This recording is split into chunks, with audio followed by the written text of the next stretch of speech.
Hello and good morning and herzliches Grüß Gott from Vienna, from the 17th building at the United Nations, 17th floor, excuse me, from the United Nations building here in Vienna at the 17th Brand Global Summit. My name is Sonja Kato and I'm your host today. Very, very privileged and proud to be with the community of the Brand Global Summit once again. It is a tremendous journey Gerhard Rebicek and his team have already behind themselves, and it's an extremely interesting journey we still face and have ahead of us.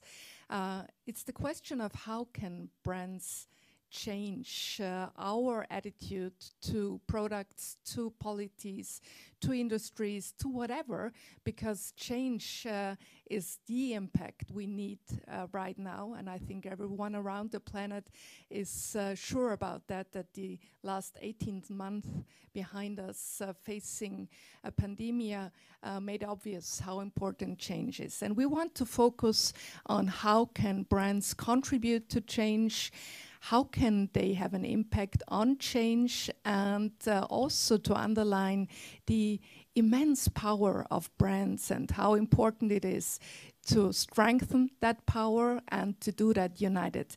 And we are so happy to have the UNIDO as our strong partner, our reliable partner on that very important issue. And we're having tremendous speakers for you today, international panels, so stay tuned. This is a packed program, but for sure a program that leaves your brand stronger and makes your idea about brands, I think, even more changeable for whatever is lying ahead of your company, your attitude, your whatever you're focusing on, if it's in the context of brands. We're happy to have this partnership with UNIDO, and at the very beginning of this year's Brand Global Summit, we're happy to announce a video message of Li Yong, Director General of UNIDO. Thanks for sending us the message.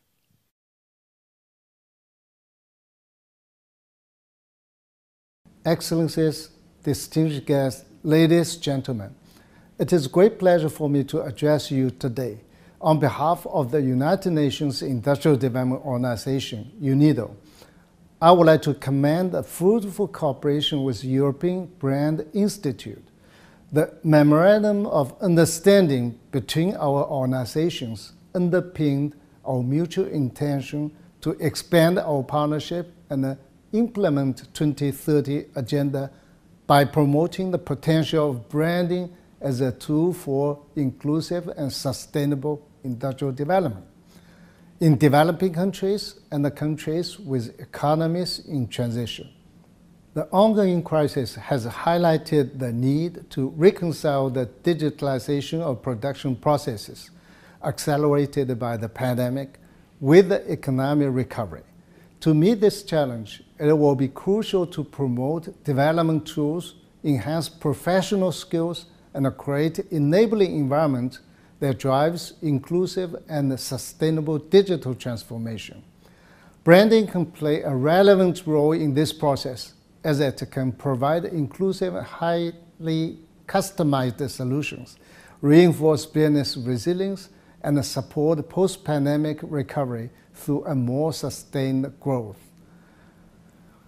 UNIDO's umbrella branding initiatives have proved significant potential of brand management for investment, promotion, and inclusive growth. Within only a few years, these initiatives have led to a doubling of new jobs and local sales while tripling turnover and exports. Furthermore, they steadily exceeded the break-even point, generating 2- and 3-fold returns on investment. Against this background, UNIDO and EBI continue their productive efforts to promote a holistic approach, blending intelligent marketing and strategic branding to advance inclusive and sustainable industrial development. This approach is at the core of the Branding for Competitiveness and Sustainable Growth service module. This module has successfully demonstrated the impact of branding initiatives on product quality and marketability. It has led to higher competitiveness and investment returns for the business involved, thus proving to be a valuable tool to enhance post-crisis resilience and accelerated recovery.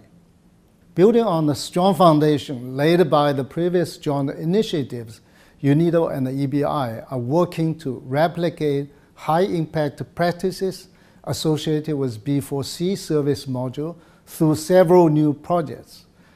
This includes a destination to region branding initiative in China, where we focus on enhancing linkages between the health industry and the tourism, and a project in India aimed at enhancing the bicycle production sector's global competitiveness through industrial design and branding. Excellencies, distinguished guests, ladies and gentlemen, to assist member states in overcoming the pandemic's devastating impact, UNIDO and the EBI will further expand their branding activities to mainstream the value of branding and fully unleash its untapped potential for sustainable development. This goal will require our combined efforts. UNIDO and the EBI will continue to bring together leading brand experts and the representatives from the governments, the private sector, academia, and the international organization. We will engage them through comprehensive dialogues and the experience exchange, highlighting brands' impact on business performance, industrial upgrading, and the sustainable development at the regional, national, and the international levels. I would like to wish this year's Brand Global Summit great success.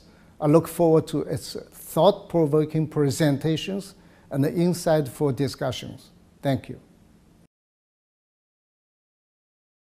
Thank you very much, Director General from UNIDO. Thanks for this message. And it seems like, well, the impact of brands is really, really appreciated by UNIDO's work. And I think the partnership between UNIDO and European Brand Institute, well, it started to really change the world. So I'm happy to announce now your host of the 17th Brand Global Summit, which is hosted again by European Brand Institute. And European Brand Institute's founder, Gerhard Revicek, is with us today. What a journey, Gerhard. I mean, 17 years.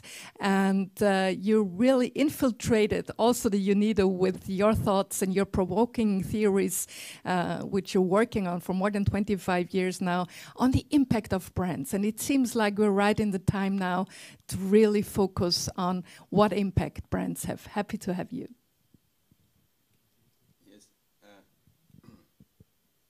Switch on. Perfect. Thank you, Sonia. Thank you, Mr. Leong. Welcome, ladies and gentlemen, excellencies all over the world at your devices and screens. This year we again have this online summit here in Vienna. I want to thank all partners who contributed to this year's event, especially, of course, UNIDO, but also the city of Vienna, the mayor and governor of Vienna, who invites us tonight for the Vienna Brand Gala, which is already a very special event every year, and typically for Vienna that we socialize also a little bit. Yes, Sonia, we do this now the third year here at the Vienna International Center, and this year we have chosen the topic of brands for change. Yes, brands changed a lot already in this pandemic, and they will change even more. They have the potential really to change our world to the better. What we will look at today, we look at number one, what impact do brands have on regions, cities, how can they contribute to economic growth and to the society.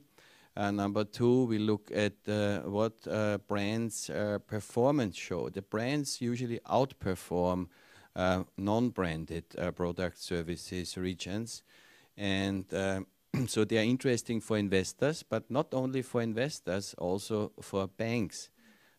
Brands could be used as collateral to finance companies, cities.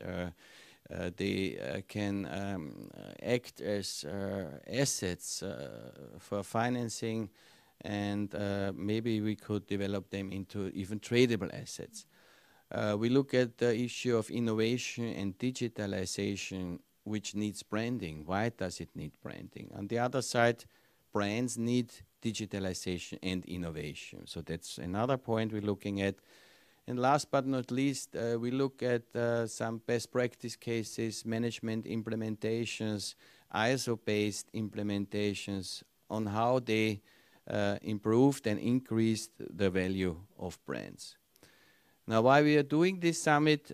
Because brands are, our perspective, the most valuable but still least understood assets. If you know that in Europe only 9% of companies are using the IP protection system of WIPO, 9% of companies, so 91% are not using it. And globally we estimate it's 95% who are not using it. And that's why we are holding this summit to promote brands, to promote this asset, this intangible asset brand. And especially post-COVID, I think, as Sonia said already, they will support us, they will help to grow prosperity and sustainability. So as a president of European Brand Institute, I'm glad to have you. I wish you an exciting Brand Global Summit, get inspired, and if you only take one idea with you and you implement it, this summit was a success. Thank you very much. Thank you very much, Gerhard, and thanks once more to you and your team for not being tired after so many years to let the world know about how important brands are. And I'm sure it's not only one point you will take away today, but many, many points, since there are so many interesting speakers, high-ranking, and of course also very focused on their knowledge. And so you're really having the best messages and experts today. And we're now jumping into our first topic, which is just the challenges and changes and the importance of brands. And there will be 3 speakers.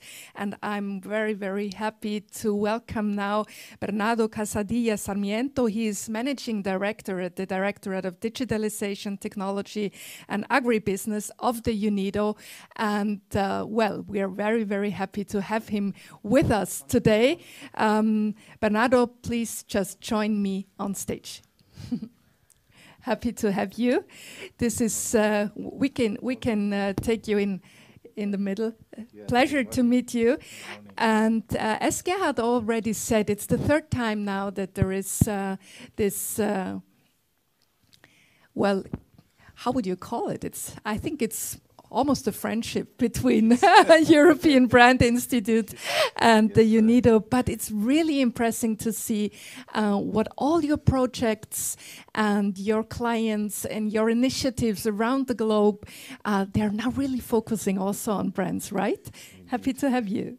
So, very good morning, and thank you from my side as well to have this wonderful opportunity to continue this partnership and this journey together. And as we see, things have becoming more elaborate, and we have been changing our brands. So inclusive and sustainable development have been the major challenges suffering on the pandemic, but we also gave resilience. And we continue to move forward to the sustainable development pathways. We cannot neglect the fact that branding can be highly efficient for sustainability, resilience, and qualitative change. And when we talk about change, we also talk about transformation. And UNIDO is about industrial transformation. It's about digital transformation. So this very good brand slogan of this year's brands for change, brands for transformation, brands for industrial transformation. I like it very much. So thank you. So we will highlight the change, the innovation, and create sustainability on that basis. And change is definitely inevitable because we need to harness it for good. Innovation is characterized by change in process, product, and businesses, and business managing this has to be done in a strategic manner. Yeah, and it is about changing the strategy. When we were talking about transformation, digital transformation, it's not digitalizing is really transforming and changing the business model. And the way we change the business model, we have to also change the business message that the brands bring forward. So we have to manage the change. We need to make sure that there are the quality improvements. And in the post-pandemic economy, we have to be aware that we need to embrace innovation, digitalization, sustainability, but also social inclusion is very important. We need to focus on people. Yeah. So branding, and this is the nice part of our partnership.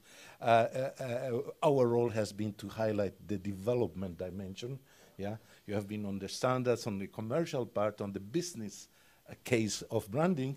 We have been trying from the UNIDO side to contribute, showing how branding is also a development tool. And we have developed an initiative called the Brands for Competitiveness and Sustainable Growth. And this is a module of our delivery. And today also we are very happy that we had this documented. If you may recall, we had this documented in this brochure, Branding for Competitiveness and Business Growth. But along this line, today we are launching, and it's a pleasure to launch today, the second of this, which is about industrial design. Industrial design for sustainable development. And this means that we are moving up with our series of intellectual contribution to our industrial development. So we said that we have been working on a number of digitalization projects in improving the performance of enterprises, the competitiveness.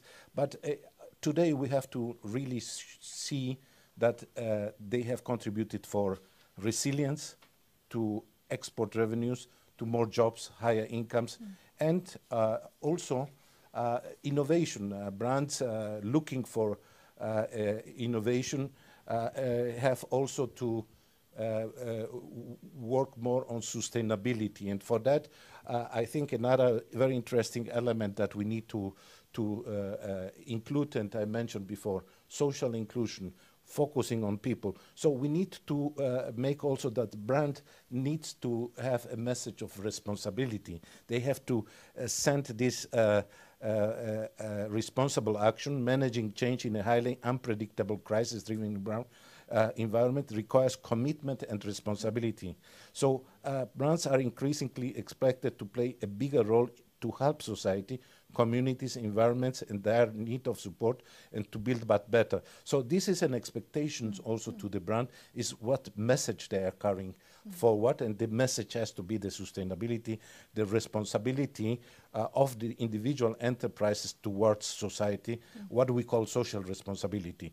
Brands which fail to meet this expectation are certainly at risk to fail to become irrelevant, and this is why social responsibility should be an integral part of brand development and brand performance.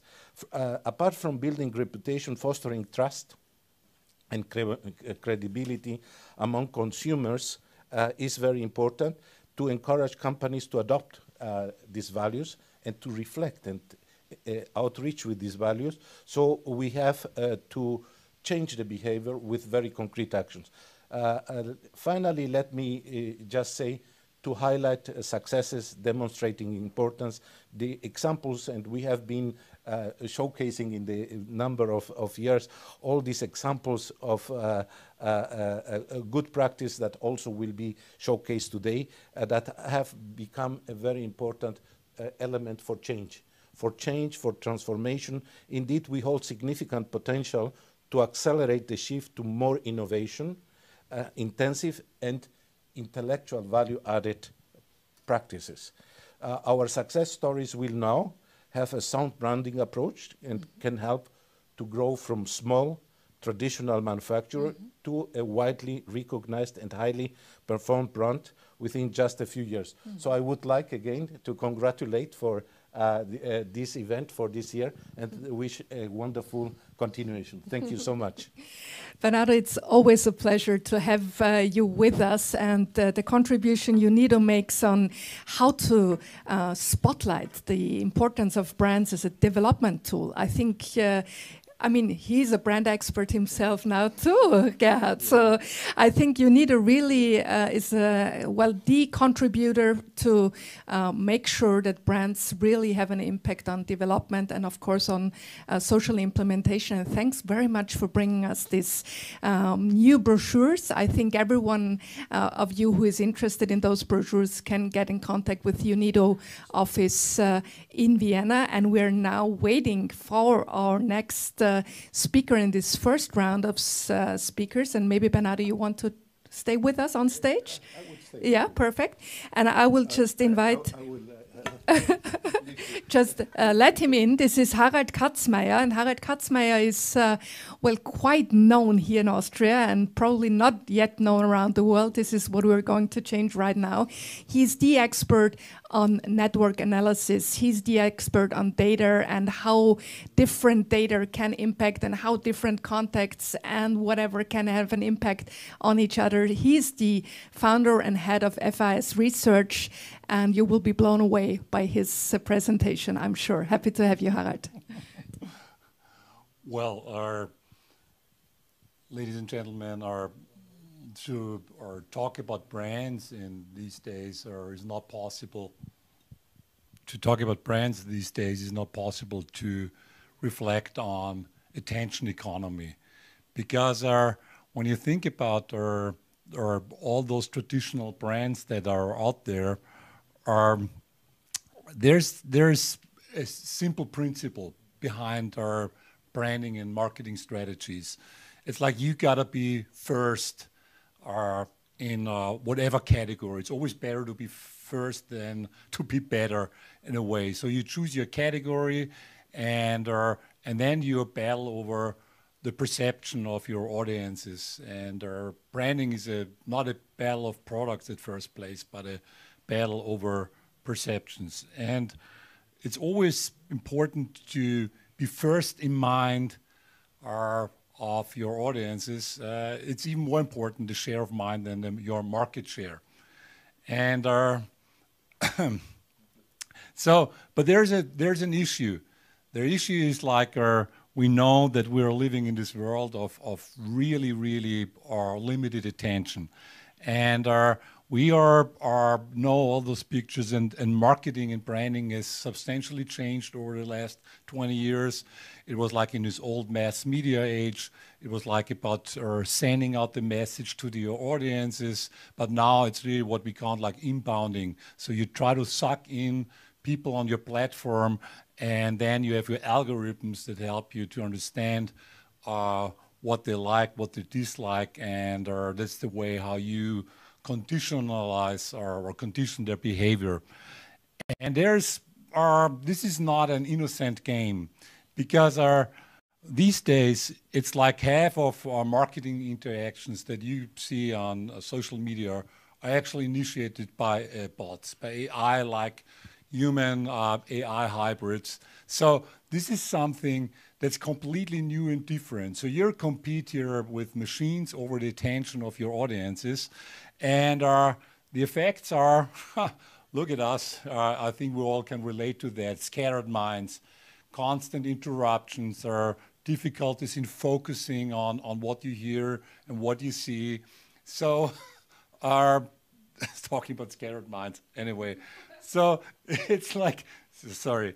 But the effect is like, if you have a scattered mind, this is something that has deep effects on our society and how we relate with each other and on trust.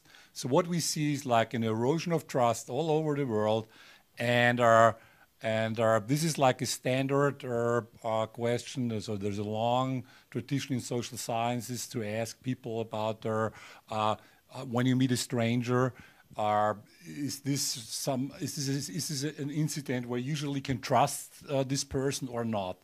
And the social trust is on decline everywhere around the world. And specifically in emerging markets, this is like a catch-22, because an economy without trust will not really grow. So you can throw resources and capital into a culture, into a society where nobody trusts each other.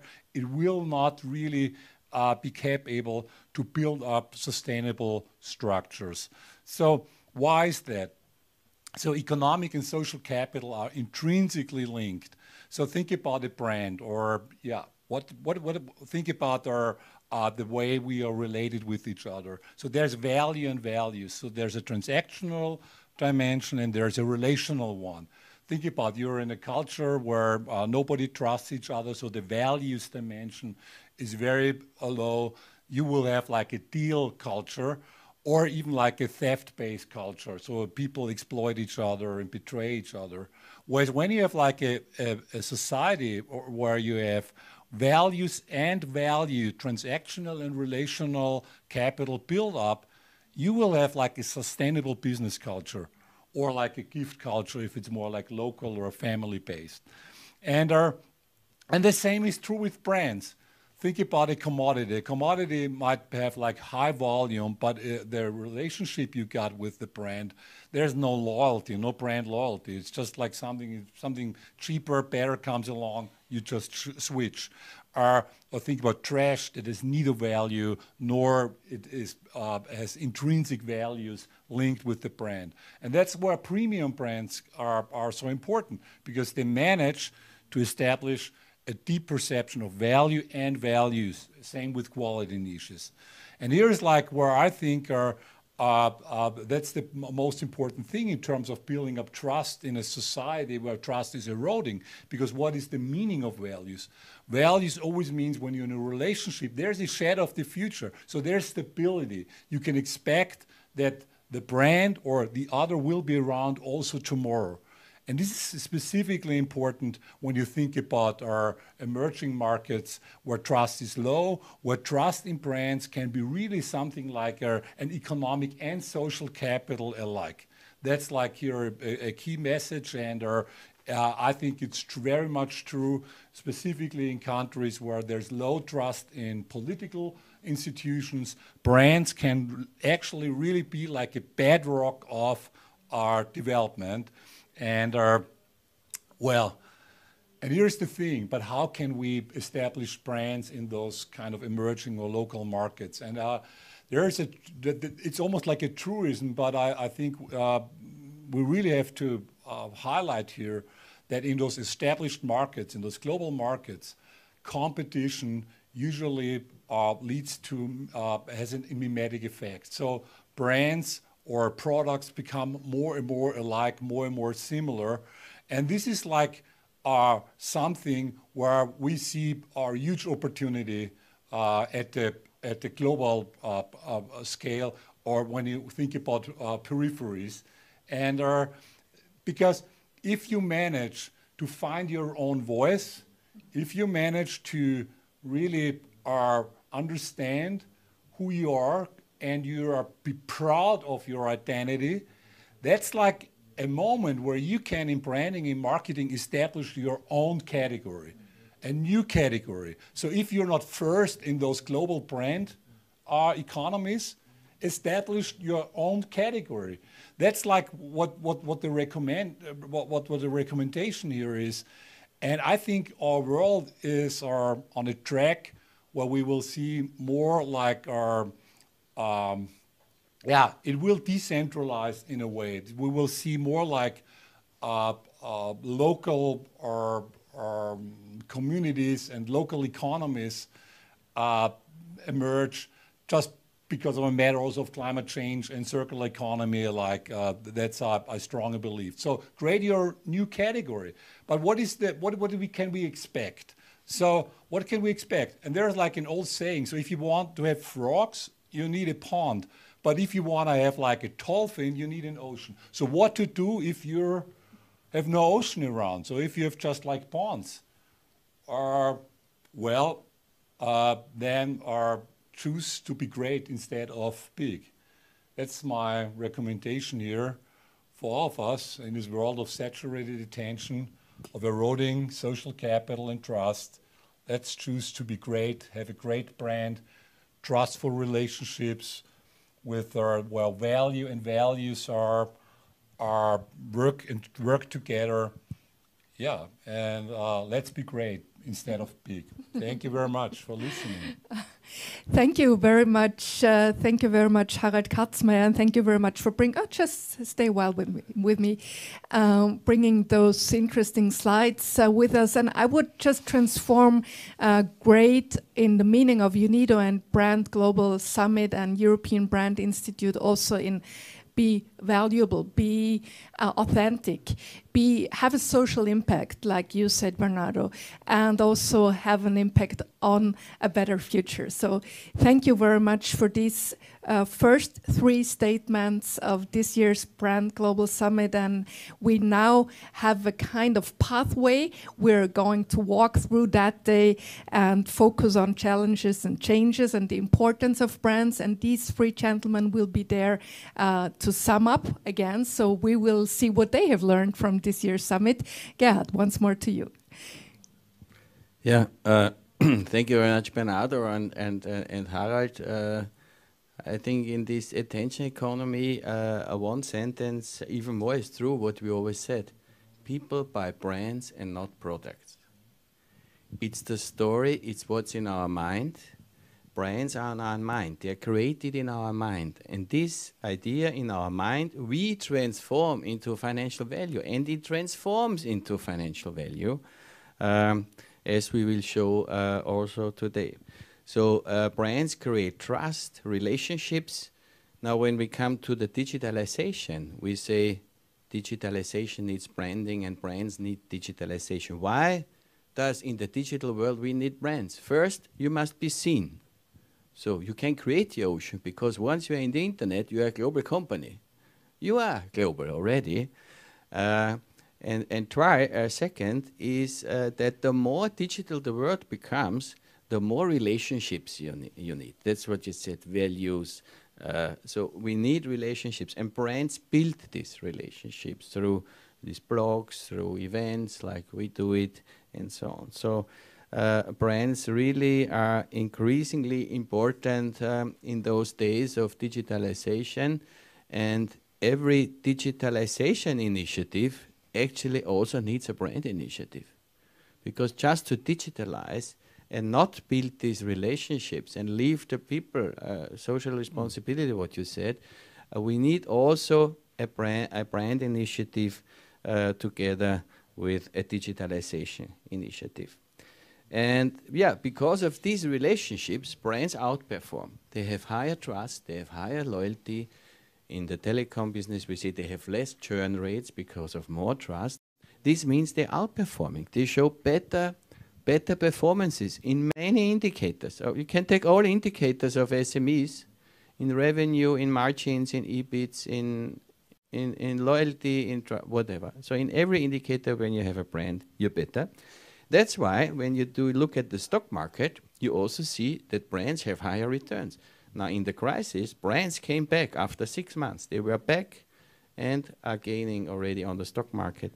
When you look at the other financial markets, in banking, for instance, we see that brands, the more valuable they are in a segment, they have lower cost of financing. This means if you are a strong brand, you pay less for your loans. Wouldn't that be something for SMEs? When they go to the bank and say, look, I have a strong brand, I get a loan and maybe I get it for a better credit. So this is what we're working on. We work on that this is appreciated, that brands are appreciated as collaterals also in the financial industry. Actually, that's what OECD is saying. I read what OECD says. Despite the recognized importance of intangible assets, the success of SMEs, these assets are of limited utility when they seek to attract external sources of financing. So they know it already that intangible assets are needed. And further, there are a number of hurdles that need to be overcome in order for debt financing collateralized by intangible assets to become more established. So financing through collateral of brands and IP is the future. We should work on that. We have already some projects where we have bonds and sell and lease back agreements on these brands and IPs. And of course, or I think we will hear later on, we wish that brands could be on a balance sheet so that it's transparent. It's still not in some legislations. And if this is not, then of course a brand and IP report would be helpful. Now, not only in the financial world, this is important. We did a study that there is a 92% correlation between the value of brands in a country and the GDP per country. So this means the more valuable brands you have in a country or in a region, the higher your GDP becomes. That's why we work on this, because we want to establish brands in the regions, in the cities, in the countries, so that we create better GDPs, that we contribute to the wealth, to the prosperity of the people. This is what we want. And there you see that brands are important for cities, for regions, heritage brands, future brands. As it was already said by Mr. Director General, we show in our project fantastic returns, times 10 of the investment, up to times 30 of the investment if you see it long term. We did a study on the city of Vienna. There is a 19 billion potential of GDP growth if there are these cluster programs, brand initiatives implemented in Vienna, which means 20% more than the actual GDP. And this is fantastic what it can be done, and in the end it's good for the people. Yeah, and of course if you want to become a traded by asset class, it's very important to value the brands properly. So it's a little bit also our of course activity. We are certified valuators. We created the standards worldwide. We created the first brand valuation standard here in Vienna. In 2004 we started with this development, and we are chairing ISO our committees and so on. So very, very important to have the proper valuation and implement ISO processes. And I think everybody should keep on branding.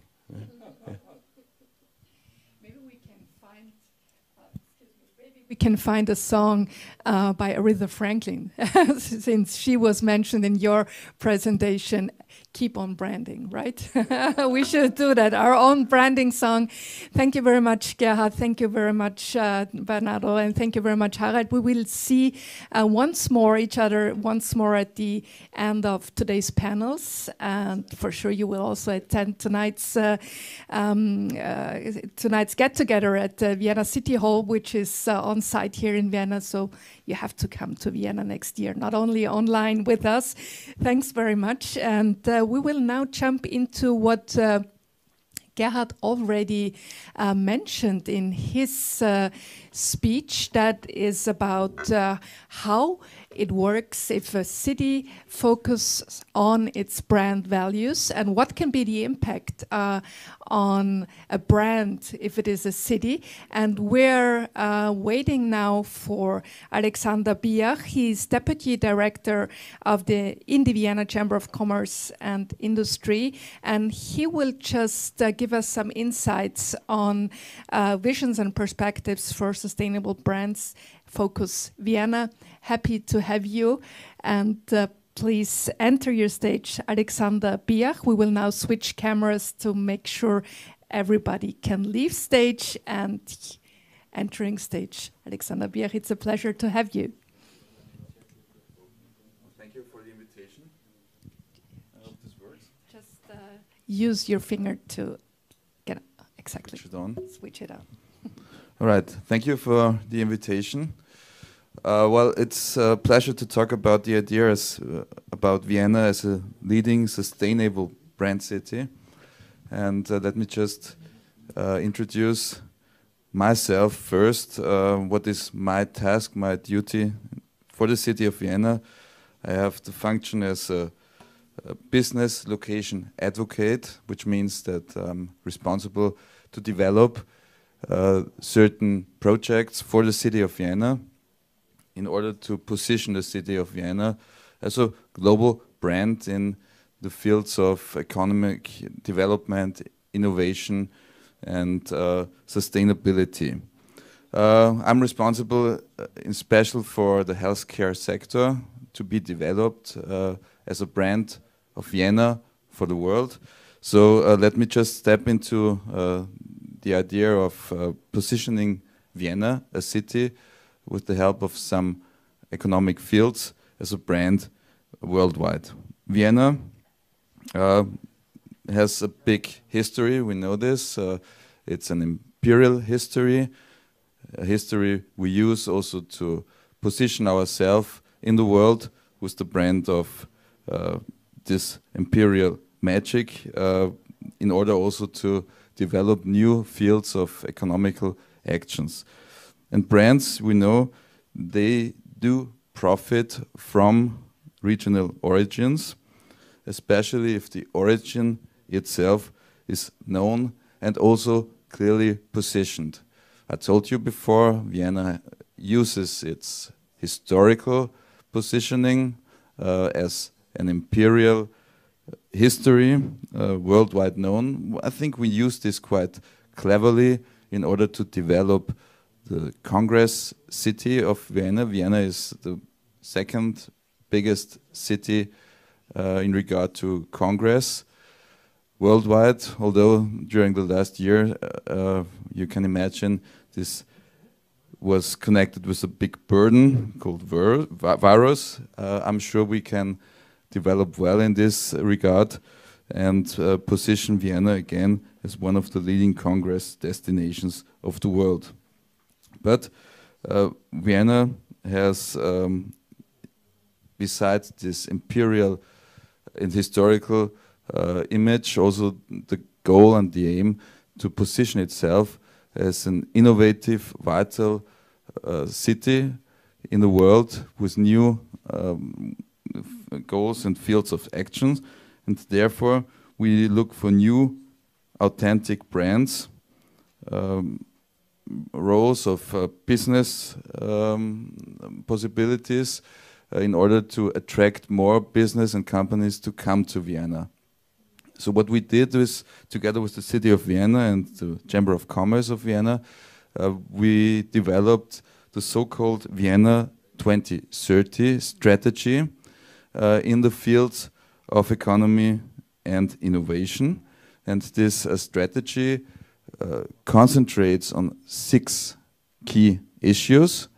These 6 key issues, I will name them, are first of all smart solutions, second healthcare, third smart production, fourth Vienna digitization, fifth international meetings, and sixth culture and creative. So what you see now is we calculated the value of these 6 fields of action, these 6 issues. We think about to be quite strong as a city of Vienna in these 6 fields. And what we did is we looked for the different companies in these 6 fields. We added the brand value of these companies concentrating in these fields, and we weighted the total value by multiplying it with the turnover or the revenue of the sales. So what you see, and this is the main idea behind it, we did some quite clever analysis, and we found out that the 2 sectors, namely the healthcare sector and the smart solutions sector, they provide the highest value to the cross-domestic products and also to the employee sector. All right, so concentrating on these sectors, I will just give you an insight or a short overview what we do to develop Vienna as a brand in the sector healthcare and in the sector smart city, smart solutions. First of all, let's concentrate on the healthcare sector. Well, Vienna has a big history as the Vienna School of Medicine, quite famous, Nobel Prizes, although long time ago. But still a high and well image as a destination, well, for healthcare, for curement, and also for research and development of new medicine technologies and innovations. So what we did is we focused on where will the world go to, where will cities go to in regard to healthcare. And the development today is that about 50% of the world's population live in cities. Up to the year 2050, this will rise up to 70%. And rising up the quantity of inhabitants means also the demand on healthcare sector will rise, especially in cities. So what we do is we concentrate in the healthcare brand sector, to say like this, on 4 fields of action to develop Vienna as the healthcare capital of Europe. This is the aim of a new brand we try to develop. Vienna, the healthcare capital of Vienna, of Europe, sorry.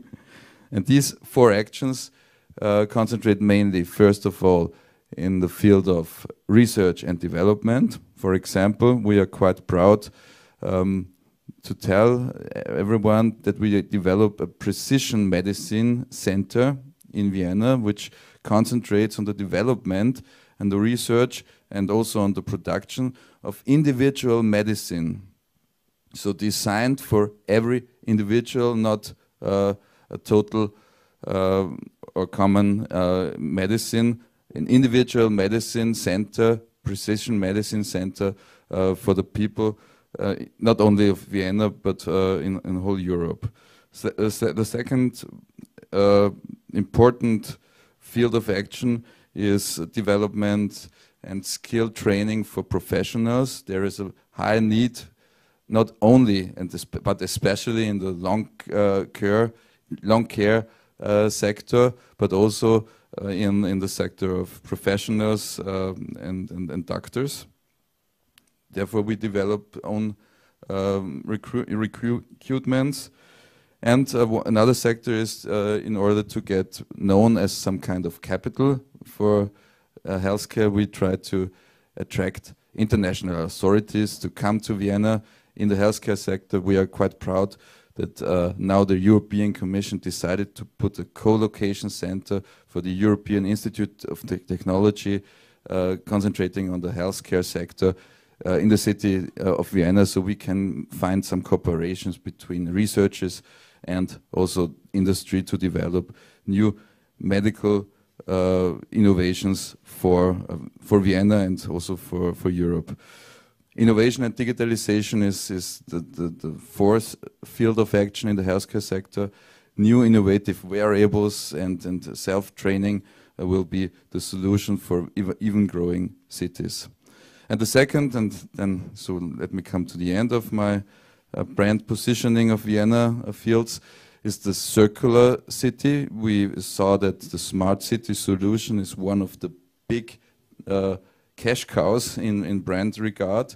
So developing the treatment of the environmental challenges in regard to reusing, recycling and circulating energy, waste and whatever is one of the big challenges in order to face the climate challenge.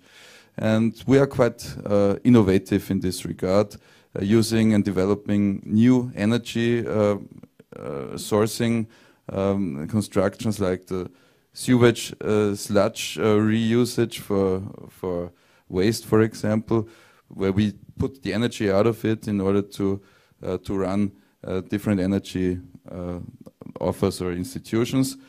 And this will be the second big field for us to be quite famous, or to hope to develop a brand of Vienna for the world and for Europe. So all this helps to strengthening our region, our city of Vienna, and in the process of establishing the city of Vienna as an engine for the future, with a lot of ideas, innovative ideas, creative entrepreneurship and sustainable growth. Thank you very much, Alexander Bier. I just want to add one question, because all of you might wonder now, why Vienna, the capital of health and a circular city, but this is the capital of culture. Why don't you focus on that anymore? So let's just have a word on that, because I think our international guests are really familiar with Vienna as a city of culture. And again, you mentioned health and science and research. This is such a strong part in our DNA as city of Vienna.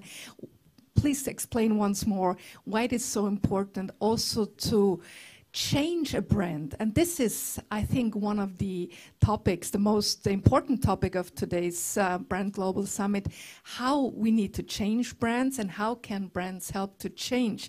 And I think the city of Vienna is really focusing a future where also as a city we need quite a change, right?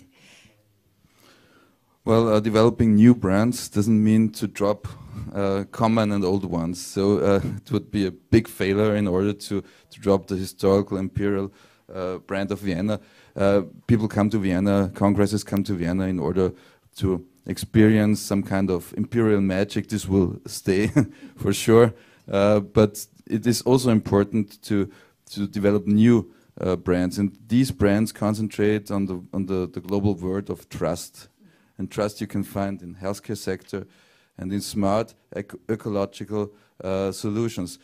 And I think that Vienna is quite trustable in these two fields. That's why we concentrate on developing this, also based on the analysis I showed you before. So be excited about Vienna's transformation to the healthcare capital of Europe, and there is still so many exciting things to do and to learn. So we're happy to have you maybe next year's Brand Global Summit again, Alexander Bier. Thanks for your contribution. And I'm now jumping and continuing our program and jumping into the first, well, let's say call it panel, although we have most of our guests on remote, but of course our moderator will be with us on site. This is Julia Andras. She's managing partner, head of litigation at Lansky Ganska Goeth Franke and Partner. This is a law attorneys company here in Vienna. And Julia, I'm happy to hand over the stage to you right now. Join me in on stage, and I will just hand over a mic to you. And we're happy to have this first panel on global challenges for brands and international businesses. Happy to have you with us. The floor is yours. Thank you so much, Sonia. Just, is it on? Just you have to put your finger on top and then it works. Here? No, I'll do it for you. We just want to save battery, so we always... Can you hear me now? No, it's not working. I'll give you mine. So sorry. Is it working? Yeah, it must be working now. Yes? Yeah. Okay, wonderful. Thank you so much, Sonia. Excellencies, distinguished guests, dear ladies and gentlemen. My name is Julia Andras. I'm an Austrian attorney and managing partner at Lansky Ganska Goeth Franke and Partner, attorneys at law in Vienna. It is an honor for me to be here today and to discuss with you global challenges for brands and international business, supply chain law, cluster projects, government and regional brands. Before I'm going to hand over to a fascinating video message, please let me give a short statement about supply chain law. Supply chain law, or fair supply, means that suppliers to European companies must respect human rights and environmental standards. In particular, the avoidance of child labor, but also the sustainable and resource-saving production of goods. In addition to food, electrical appliances such as cell phones and laptops, but also clothing or the automotive industry are concerned. The problem is that domestic companies often buy from companies which in turn also act as buyers and importers. Legally, the contracting partners have not yet been held responsible insofar as violations have already occurred. However, this is now to be changed by a new law in Germany coming into force in the year 2023. Thus, from 2023 onwards, companies that have their registered office in Germany and meet certain requirements will be obliged to comply with human rights and environmental due diligence requirements in an appropriate manner. The supply chain refers to all products and services of a company and includes all steps in Germany and abroad that are required to manufacture the products and provide the services. This begins with the extraction of raw materials and ends with the delivery to the end customer. Under certain circumstances, this also means that the companies concerned have to evaluate their entire supply chain and reorganize them. This is, of course, an enormous time-consuming and cost-intensive effort. In addition, the companies concerned must document the fulfillment of their due diligence obligations on an ongoing basis and keep those documents created for several years and publish them regularly on their website. In the event of an intentional or negligent breach, the law provides for fines in some cases, even in exorbitant amounts. Compliance with this new law will hopefully cause a rethinking in the minds of many business owners. Economic success without exploitation of our earth and exploitation of the economically weaker is and must be possible. Strong brands increase the GDP of a country and thus the prosperity of a society. After the COVID-19 crisis, we should focus on strong and sustainable brands.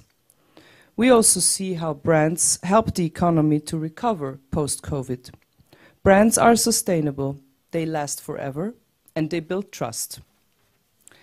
I would now very much would like to welcome Mr. Marco Camilla. I'm sorry. This was my mistake. First we start with the video. I'm sorry. I'm delighted to hand over to Huang Bingfeng, Secretary of the CPC Bama Yao Autonomous County Committee, who will greet us with a beautiful video about stunning Bama. Bama's ecology is its huge advantage and longevity its most prominent brand. Please, Huang Bingfeng.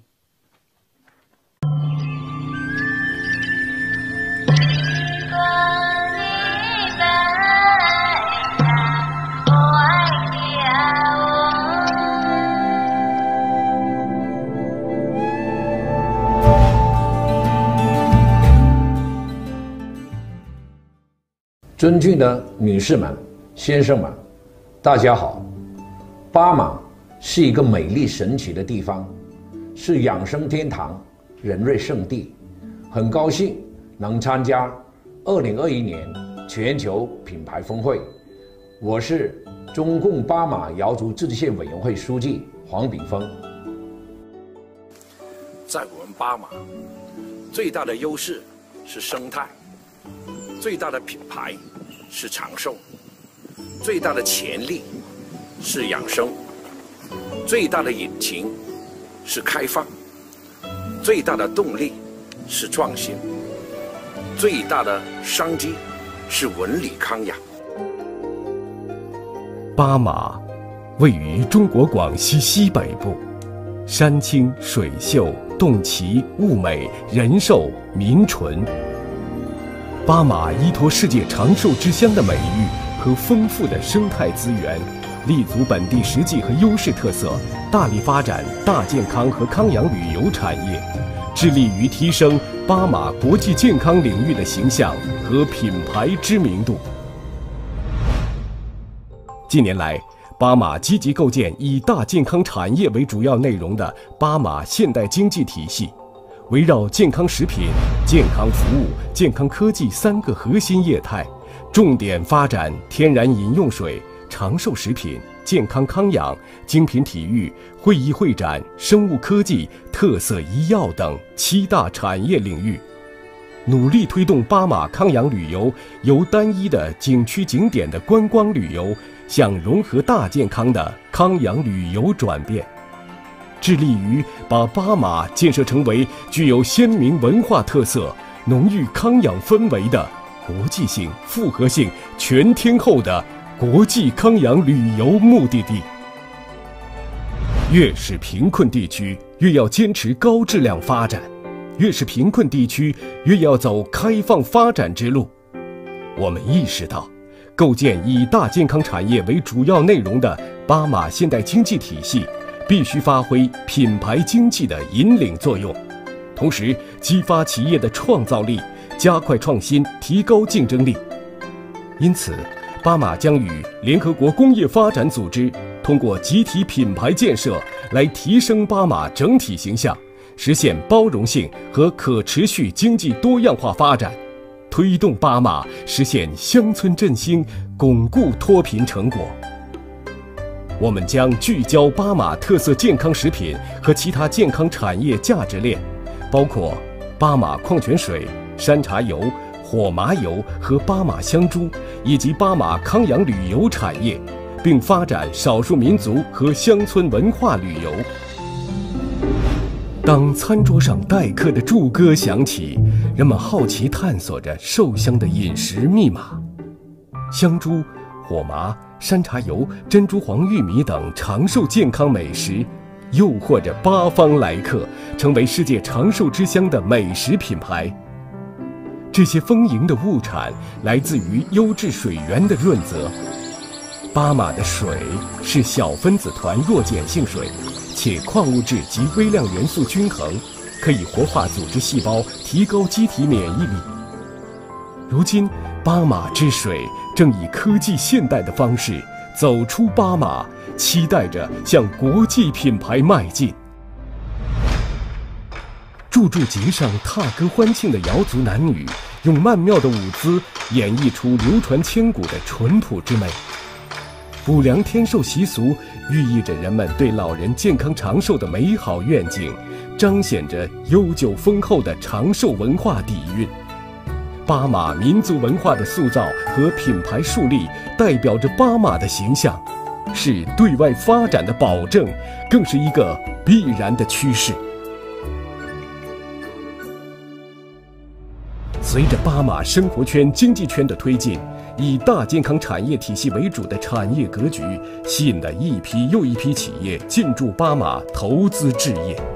我们意识到，品牌是企业、地区乃至国家竞争力的重要体现，也是赢得世界市场的重要资源。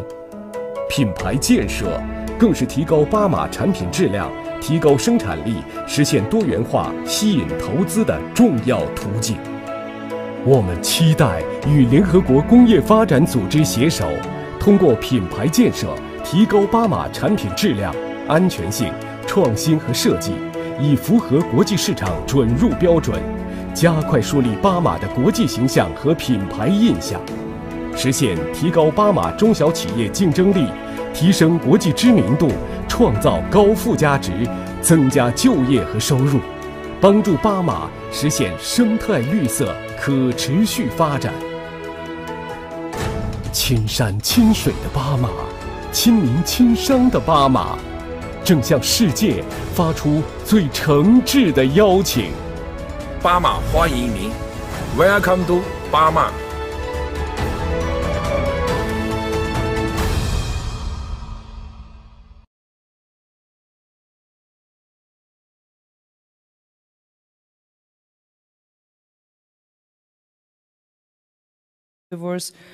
To enhance the overall image of Bama through collective branding and sustainable economic growth.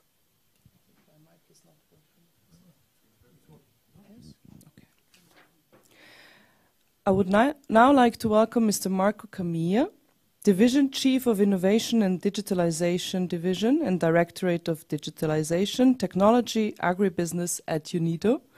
Marco Camilla, very warm welcome. Please reflect on the importance of branding in cities and describe your work at UNIDO in this regard. Especially, how crucial is strategic planning for governments, cities and regions, and what is the importance of brand management in this regard? Thank you, Julia. First of all, let me tell you, it's a pleasure to be part of this event. Thank you for organizing this, and thank you to all the audience over there. branding is essential for firms and also for city prosperity and competitiveness. So there is a well-established discipline called place branding, and with tools and policy approaches followed by governments. Place branding has three conditions. First, an understanding of the assets and advantages the city is offering. Number two, a clear message. And number three, a promise that visitors will get something concrete by coming to the city. So in the post-COVID context, place branding and branding strategies are a step forward from conventional recovery policies, opening the path to innovative approaches to attract investors, professionals, and visitors. So value chain projects that also include supply chain are useful for branding as a tool. Value chain are the activities of a production process, whereas supply chain are the physical setting from procurement of raw materials to production to distribution. Since supply chains are the physical part of production, cities with good urban planning, with proper roads, public services, and transport systems are more efficient to produce goods, providing jobs, and offering better livelihoods. A more productive city receives revenues by taxes and economic activities, making possible to finance public services and goods. At UNIDO, we have a cluster development approach. This has a territorial setting and integrates producers, consumers, public sector, and private sector to support specific productive activities. We have worked in several countries improving the overall economic performance of a given cluster and region, and many regional clusters have adopted umbrella branding initiatives alongside industrial modernization and enterprise upgrading programs to promote economic development and job creation.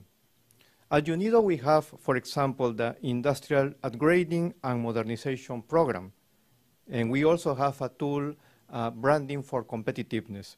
Over many years, so UNIDO has developed, tested, and refined a set of tools to support countries, regions, and industries in addressing such issues as the development of private sector, enhancing their productive and supply capacities, and also establishing linkages with the tourism sector.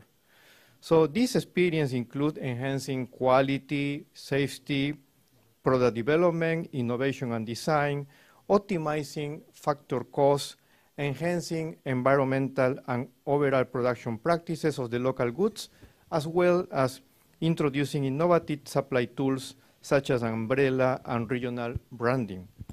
So cities and territories can benefit from higher productivity, and this is coming from high-quality goods that comply with technical requirements, leading to more demand in export markets. So better consumer satisfaction and a more environmentally friendly production are also included. In addition, social inclusion with women, youth are also supported. This can bring to the city wider recognition as an international tourism center, which helps establishing higher value-added tourism and supported industries, strengthening local value chain and increasing economic benefit. So overall, the cluster approach, or the place branding, as you prefer to call it, provide a timely response in terms of facilitating a country, a region, an industry, or an enterprise a pathway towards sustainable development with prosperity and competitiveness. So branding is an important component of city success. Thank you so much, Marco. Allow me a couple of questions, please. Can you explain about tracking supply chains, especially how frontier technologies can help to integrate laws and regulations with proper supply chains? Thank you, Julia. This is essential and important question. Frontier technologies of the fourth industrial revolution have enormous potential to improve value chain and supply chain. The blockchain technology in particular allows two major things. recording of the transaction and activities in a production system and a value chain, and also allows to make payments with cryptocurrencies. So if these technologies are integrated with laws and regulations at the regional and global level, we can track and prevent the use of child labor, abuse, and exploitation in certain segments of the global value chain, making production more efficient, but also complying with human rights. This can be a useful approach to branding, providing a guarantee that the product the consumer receives is certified. In the future, this will bring a more humane production system that supports global prosperity. Thank you, Marco. One last question, please. How cities like Vienna can use branding and supply chains to position their places and improve competitiveness and prosperity? Well, UNIDO's approach is to strengthen productive capacities by supporting value chain, supply chain, and cluster development. This includes working with the small and medium enterprises and having a sustainable approach with gender and youth considerations, as well as environmentally friendly policies. So let me say that Vienna has already a well-established brand in Europe and in the world, but this can always be improved. No? We have a good coordination with the city of Vienna, and this should continue with the changes to make it even more useful. And we all wish you lots of success with that. Please remain here with me at the panel. And finally, I would like to welcome a video from the Cuban embassy, please.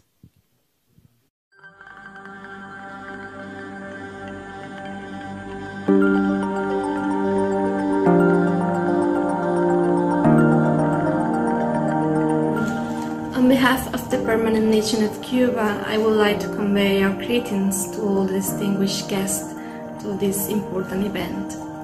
As part of the fruitful and positive exchange between Cuba and UNIDO, Cuba has been able to count on the support of the organization for the development and empowerment of certain sectors of great importance to our country. For instance, since 2016, Cuba and UNIDO have been working on a project for the modernization and technological upgrade of 2 pilot plants producing liquid fertilizers, called Technological and Business Upgrade in the Agrochemical and Agricultural Machinery Production sector. The purpose of this project was to increase food production and import substitution. Due to its quality and nutritional effects on crops, the seaweed production increased to meet the national demand from 10,000 liters to 400,000 liters, despite the restriction imposed by the COVID-19 pandemic and all the limitations caused by the strengthening of the blockade of the US government against Cuba, a policy that affects all the sectors of the social and economic life of the Cuban citizens. Through the project with UNIDO, it is expected to substantially increase the production capacity of this seaweed fertilizer in the coming years. And to conclude, I would like to emphasize that this is a clear example of how a small country like Cuba has been able to create its own brand of quality fertilizer with, of course, the available support of the organization of UNIDO, but above all, thanks to the high level of professionalism and commitment of the Cuban scientists.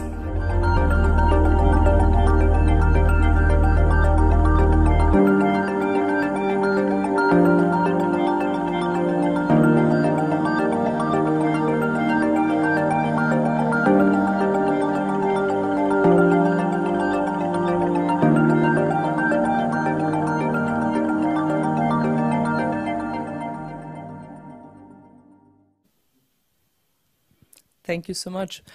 I would now like to welcome Farukh Alimjanov, Industrial Development Officer, Department of Digitalization, Technology and Innovation at UNIDO. Farukh, please. Thank you very much. Thank you. After seeing this video about Cuba, What can you tell us about this project, especially with regard to branding? Could you elaborate a little bit on that, please, Farouk?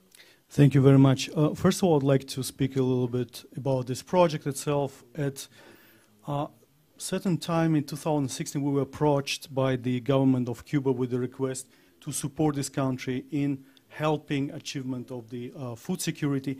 And we, within our mandate of UNIDO, we could have supported through the industrial upgrading, through improving competitiveness of the industries which are serving as the forward and backward linkages to the agriculture itself.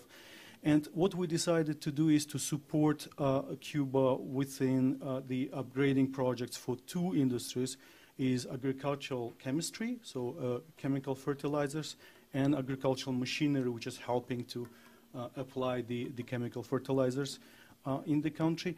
And our research and our, let's say, feasibility, market-driven feasibility approach suggested that we can largely achieve this goal, and our calculations show that by 90% we can achieve this goal to satisfy the needs of the country in chemical fertilizers and agricultural machinery by supporting the local industries, the existing industries, and also largely capitalizing on innovations which were actually born in Cuba.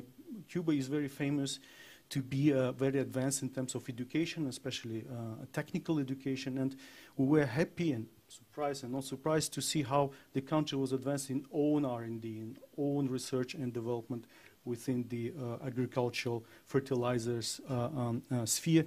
So there was a product which was developed a few years ago internally, which is an innovative way to fertilize, is the so-called foliar fertilization, where you don't actually apply solid fertilizers to the soil and you do not apply too much water. So then it's also a big problem of over-fertilization. There is a risk of over-fertilization. There is a lot of use of the water resources on the island, which are always precious resource. Then we came up with this foliar fertilization. It's a new generation worldwide of fertilization.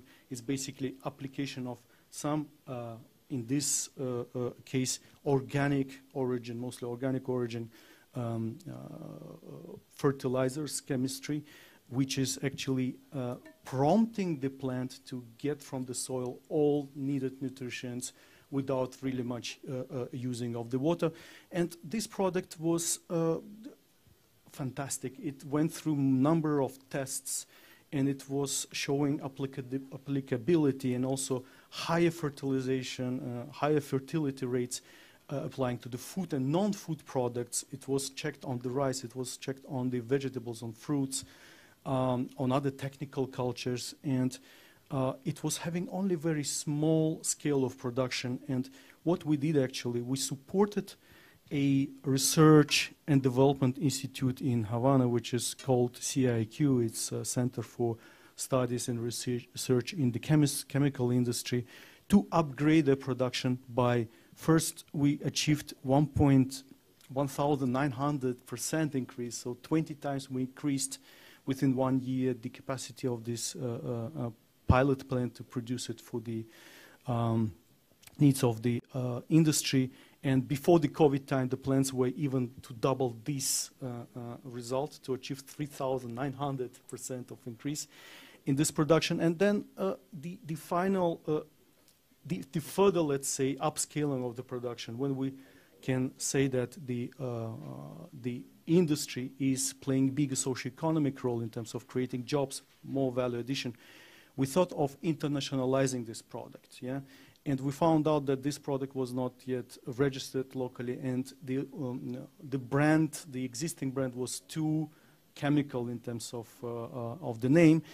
And we decided to first help, together with support of the EBI, of European Brand Institute, to register it internationally. It was at the time of COVID that we made it internationally, and it was successful. And then we also rebranded it to the product, which could, to a name which could appeal not only in the country but also in the region worldwide, to a profitability, or to the basically all the impact that this product could bring. So we called it Vita-Applique. Vita from life, and applique is application of this vital liquid to increase the production in Cuba. So we were very happy to upgrade it and to modernize this production, to rebrand it or up-brand it. We also started to apply this word, to up-brand it. And now we are seriously thinking of exporting this technology to other countries in the region of Latin America and Caribbean, and we already started the first discussions with them. Thank you so much, Farouk. This is really an amazing product without exploiting the nature and Mother Earth. What is the importance and the relevance of brands with regard to this project that you were just describing, this fertilizer? As I said, any product could reach certain critical mass of achieving the main goal of businesses is to get to the economies of scale. And I think in Cuba there is a strong potential, there's a huge potential to increase the production and market access to the local market in Cuba for this produce. As I already was reporting that from a certain volume of production, we already increased the production by 20 times, and we're expecting 40 times increase of the local production. But then to talk about further scaling up of this production, we have to see to the export market. And I think export is one of the words sounding very well nowadays in Cuba, because the country needs to diversify its export list. So, and also the tests shown that this product deserves to be internationally competitive because it is competitive price-wise and it is competitive in terms of agronomic application. So rebranding or up-branding of this product really unleashed the potential of the local producers, and there was really small production in Cuba, to reach economies of scale, and then to think about also the scale in terms of creating additional jobs in Cuba, but also in contributing to what you were saying, to the environmental sustainability, not only to the social, economic, but also environmental sustainability, to promote lesser water application in using fertilizers. That would be a great impact. So brands help to take care of the nature, strengthen the economy. Thank you so much, Farouk. Ladies and gentlemen, distinguished guests, we have concluded our panel, and I think we have learned really a lot about supply chains, the importance of brands and branding, and how crucial sustainable development is for the growth of our economy and for the well-being of our planet. Hopefully, the beneficial effects will be harvested very soon, and more companies will incorporate sustainable supply chains for a better tomorrow. Thank you all for your attention, and enjoy the upcoming presentations and the rest of the summit. I would now like to hand over again to Sonia. Thank you. Thank you very much, Julia, and thank you very much, Farouk, for your insights on the last project we have learned from. We're now facing the next, I think, very important issue if we're talking about how brands can have an impact on change and how brands also can promote change, and also maybe to give you some information on how important the value of brands are, maybe the value of your brand, and maybe you don't know it so far. So we are very happy to now give you some information and also insights about how important brands can be for financing as a collateral, as a subsidy for brands, and how important it is to Well, invest into governmental and regional brands as well, and how to work with development programs. Since we are here now hosted for the third time by UNIDO, we also like to focus on the impact brands have on the development of societies and economies. I feel very proud and privileged also to hand over the moderation of this next coming panel on brand investments for change to Wei Shigong. He is Chief of the Investment and Technology Promotion Division and Coordinator here at the UNIDO Investment and Technology Network. And of course, he is with us in the UNIDO building. Happy to have you, Wei Shi. Please enter the stage.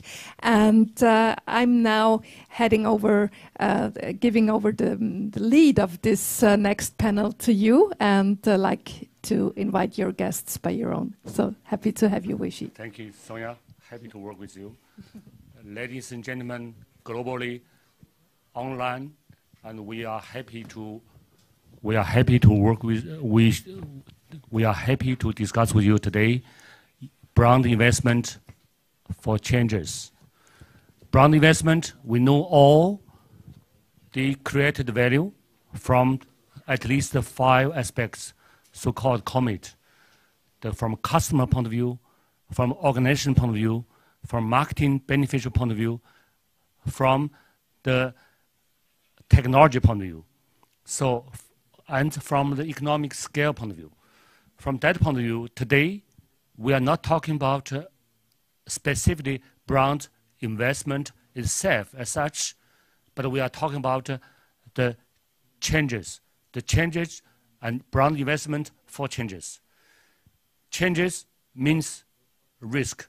How can we, in the process of the global pandemic situation and the post-COVID-19 situation, to make the brand investment for the change, create a higher return for economic, social, environment, and governance.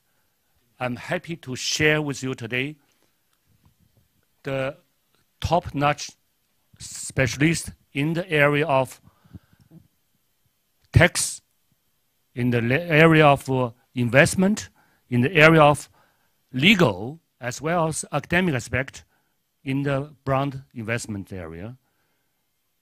Why? Because any investment, the important thing term for all of us is the enabling environment for investment. So, I'm introducing myself. I'm Chief of Investment and Technology Promotion Division of UNIDO. So allow me to invite today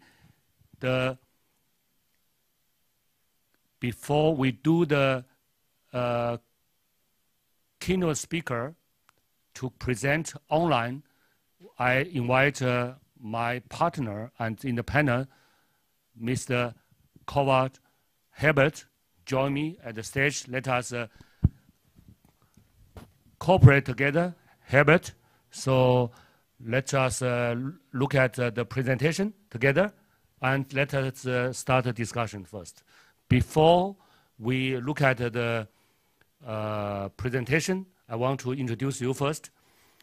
Herbert is the partner of Deloitte Austria, specialized in the tax, and particularly you have a long year experience in the area of, to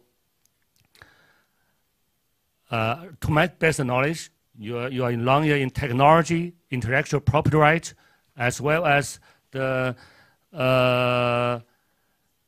law area, and this is the area strength of Deloitte Austria, and you have extensive know-how in the research and development as well. So let us look at others. You keep silent at this moment. Now look at the presentation. In the presentation, Herbert and I will watch the first and share with you globally. This is the presentation by Professor Unger. Professor Unger is a professor at the Department of Economics and Business in the St. Anthem College at Boston.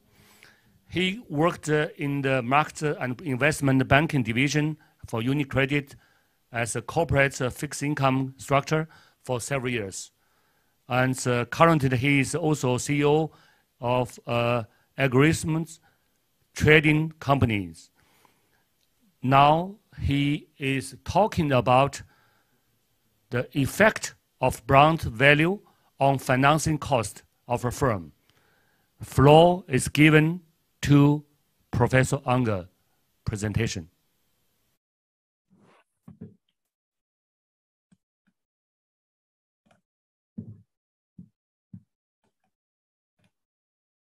Hello, everyone. My name is Professor Stefan Unger. I'm Professor for Finance at St. Anthem College in New Hampshire, USA. And I'm very proud to be panelist at the 17th Brand Global Summit. I will share my screen with you so I can share my presentation with you. And my presentation will be about the effect of brand value on financing costs of a firm. This is an ongoing research paper together with Dr. Gerhard Babicek. And I'm proud to present the preliminary results we got so far. I will give a brief overview of my talk. First, I will stress the importance of brand value. Then I will raise the questions of interest of our research, then state our hypothesis, then briefly explain the data methodology we use, and present the results as well as the takeaways. So why is brand value important? As you can see from this chart here is that across the S&P 500, the contribution but you can see that's a significant share of the enterprise value, which brand value constitutes. Also, over time, you can see that brand value is actually gaining in value and therefore also gaining in importance. So if you take a look at Amazon, Apple, so the big tech companies, their brand value takes over more and more share of the total company value. The biggest companies right now are Apple and Amazon, Google, Microsoft. As you can see, the brand values are a significant share of their total enterprise value. And therefore, it's the question, what brand value actually can contribute to the financing costs of a firm, since brand value is increasing in value over time.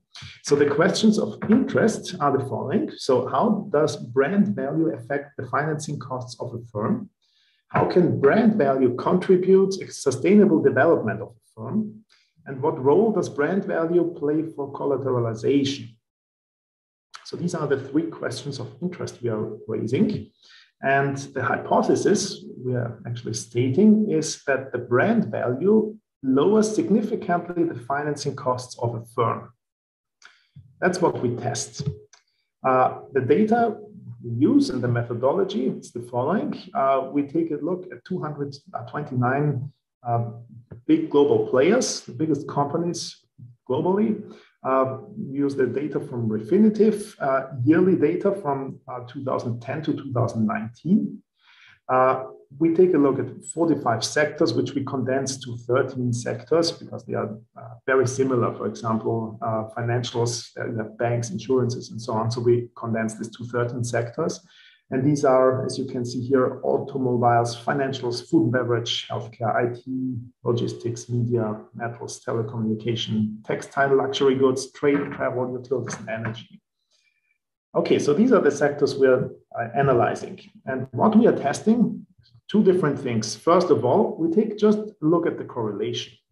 The correlation instantaneously. So in the same year, what is the correlation between the brand value of a company and their financial statement components, what you find in the balance sheet, income statement, cash flow statement, and so on, in the same year. And then we take a look at the correlation between the brand value at time t and the financial statement components at time t plus 1, so the next year. So if brand value increases in 1 year, what effect does this have on the financial statements the next year of a company? So just to take a look at the correlations.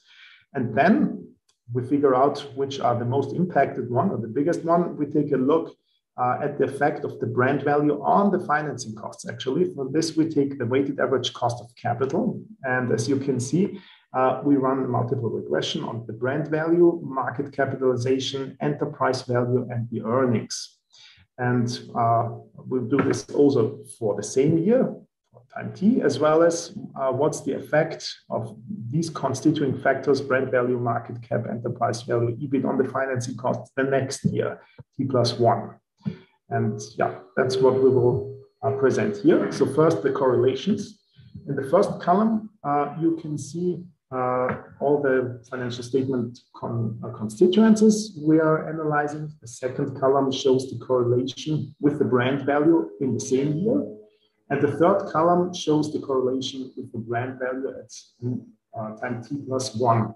So it's actually the brand value in 1 year and what effect does it have on the financial statement components the next year. As you can see, I highlighted the ones with highest correlation. So we can see a market capitalization has a positive correlation that increases the year after. So if brand value increases, you also increase the enterprise value in the same year, but even more in the next year. The stock price goes up the same year, as well as even more the next year. You lower the weighted average cost of capital. Then you also increase your revenues and earnings. They also increase the years after. And very interestingly, you can see that it has a positive effect on ESG. So if you increase the brand value, the same year your ESG measure will go up, which is important for financing in the future, as well as in the year after. And from the pillars, which constitute the ESG, we can see the most important effect is the brand value is on the social pillar score, which increases. So that's a sign for sustainable effect long term. So which sectors are actually affected significantly by a reduction of the financing costs in the WACC? We can see that financial sector, healthcare sector, logistics, telecommunication, textiles, apparel, luxury goods, as well as travel are affected positively by an increase in the brand value in the same year as well as in the subsequent year. So what are the takeaways? Brand value reduces the cost of debt simultaneously as well as for the next year. Brand value increases revenue, income, earnings, and therefore the stock price next year and even longer time lags, which is an indication for sustainable long-term effect. And brand value increases also social responsibility instantaneously as well as next year and the year after, which is also an indication for a sustainable effect. And very important, the significant reduction of financing costs allows the collateralization of brand value, which would allow to take on loans and you give the brand value as a collateral. And this would long-term even add to a sustainable development of the firm. Thank you very much, and I wish you a nice day. Thank you very much. Our thanks, and on behalf of the audience and the panel, go to Professor Unger for the excellent academic explanation and justify why do we need to invest in the brands, because they create value from different aspects. As a takeaway, Professor Unger has provided several points. I would like to highlight 2 points for audience to easy takeaway. The point 1 is the increasing brand value and in the meantime increase the debiting effect, and due to the high marketing cost and the cost for the building up reputation. But since it lowers the cost for taking on debt, it is also servable debt. What does it mean? It means as long as the brand created, the brand can be used as collateral in the process of getting your workflow and cash flow instead of only the bond or tangible one. So this is an additional value, particular feature.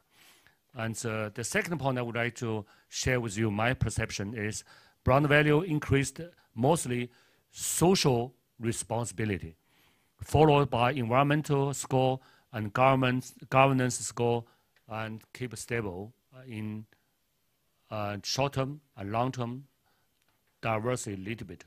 So this is my point. Now I would like to give the floor to Herbert. I want to listen to and let us enjoy the points of the reaction of Herbert. It is also first time for Herbert to get this video. I think you, from your professional point of view, you have your points and you can combine with this video together with your professional expertise.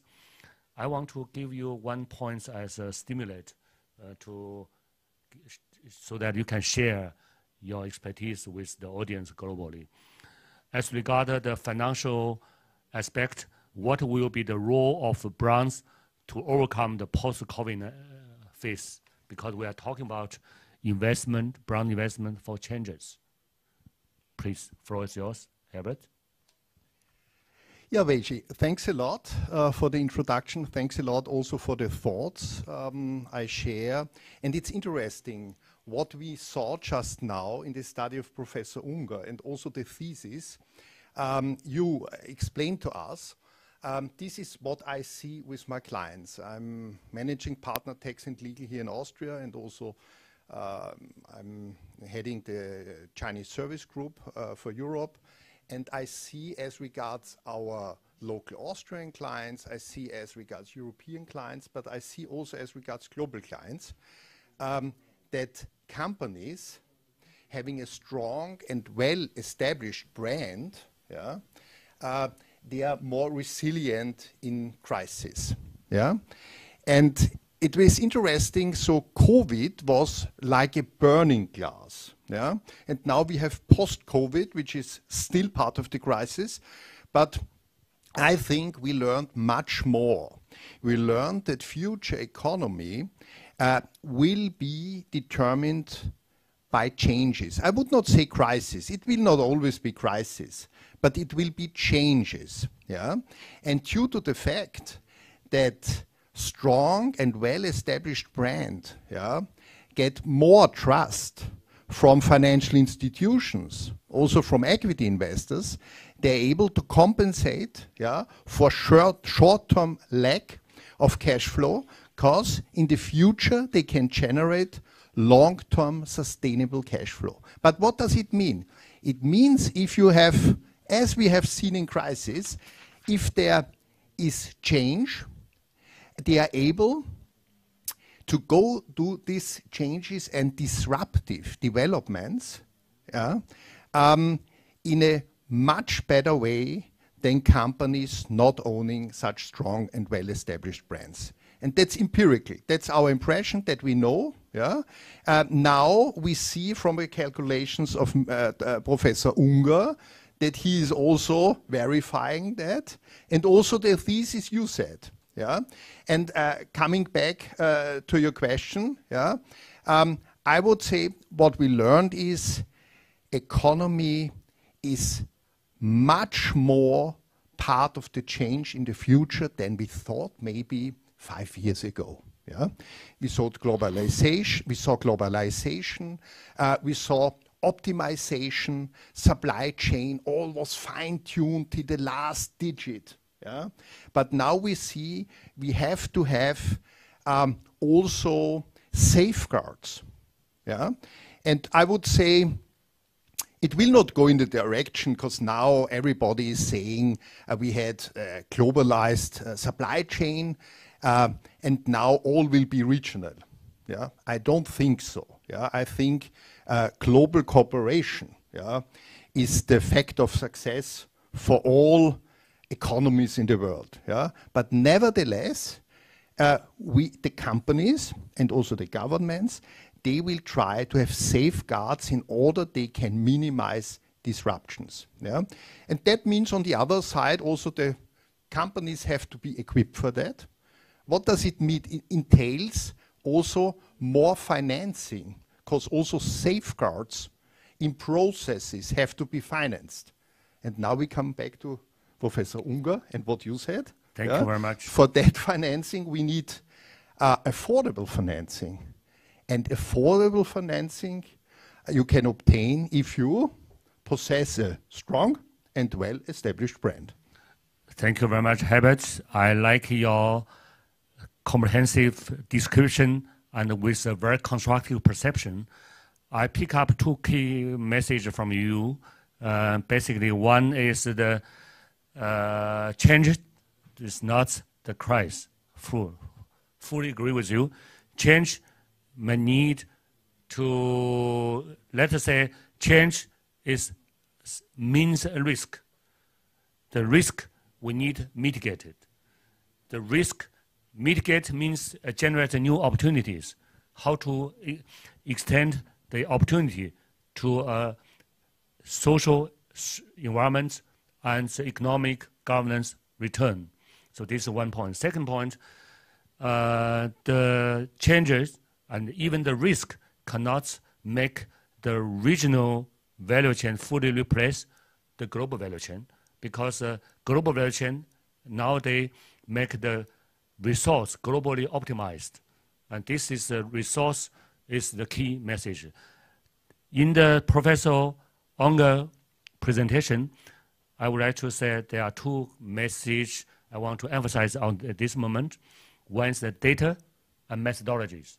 So let us invite our colleagues together to let us enjoy their opinion on the aspect as well. So invite Mr. Tama Guadumi, the partner at Venture Soc. He is the partner with Venture Soc, a Dubai-based venture capital firm. Venture Soc has made over 150 investments and grown invest based off large institutions around 1,000 individuals. Venture Soc invites into the early funding rounds of tech-enabled business that have demonstrated that they can scale across meaningful markets with a particular focus on MENSA region. Mr. Guadum, Tami, how are you today? I'm doing well. I'm doing well. How are you, Ishi? I can see the Dubai's the beautiful buildings behind you, and you might have also, yes, wonderful. You might have already get to know the presentation of Professor Unger, and you have your expertise and in the region in venture capital, and also you have expertise in brand investment, and you are in the center of one of the centers of changes. So I want to listen to you, your first reaction on the presentation of Professor Unger on the from theoretic aspect, as well as your point at large collective issues that's directly related to sustainability become more pervasive, and to what extent are the companies' positions on ESG become their primary brand affiliation. This point I want to listen to you, and you share your expertise also from the what is the difference in the critical of ESG positioning for B2C vis-a-vis B2B business. Floor is yours. Thank you very much, Wishi, and it's great to be here with you. And Professor Unger, I thought your presentation was super interesting. I actually want to take the same concepts, some of the similar concepts that you were talking about, and extend them even further. I think that one thing that probably should be made clear is that the companies that you're kind of like conducting this analysis on are necessarily big, you know, probably later stage companies, mature companies, where a lot of that data is available, where you can sort of bifurcate, isolate brand value within a weighted up within a cost of capital calculation and apply that to some sort of like discounted cash flow to determine a value. The companies that we deal with are much earlier, you know, in the parlance of venture capital, Series A, Series B companies, where a lot of what we're doing is very risky, and it's based almost entirely on narrative. But we see similar importance. So your conclusion, actually, you know, brand value decreases WACC, which decreases the cost of borrowing or increases the amount of borrowing that you can take on as a company. Similar principle with us. We could not hear you. We could not hear you. You may touch your. Yeah. Yes. Did you hear anything that I said or? Now it's okay. Okay, so right. Let me try to pick up. So taking Professor Unger's point and sort of like applying it to earlier stage companies, venture capital companies, the conclusion is not, or what's significant for those companies is not that you can lower the cost of debt or increase your debt capacity. That's most of the companies aren't doing that. But what it does mean is that you can isolate value from an investor standpoint. You can sort of bifurcate technology or operational value from brand value. And we've seen inevitably what any of these companies are doing are optimizing for something. The name of the game is to find a vertical that you can win in and then scale as wide as you can across that specific vertical before you introduce, you know, new business lines. And so we find brands that are optimized. We find companies that are optimizing brand almost entirely, and that is how they're achieving sort of the top valuations. And so if you look at some of these really brilliant direct-to-consumer businesses, you know, the examples like that come to mind are Warby Parker, Dollar Shave Club. There's very little innovation or technology embedded into those companies. Those are still venture-backed companies, and they become billion-dollar companies very quickly in the same funding model as venture capital, but it's all based on brand and not based on technology. And I think that's the point that I'm trying to make, is that where the rest of the world maybe associates venture capital with technology only, it is now becoming, there's like a cadre of venture capital investors that are focused primarily on brand. So again, same concept of what Dr. Unger was expressing, but how it applies to earlier stage investment. We'll come back to you in a few minutes, but now I give you a question first, and you think it over. I would like to know, and I think all audience in the global would like to know, what the opportunity did you have taken during the COVID-19 period, and what changes make the new opportunity for your venture investment? Okay, so I would like to invite a case from your side after the introduction, our colleagues from London. Okay. Now, absolutely. Now we would like to introduce you, Mr. Barnabas As, the ESG specialist, Refinitiv. He is, in fact, he is a specialist in data and technology. In his current role as Global Sales Strategy Director for Sustainable Finance and Investing at London Stock Exchange Group, he is dedicated to building a community of experts who provide sustainability solutions to the financial and corporate market. We have learned from the presentation the data and methodology importance played a role.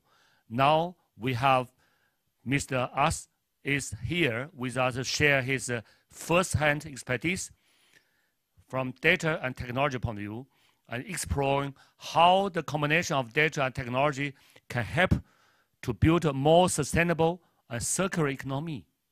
So, floor is yours, Bunny.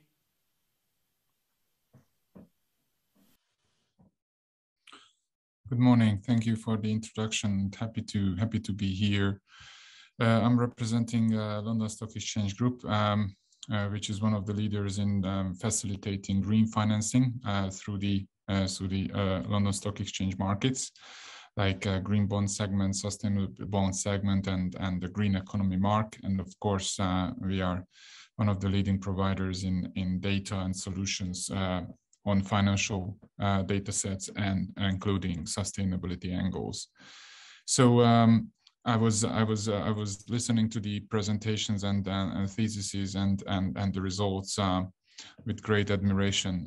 This is something that we always need, that these studies come along and state that that have been felt a lot of times before, but data weren't really available to prove these things. So proving that that intangibles do have a driver for profitability and lower cost of financing is an amazing result, and I'm hoping to see more in these. What I would do is maybe differentiate a little bit between brand and intangibles, because I think brand can have multiples and aspects, and maybe here this is something parallel that we see with the ESG analysis. You know, in the early days, it was one ESG rating as such, an overall ESG rating, and then you trusted the system and basically said, okay, if something is an A+ or an AA rating, then it should be good. And then ESG analysis and sustainability analysis went more into the details. So, okay, it has a good overall rating, but is it good in climate transition? Is it good on social angles? Within social angles, is the company good in workforce enablement, or is it good in social impact, etc., etc.? So this kind of in-depth information gathering about companies is helping these studies that Dr. Unger was running, and it helps fine-tuning the methodology as well.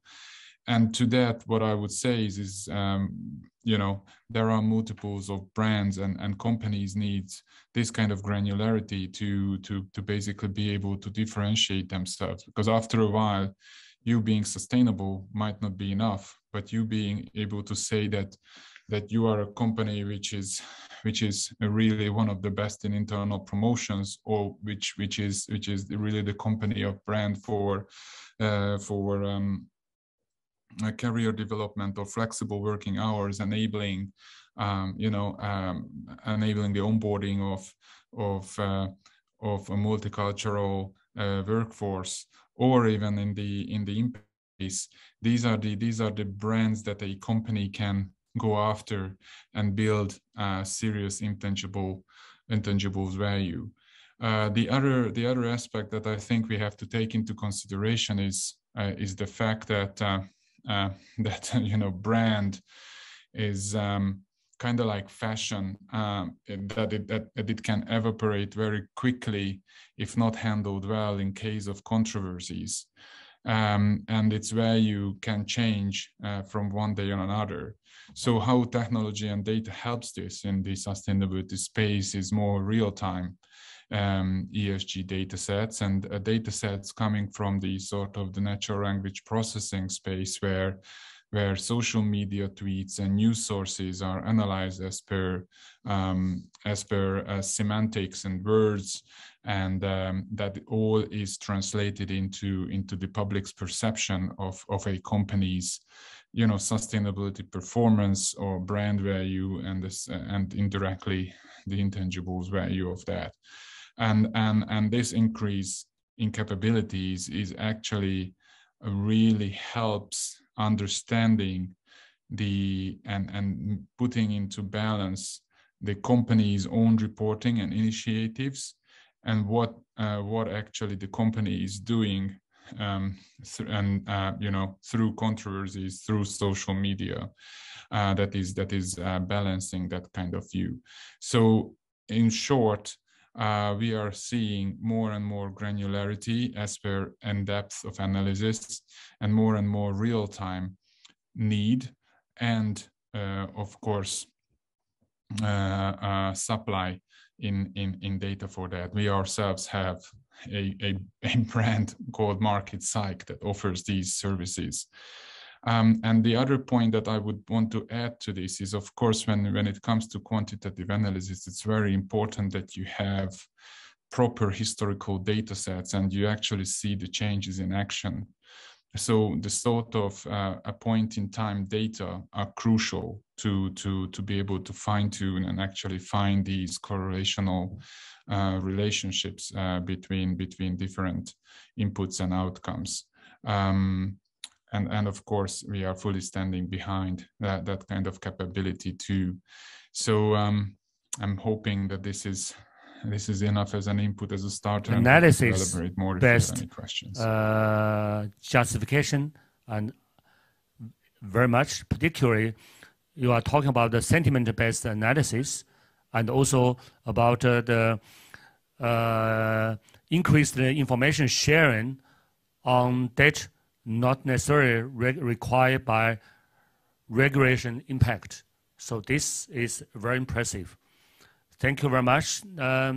Both Tarma and Bunny was talking about also ESG and the impact. So I would like to come back the floor to the room today to Herbert. Now, Herbert, with regards ESG, with regard green aspect, with regard to social aspect, do you have some Green Deal share with us? How will the brands enhance the necessary change without decreasing the returns economically for ourselves? Yeah, this is an important point, and we see as the circle closes. We said we learned through COVID crisis we have to be equipped for changes. Also Green Deal, to switch over to a sustainable economy, is a change. And companies with strong and well-established brands are better off going through this change. But it's interesting, I do an example for this, that brand has also another function regarding Green Deal. Imagine a lady's handbag. Do you think, is it better for ecological circumstances if a lady is buying one luxury, high-branded, high-quality bag, or for the same price, 10 low-quality no names? You see what it means. That means if we have high-quality, branded, high-branded products, yeah, this is also what we need for a sustainable economy. And this is the change. You see, on one side, you have the financing functions of a strong brand. On the other side, it helps us to change economy in a green way.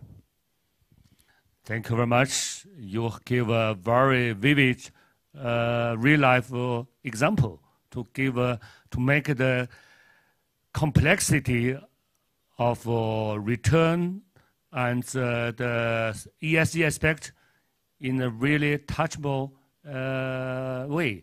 Thank you very much.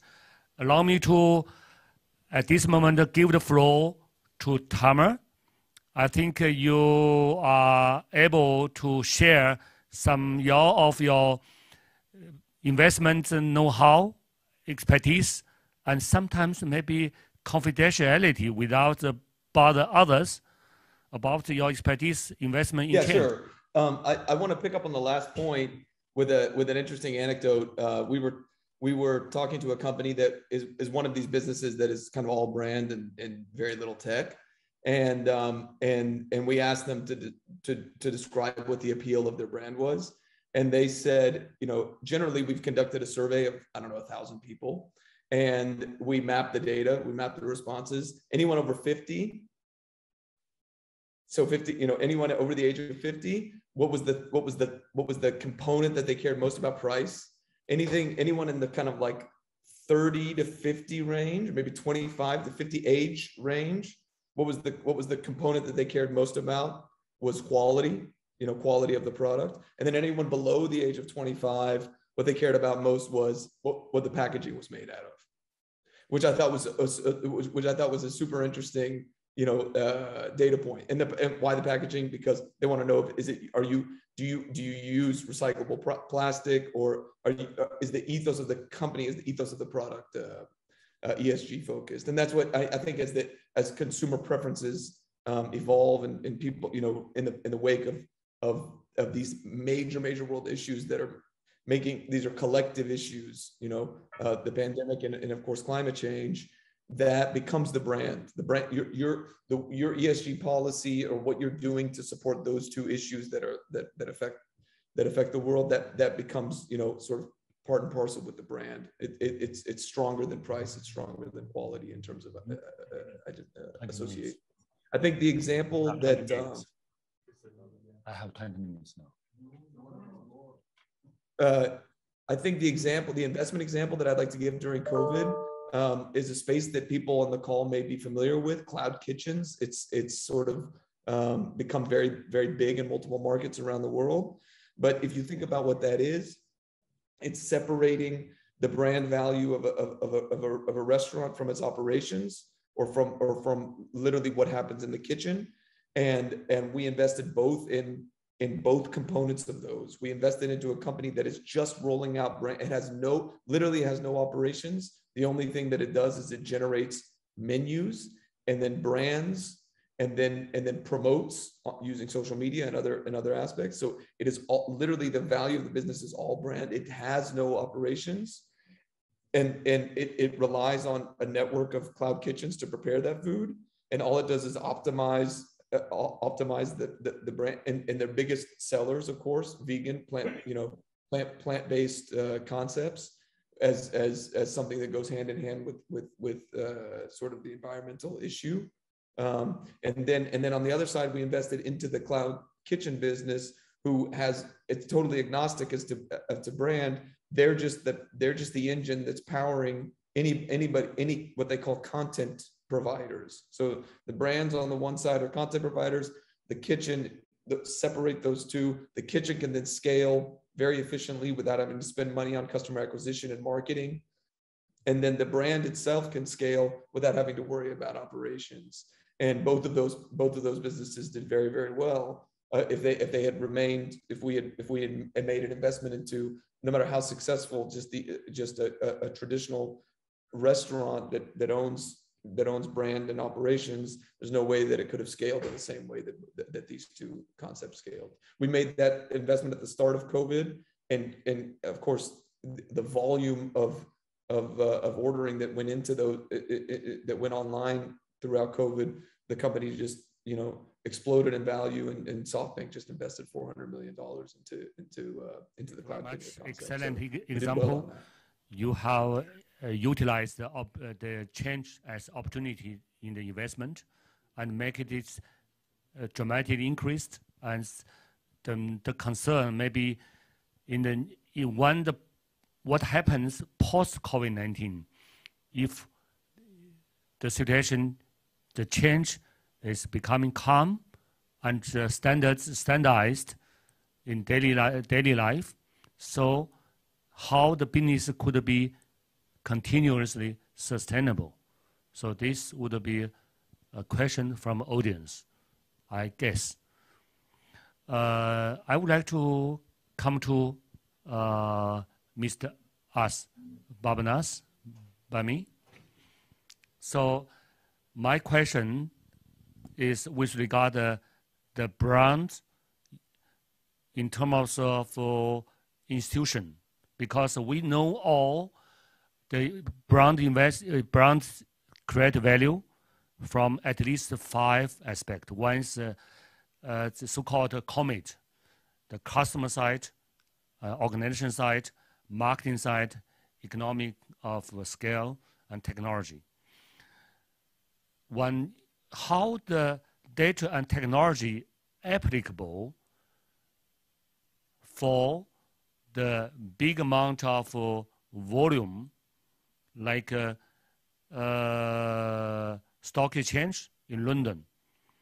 So what kind of maybe fintech or what kind of methodology is applied for the big data process, so that among the big data process to distinguish the impact, to make the impact from ESG point of view higher, from technology and data point of view.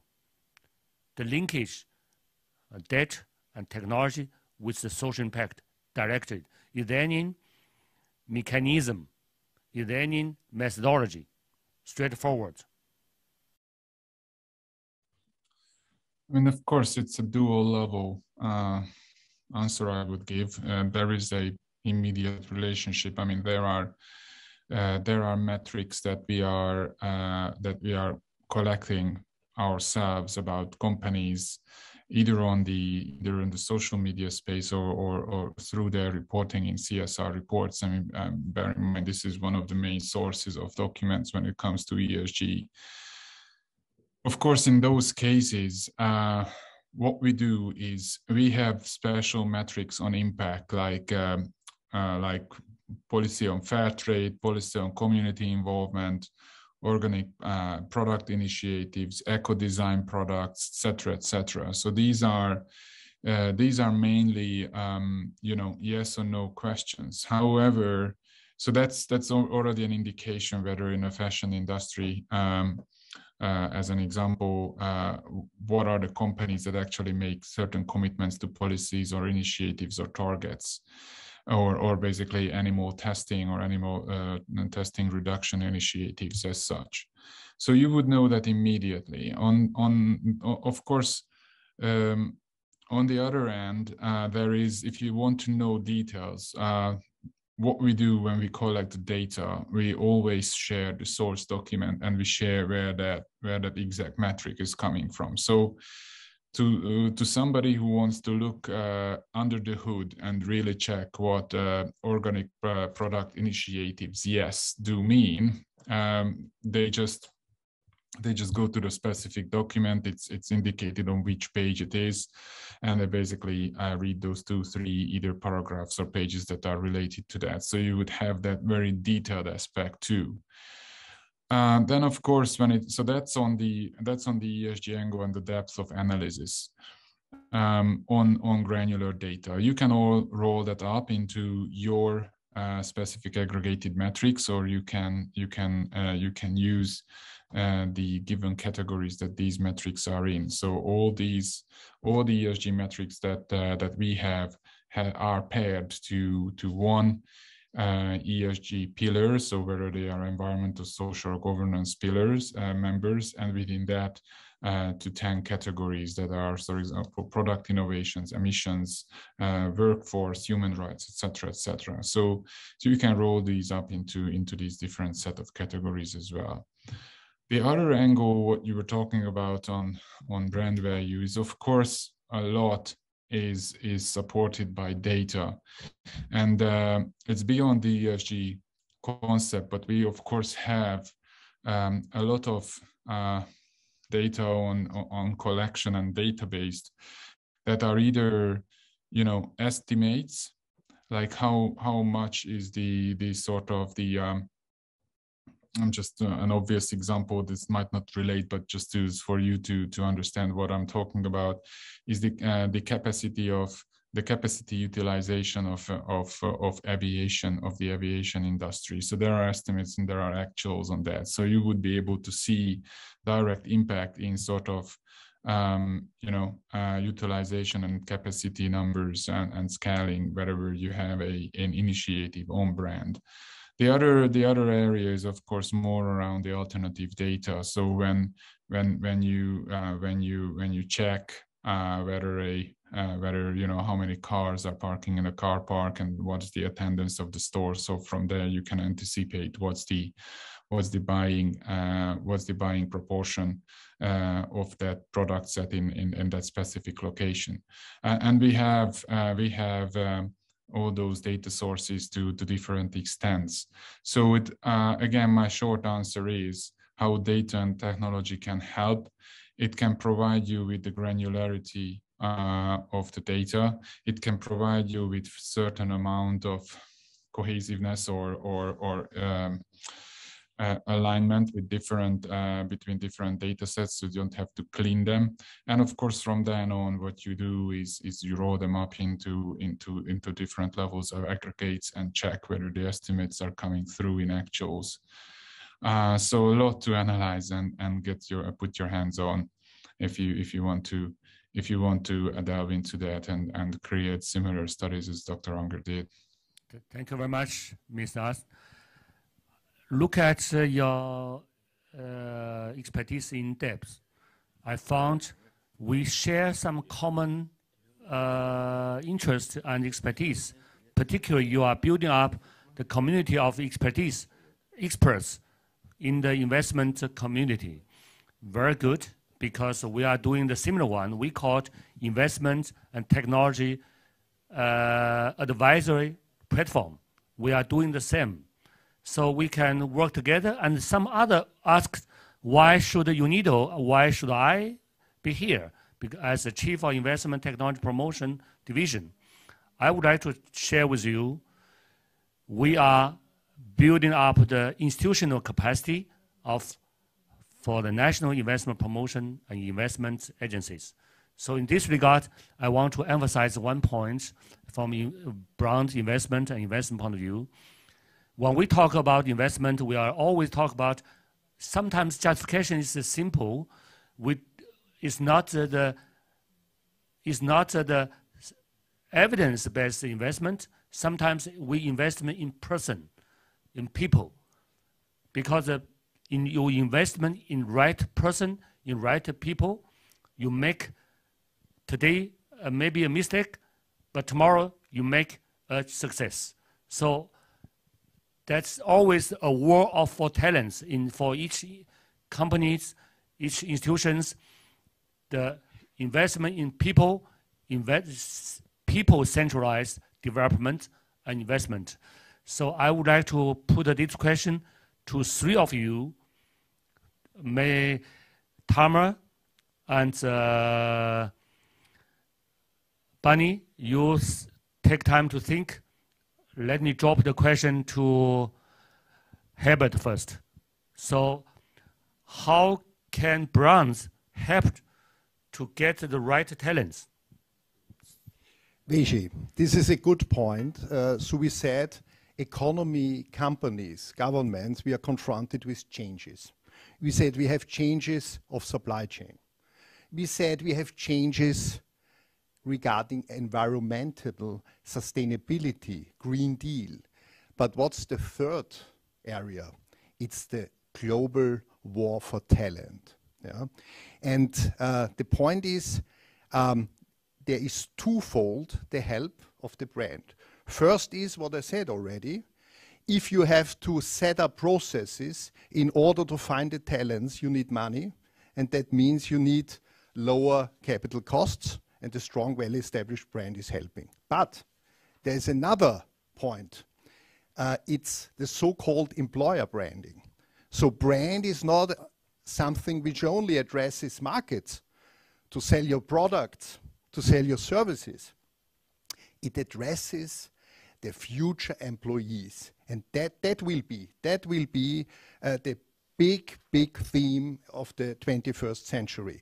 And companies owning strong and well-established brands have more reasonable financing, and they are more successful in addressing that talents. Thank you very much, Herbert. So I thank you for the touched this important role of people-centered investment. So allow me to give the floor to Tamar would you like to share opinion and expertise on this topic?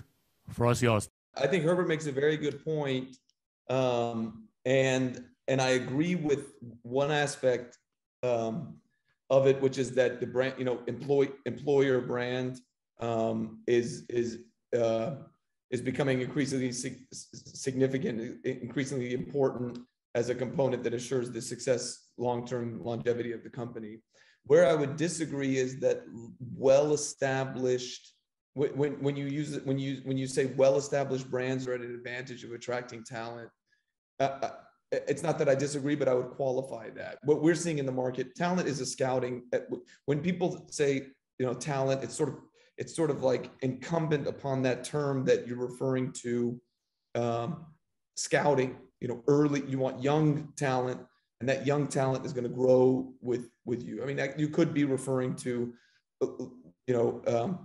very well-established, talented people at senior levels where you're paying top dollar. But I think when you talk about scouting talent, it is scouting, and it's trying to find people early that are younger, that are going to grow with the organization. I think that's the goal of most organizations right now. And I think that large, well-established brands we may be getting to the point where they're actually at a disadvantage relative to a new sweet spot, I think, which are fast-growing but well-funded early-stage companies that are built on foundations of ESG principles and flexibility, and workplace flexibility, and values that are in line with what the contemporary generations are caring about.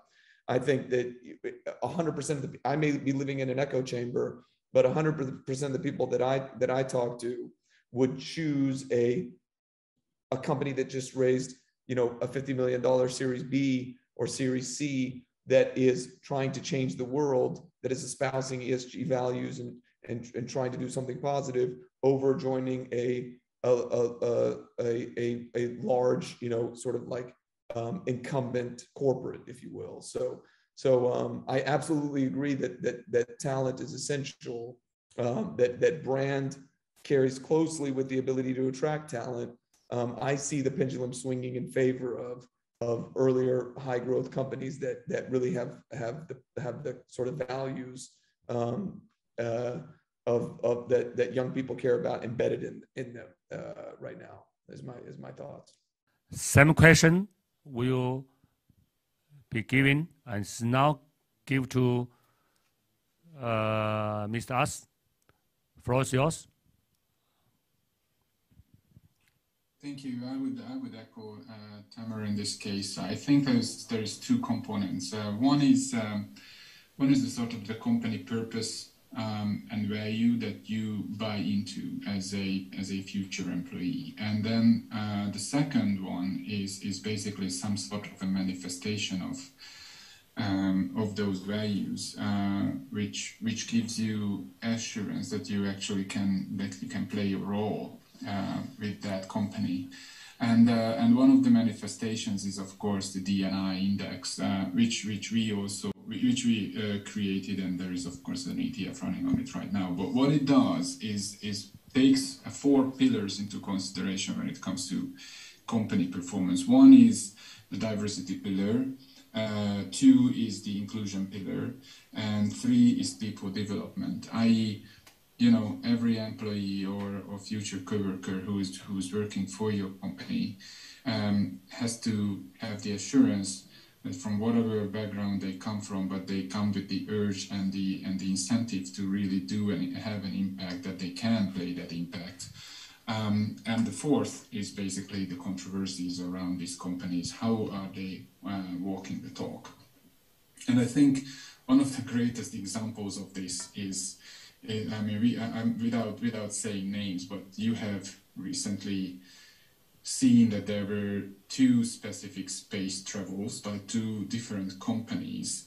So the purpose of those 2 companies, or at least on those sub-companies, might have been very similar. However, you saw the social media tweets and retweets on those 2 achievements in regards of the 2 companies. So that's basically the difference between having a purpose and then having it underpinned by plausible and credible manifestation of different ESG, D&I, or empowerment for impact kind of licenses.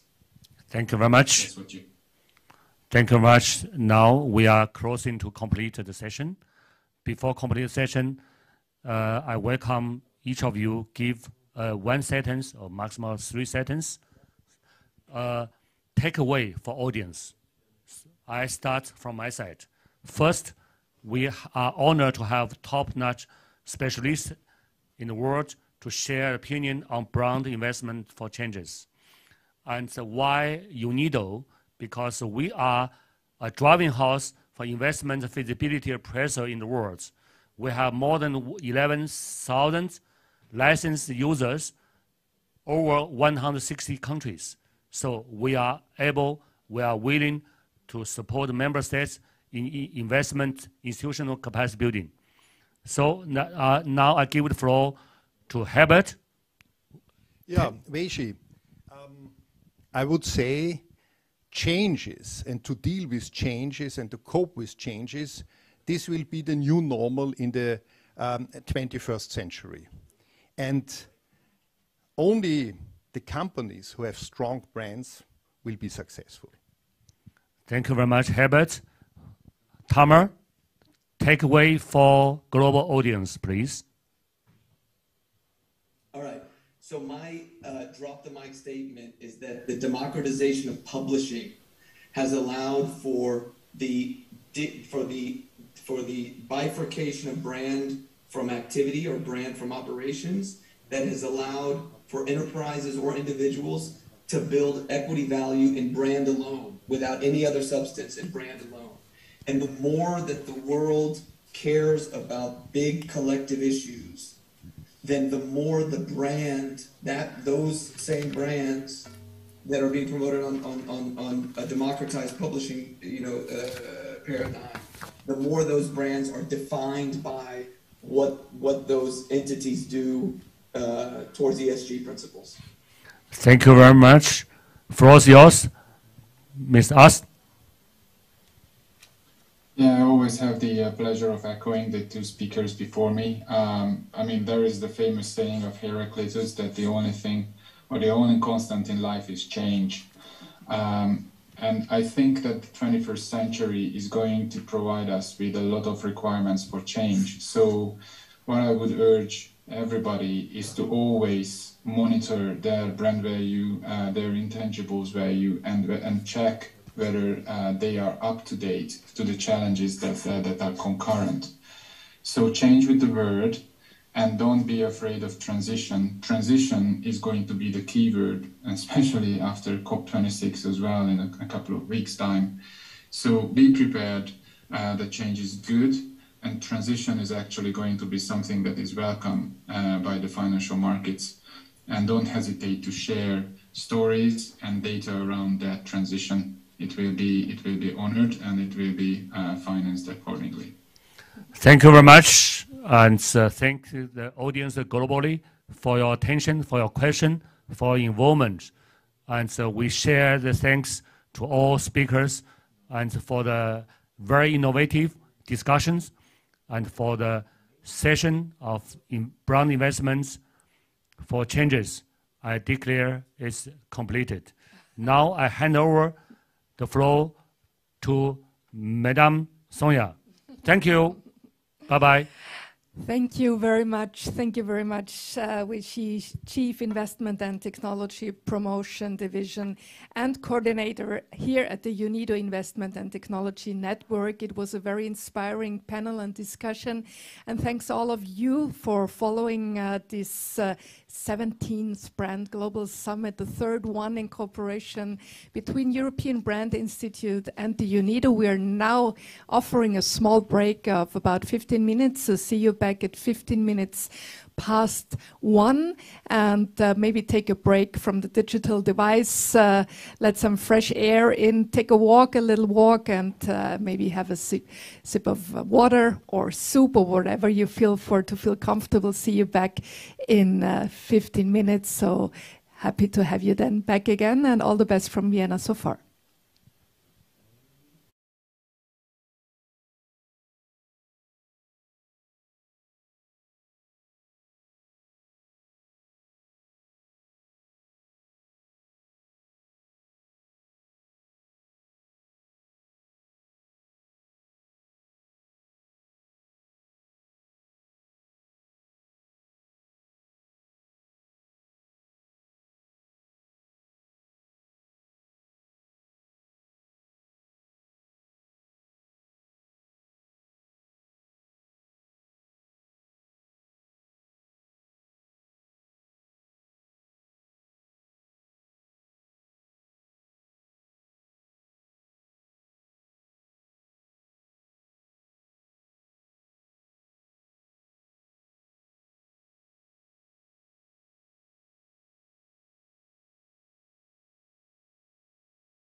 Welcome back after the short break. I hope you enjoyed some time off your digital device, but we're happy to have you back on the second half of this year's Brand Global Summit, live here from Vienna, from the 17th floor of the United Nations building at the UNIDO headquarters.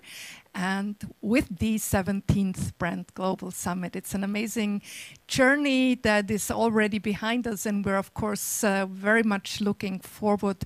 What is going to be the future of brands in our world? We were discussing about the impact of brands on the financial structure of businesses. We were being shown best practices from the UNIDO, and we're also, of course, had a really interesting presentation at the very beginning of this year's Brand Global Summit on the importance of brands for building trust also within societies. So brands for change and change within, what the position of brands is.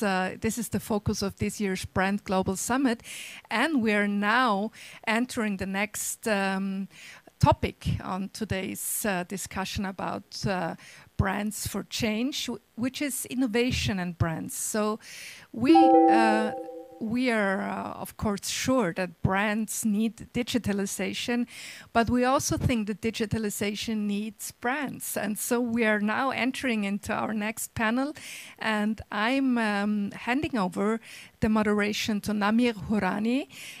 He's Managing Director at Jimmy's. I hope you're with us already, Namir. Happy to have you. And I will now hand over the stage, the floor to you, and would like you to invite your guests of this panel. Thanks for being with us. Thank you so much. Welcome, everyone. I know we have an audience from all over the world today. So good morning, good afternoon, good evening, wherever you are. Brands have always been fascinating. It's really almost like a science. What makes a brand successful has always been a never-ending debate. There's no right or wrong answer. There's no cookie-cutter approach in the way you develop a strong and recognizable brand. And in today's world, this is even more difficult, where everything is digital, the new real estate, where new brands pop up in abundance, where brands can quickly become overnight hits. And all this is possible because of digitalization and the borderless reach that brands have today. So here, there's no arguing that in today's world, brands need digitalization and innovation if they want to survive and be relevant. Moreover, the digital world has also its own complexities. So it makes it easier for phony brands to be introduced, easier to mislead consumers, and easy to make false statements about a product. And not only that, you can get away with it too. In addition to these complexities of the digital world, consumer behavior and consumer needs are evolving and changing. Customers demand sustainable products. They want to know the source of your ingredients or raw material. They want to know that no child labor has gone into the production process. They want to know no animal lives have been sacrificed. They want to know what your brand is doing to fight the climate action cause. So this begs the question, how important are brands to digitalization for the credibility of the digital world? To build trust and loyalty in the digital world is very different than developing the trust in the physical world, where you can touch or feel a product, you can test a product before purchasing it. So the reality is, trust in brands is very important in the digital world, because they help build and develop the credibility of the digital world. In today's panel, we'll be talking about the importance of digitalization for brands and the importance of brands for digitalization. We will explore how design contributes to digitalization and innovation and the development of a brand, how digitalization influences the decisions that brands make, and how brands build trust and loyalty through digitalization. We have three great panelists with us today. Each will introduce a completely different perspective on this topic. I'm excited about this session, and I hope you are too. I will now introduce our panelists. We have David Kasuma, the president-elect of the World Design Organization. David is also the Senior Vice President of Product Management and Innovation at Oregon Tool. David also served as the Vice President of Research and Innovation and Vice President of Product Development worldwide at Tupperware Brands Corporation, where he was tasked with developing new technologies and materials to create amazing product solutions that resulted in the development of 150 to 200 new products every year that were launched in over 100 countries.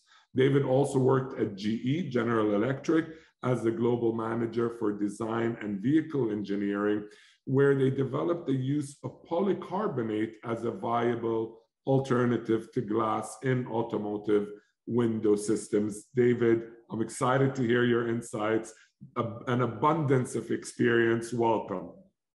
We also have Miss Maurice Orav with us. Maurice is a communications manager at Estonia. Estonia is the first country in the world to function as a digital service. They have a unique approach, which is to offer a variety of state services to people outside of Estonia. You can register a company online, digitally sign and exchange encrypted documents, conduct secure online bank transfers, and make tax declarations electronically. Since 2014, more than 45,000 people from 154 different countries have been granted an Estonian e-residency.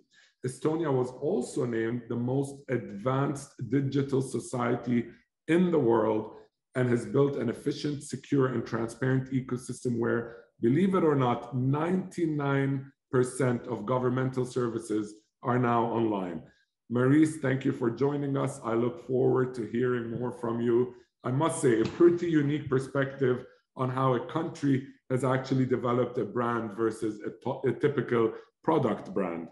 Finally, we also have Tiffany, who's a personal friend as well. Tiffany Kelly is with us. She's the co-founder and CEO of Phoenix Rising, which is a global movement and network of inspiring, action-oriented feminine leaders focused on making a difference in the world. In January this year, Tiffany and her team launched Beyond Bamboo Global, an online marketplace and wholesale business with sustainability at its heart. Beyond Bamboo is a move towards more conscious consumerism. They sell locally sourced products from companies that are working to go beyond sustainable by supporting causes that work towards restoring planetary ecosystems. Their aim is to rejuvenate economies and encourage ethical entrepreneurship to recycle and upcycle, to reduce waste, and to create new sources of income that feel great. Finally, I will introduce myself. I'm Namir Hirani. I'm an entrepreneur myself. I'm also the managing director for the Global Manufacturing and Industrialization Summit. It's a global platform that convenes leaders from all over the world, from the global manufacturing and technology communities, to discuss how technology and innovation and the fourth industrial revolution is shaping the future of manufacturing. On that note, over to our panelists. If I may, Tiffany, I will start with you. So Beyond Bamboo sets the perfect example of how brands can leverage the digital landscape to inspire more conscious consumerism. Can you tell us a bit more about how this relates specifically to Beyond Bamboo and how digitalization has helped you do that? Yeah, so first of all, thank you so much, Namir, for that wonderful introduction, and really lovely to be here and be able to contribute to what I'm sure will be a fantastic panel discussion.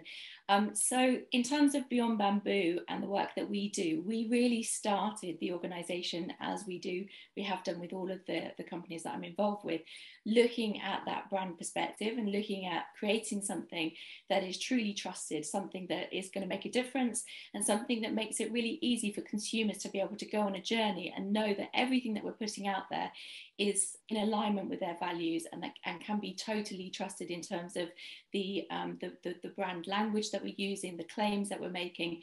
So we really started from that positioning. And I think that part of that came from my previous life, working just as a management consultancy, where I was going into organizations and we were looking at triple bottom line reporting, so people, planet and profit, and sustainability, and working with brands where they were making bold claims about what they were doing with the planet and what they were doing with people, but there was no evidence behind that. And there was a few organizations that got named and shamed, and because of the digitalization of their brands, people walked away and they boycott them. So I think it really started to highlight the need for organizations to be really honest in what they were saying to their consumers. Despite that, as recently as 3.5 weeks ago, the Green Claims Code was published in the UK, and it highlighted that nearly 40% of the claims that are made online by brands in the UK were false, especially in the sustainability and the eco space.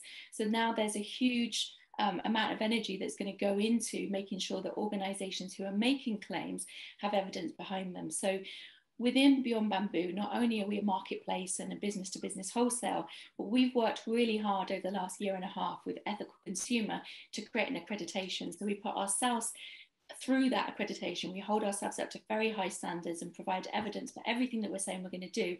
And we ensure that all of our sellers and our suppliers and our clients do exactly the same. And I think digitalization has made that not only really important, but really easy. Because if you get found out for not showing evidence for the claims you're making, then your customers will walk. And I think it's really important for organizations in the future to ensure that they are really adhering to that. Amazing, great. David, you're the incoming president of the World Design Organization. You have a staggering experience when it comes to industrial design. I would love to hear your point of view on how you believe industrial design and innovation actually impact branding. Yeah, thank you for the question, Amir, and also for your invitation to be a panelist. I'm actually very proud to be associated with the World Design Organization. Primarily because of their focus on promoting design as a major driving force and a catalyst to create a better world. And they use the United Nations SDGs, by the way, as a guideline. So this includes, the sharing of knowledge, what we call design-driven innovation that can enhance economic, social, cultural, and also environmental quality of life. You probably don't know this, but the WDO networks to about 400,000 designers around the world through its membership of almost 200 member organizations. The corporate member pillar of WDO actually includes quite a number of very well-known global brands. So these include Samsung, Bombardier Recreational Products, Brown, BMW, Alessi, Olivetti, and Tupperware, just to name a few. And this is because all major international companies and brand owners, they understand that good design sells, and good design has made products successful in the marketplace. So design can play an important and strategic role in raising brand value for a company. When a company develops a design lexicon, over time, the design language can actually become synonymous with the brand identity. So think about BMW as an example. The German car company has been in existence since 1916, over 100 years ago. But in 1933, they came out with the BMW 303. Which was the first BMW with a well-recognized pair of kidney-shaped openings in the front, which is known as the kidney grille. And since then, BMW has launched many car models over time. Even 90 years later, all of them can be recognized as a BMW car without people even looking at the logo. So it's pretty astounding what design can provide. In a world that's actually really crowded with competing new products, companies who produce products have found it critical to maximize their product differentiation through the design process.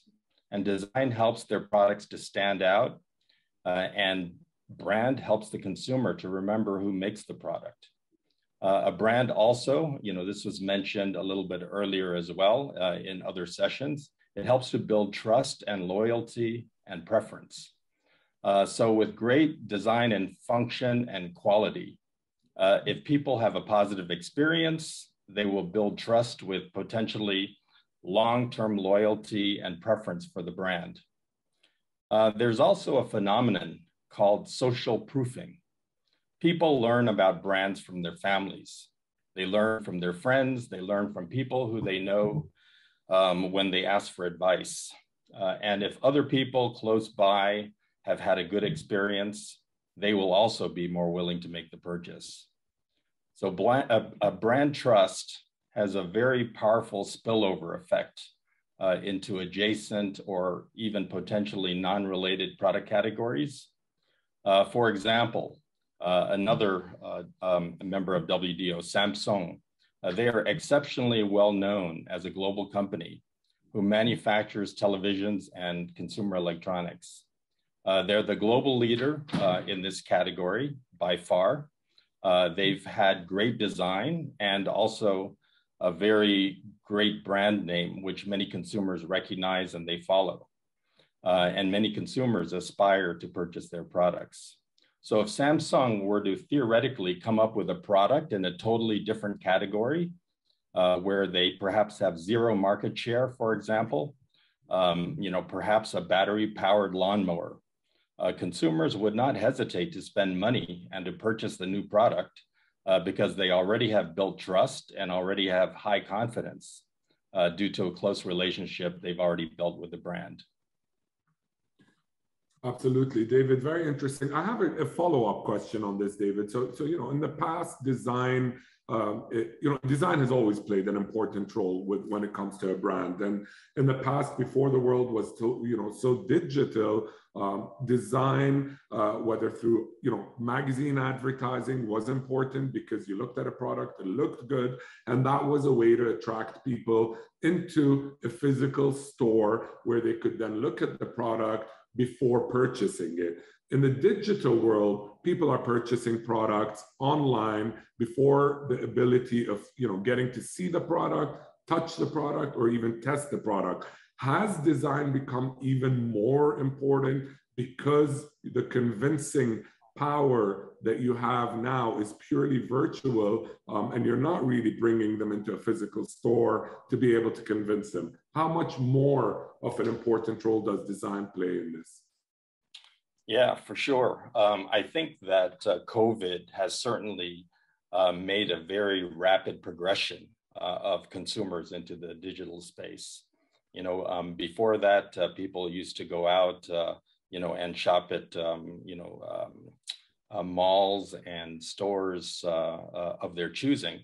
But since most countries were locked down for already more than a year, it has become more critical, I think, to be able to offer products and services online. Design does play a role. Design is actually not new to the digital world. Even product creation today takes place in the virtual world. There is a company known as Dassault Systems, based out of France, which is the world's leading provider in the digital space for 3D design. Those of you who are familiar with how products are developed will know this. They're also good at simulation and digital manufacturing. And the platform is actually used as a tool to design consumer products as well as other high technology products like automotive and aerospace. So I think that, definitely as an outgrowth of this development, the sales organizations are also utilizing the same models that are created through the design process to highlight products even before they're made. So this gives them an opportunity, number one, to go for VOC, the voice of the customer, and get relevant feedback is extremely fast. And then it would situate them pretty well, I think, when it's time to actually launch their product. Okay. I'll come back to you, David, because this is a topic that I am passionate about, design in general and how digitalization is going to be impacting this. Maurice, over to you, your perspective in developing a country e-brand. Many people can say that they've worked on e-product launches, but not a country e-brand. How has digitalization helped to create and establish e-Estonia? Yeah, hello. First, I want to thank you for this, for the invitation to this very crucial panel with this distinguished guests, and greetings from wintry Tallinn. If we talk about brand and digitalization, then e-Estonia brand is based on digitalization. So maybe I will go back for around 10 years. And actually, I wanted to ask from the participants, unfortunately, I can't see you, but if I would see you, I would ask how many of you know about Estonia? I'm pretty sure that maybe you have heard about our digital nation, but I'm pretty sure that if I would have asked this question, for example, 10 years ago, you have either known anything, or maybe you have known that Estonia is a small country in Eastern Europe with ex-Soviet background. And we saw that a lot in 10, 15 years ago, and we wanted to change that. And as we started to digitalize our government already in the early 90s, because we didn't have any legacy, and as Namir already said, that 99% of our public services are online. I just recently, last week, we voted online for the local election, and almost 50% of our voters voted online. So we saw that as our advantage and our unique selling point. We saw that we were digitalization, in terms of country digitalization, we were the pioneers or the first ones. So we thought that we will build our brand, our country brand around this, because this was also the main export that Estonia was doing. And as Estonians tend to be quite humble and self-critical, especially when it comes to digitalization. Every Estonians think that we are not doing very good. And we don't want to oversell. But if you're building a brand, and part of branding is showing yourself on the brighter side or on the better side.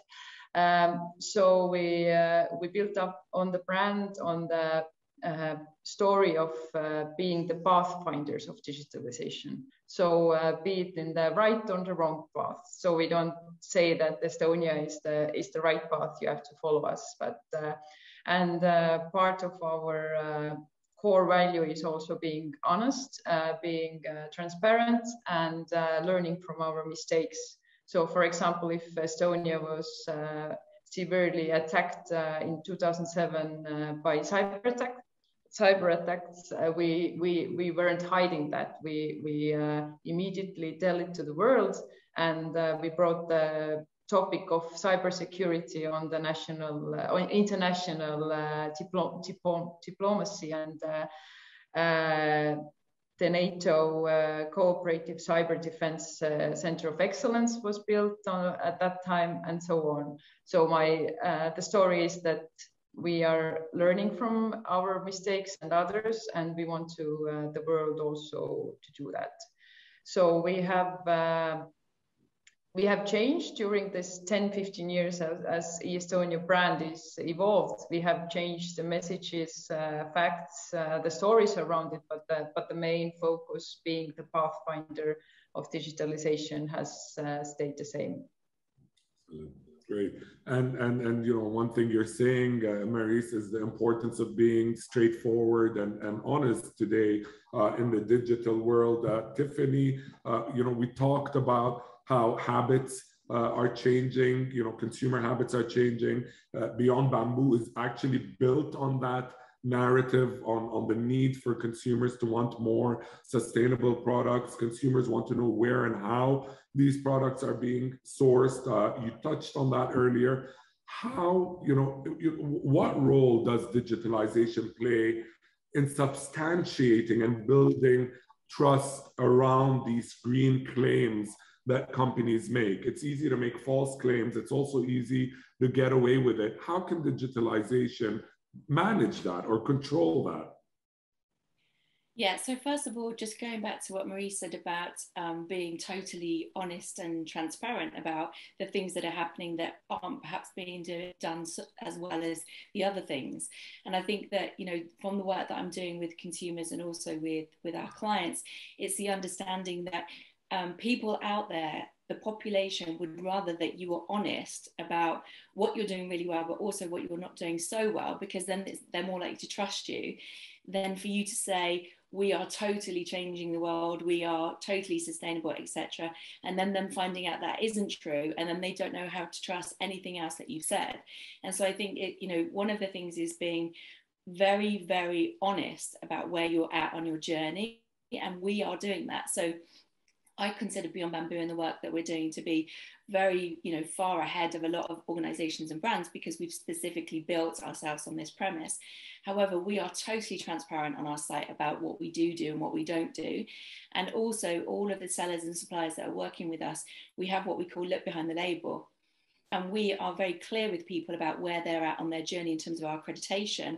But also we don't just sort of say, okay, well, they're scoring very low on this. What we say is that this is an area that needs development, and here's what we're doing to help them. And here's what they're doing to help themselves. So I think that storytelling, that honesty, that, you know, we're doing the best that we can do right now is really important to people. And the digital landscape provides the perfect space to do that, because you can constantly update. It doesn't mean that, you know, before being able to do things digitally and people had to come into your store and see a physical product, if they didn't like what they saw, or if they looked into it and they found there was child labor or whatever there might be, they might never come into your store again. But with digitalization, you can continuously evolve your story and you can update your story. So again, to what Marie said about, you know, with cybersecurity, they didn't do something so well as they wanted to. Well, now let's show you what we're doing and let's constantly update you. And it makes people feel like you're taking responsibility and you're owning where you're at and your journey. And the constant communication makes them feel secure in the fact that you are taking them seriously in terms of their, you know, their consumerism and their trust in you and everything else. So I think that, you know, we're at a time in our evolution as businesses and as individuals where there aren't any hiding places anymore, where you've got, you know, information at the tips of your fingertips all the time. And if you do something that is untrue, if you make false claims, it only takes one thing and that could be the total end of your brand. And I think that that's great. I think it's really, really important, because it's forcing all of us to take a look at what we're doing and become even better versions of ourselves. And, you know, we aspire at Beyond Bamboo and at Phoenix Rising and Roundtable to be pioneers and role models in this space. And we're documenting our journey every single step of the way. We're constantly asking for feedback from our sellers, from our consumers, from our contributors, from our employees, and we're sharing those stories as well. And I think that organizations that decide to go down that route and really kind of take seriously what's happening at the moment in terms of that brand communication and brand awareness are going to be the ones that survive in the future, and not just survive but thrive, because people will want to be part of their journey and they'll want to, it's like a lifestyle choice, right? You either go with keeping your head in the sand and doing what you've always done and it's efficient and it's easy, or with Beyond Bamboo, for example, you go with something that might not be totally convenient in terms of fast delivery, but you know that we've vetted it every single step of the way and that we've done the hard work so you don't need to. So I think it's going back to what I said before about making it easy for people to make conscious choices, and that's our job, right? And I take that really seriously. Amazing. Difficult question for you, Tiffany. You know, I own a restaurant brand here in Dubai. It's a healthy food concept. We try our best. It's almost impossible to get that 100% accurate all the time, but we try our best to source organic ingredients, and that's a big part of the brand identity. Dubai obviously imports a lot of its produce rather than growing it locally, even though we're starting to find a lot more homegrown produce, but we still do import a lot of our produce, and we don't always have access to organic produce. It's easy for me to say that the lettuce that I'm sourcing is organic, even when it's not. It's extremely difficult for, you know, consumers to call us out on that, or to even prove that we're not being honest about it, right? I agree with you. If you are called out, that could be the end of you as a brand. And you know, and conscious people tend to be honest. But there are, you know, digitalization, and the digital world does also open the door for, you know, people that are not necessarily honest and are just looking at their bottom line and want to make sure that they're selling. I can come out on a typical week and say, all my produce is organic. When it's not, there's a high likelihood nobody will find out. How do we manage that situation? How do you control that situation? How do I know Beyond Bamboo is sourcing only sustainable products? And how will digitalization help in substantiating that, in making sure that people are, you know, being truthful about their claims? So I think that from my perspective, where it starts is intention and integrity. And of course, there's people out there that don't care, right? There's people out there who are just going to jump on the greenwashing bandwagon, and they're going to try and utilize that to sell more products. And it's very difficult to stop that, right? That's what happens. And I think that each of us as human beings, it's our responsibility whenever we're making a choice about where to eat, what to buy, what to do, is that we've got to ask ourselves the question, do I know enough about that? Now, going back to what I was saying previously with Beyond Bamboo, is that we have committed to doing that hard work, and we're totally transparent with our entire process, including the evidence that we require from our sellers and our suppliers and our clients to demonstrate. So we don't just have a checkbox that says, are you doing X, Y, and Z?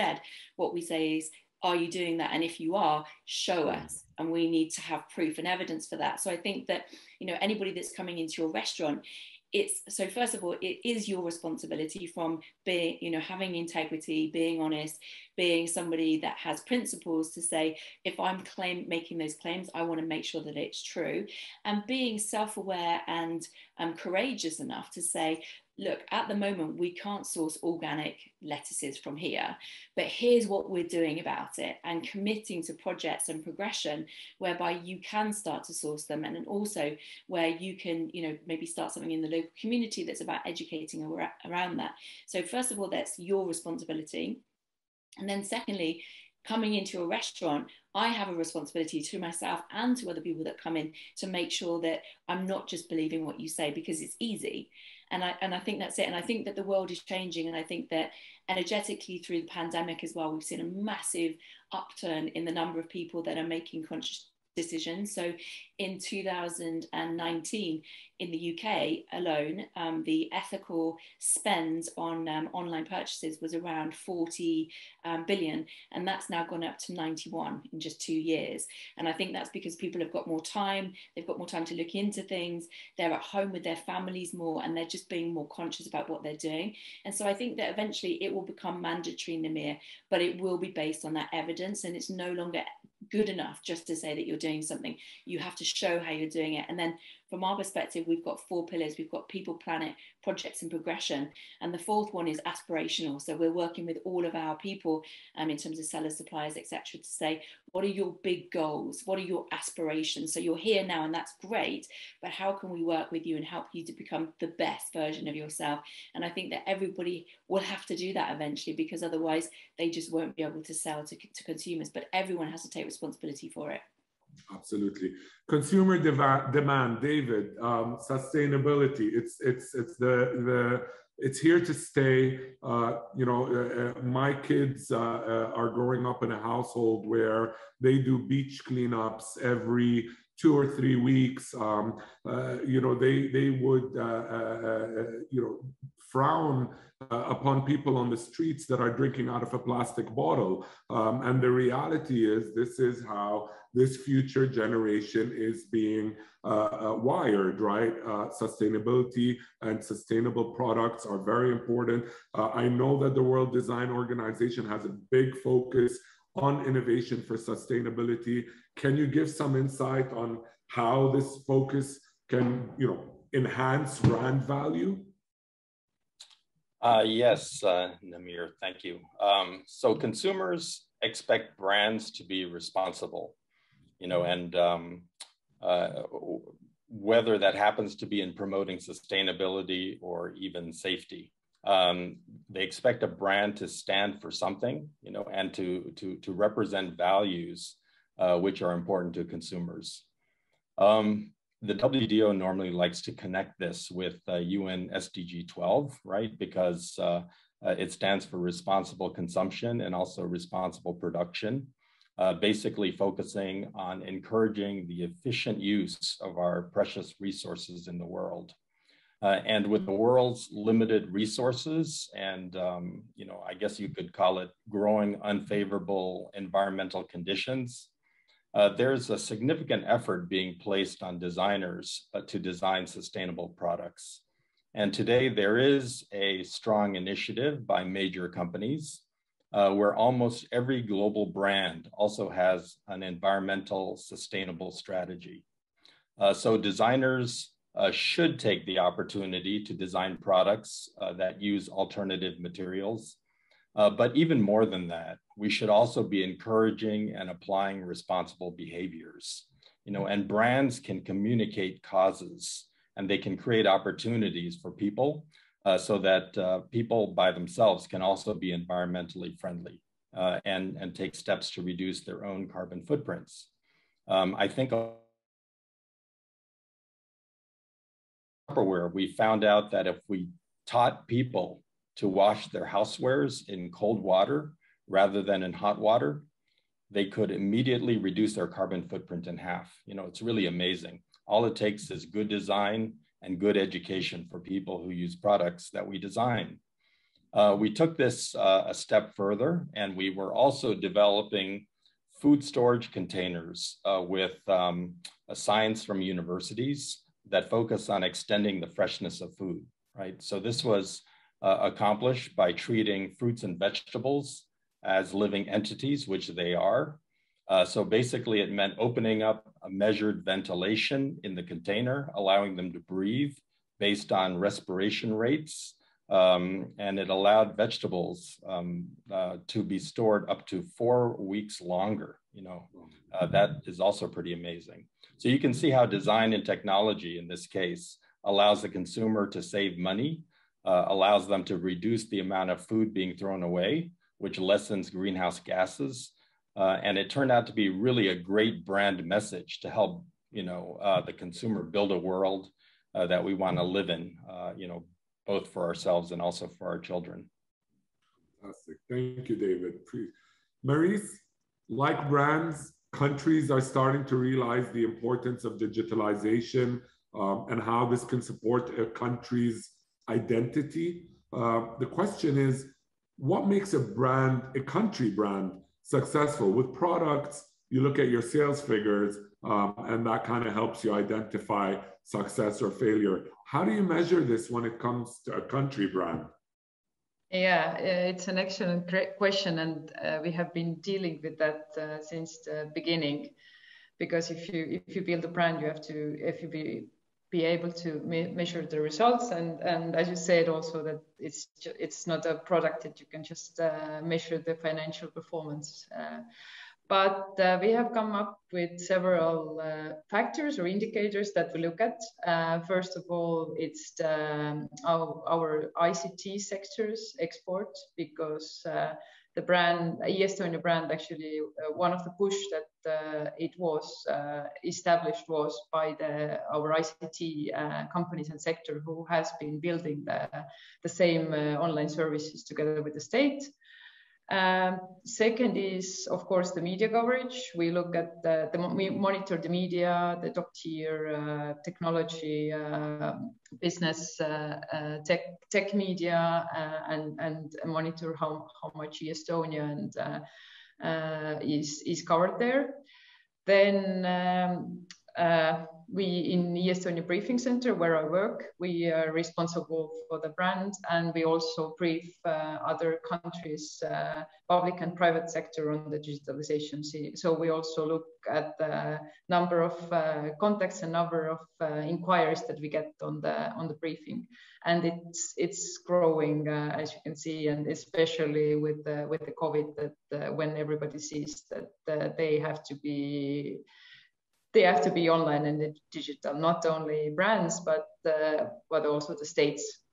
And also, of course, it's very important how to measure the brand in the international audience. So last year we conducted the first qualitative and quantitative survey on the international brand. So we think we are doing great, but we don't know that. So we did the first survey, and we want to continue it in the next years, so to see the results and see if it's getting any better or not.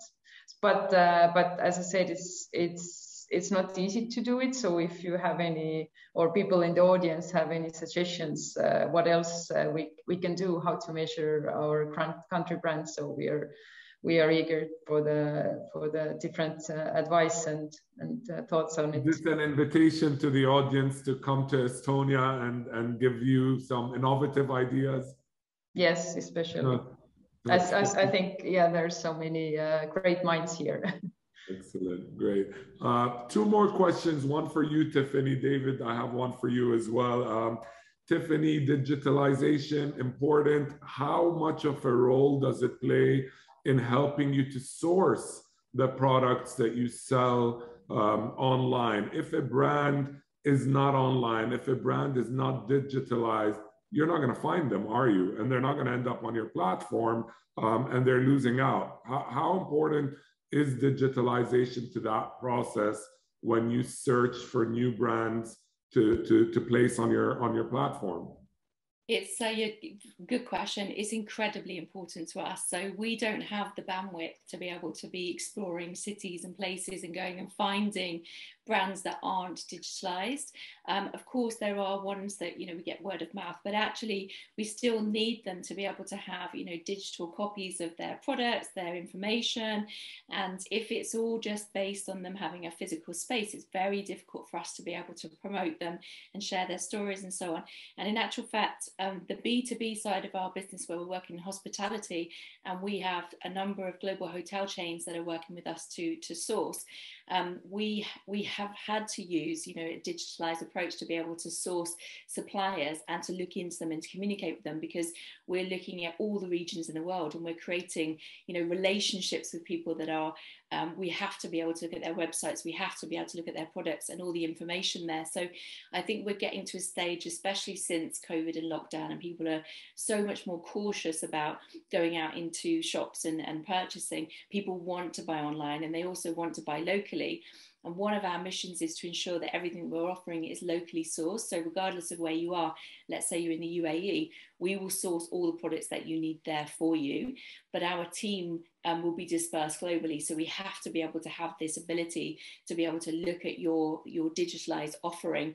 And so, for us, it's incredibly important. And I think also just in terms of transparency and telling your story and demonstrating that what you're saying is true, you have to have that evidence online as well. So certainly for us anyway, it's very difficult to work with anybody that doesn't have that kind of digital presence. Absolutely. David, final question for you. Digitalization has given us all tremendous access to people and talent all over the world. Does it make sense for brands to only focus on their internal talent when it comes to design processes? Or shouldn't all brands be open to crowdsourcing design, for their new products from people all over the world? Today, you can crowdsource a logo or you know, a landscaping design for your garden? You know, should companies be tapping into the global design talent pool when it comes to designing new products? Yeah, so the answer to that, Namir, is yes. You know, most companies, they actually don't have all of the competencies, you know, that they're interested in because technology opportunities are vast. You know, if you're talking about, for example, you know, IoT, for example, you know, it can cover so many different areas of product categories. You know, so in order to really look at, you know, how to get to market faster and how to get the best ideas, people should really focus on building partnerships. You know, they say that collaboration, you know, is the new strategic advantage. So it's really important to be able to connect with partners who can help you build your product faster. You know, you don't have to have the competency in-house anymore to extend your reach. You just need to find the, you know, the proper partners who have the competency that you can build your platform on top of that'll help you get to market faster, you know, much more reliably, especially if you don't have to climb the learning curve all the way from zero. And also, you know, to reduce the risk and the cost. You know, so there are many, many advantages to working with external partners. You know, definitely open innovation, you know, I guess is the correct term. It, you know, can take on many forms. Part of it would be crowd sourcing of ideas. And I know that some companies are actively engaged as well in terms of getting feedback for their design concepts, you know, before they are launched, you know, by putting them on a platform where you're not only focused on crowdsourcing, but also, you know, focus on crowdfunding, for example. You have the ability to, you know, get feedback in terms of what customers are willing to pay for your added features and benefits. You know, of course, that's super important because you can always add, you know, cost. The question is, you know, what kind of returns will you get from it? So the important thing is that when you do open it up for crowdfunding, you know, in a very strategic way, customers vote with their dollars, right? So you can get that feedback, you know, and get some real good recognition in terms of what that value is worth to the customer. Great. David, Marie, Tiffany, I think we're out of time.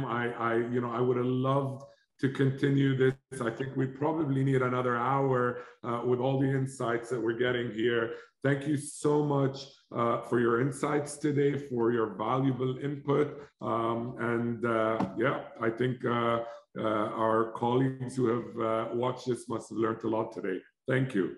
Thank you so much. Thank you. Thank you. My pleasure. Thank you.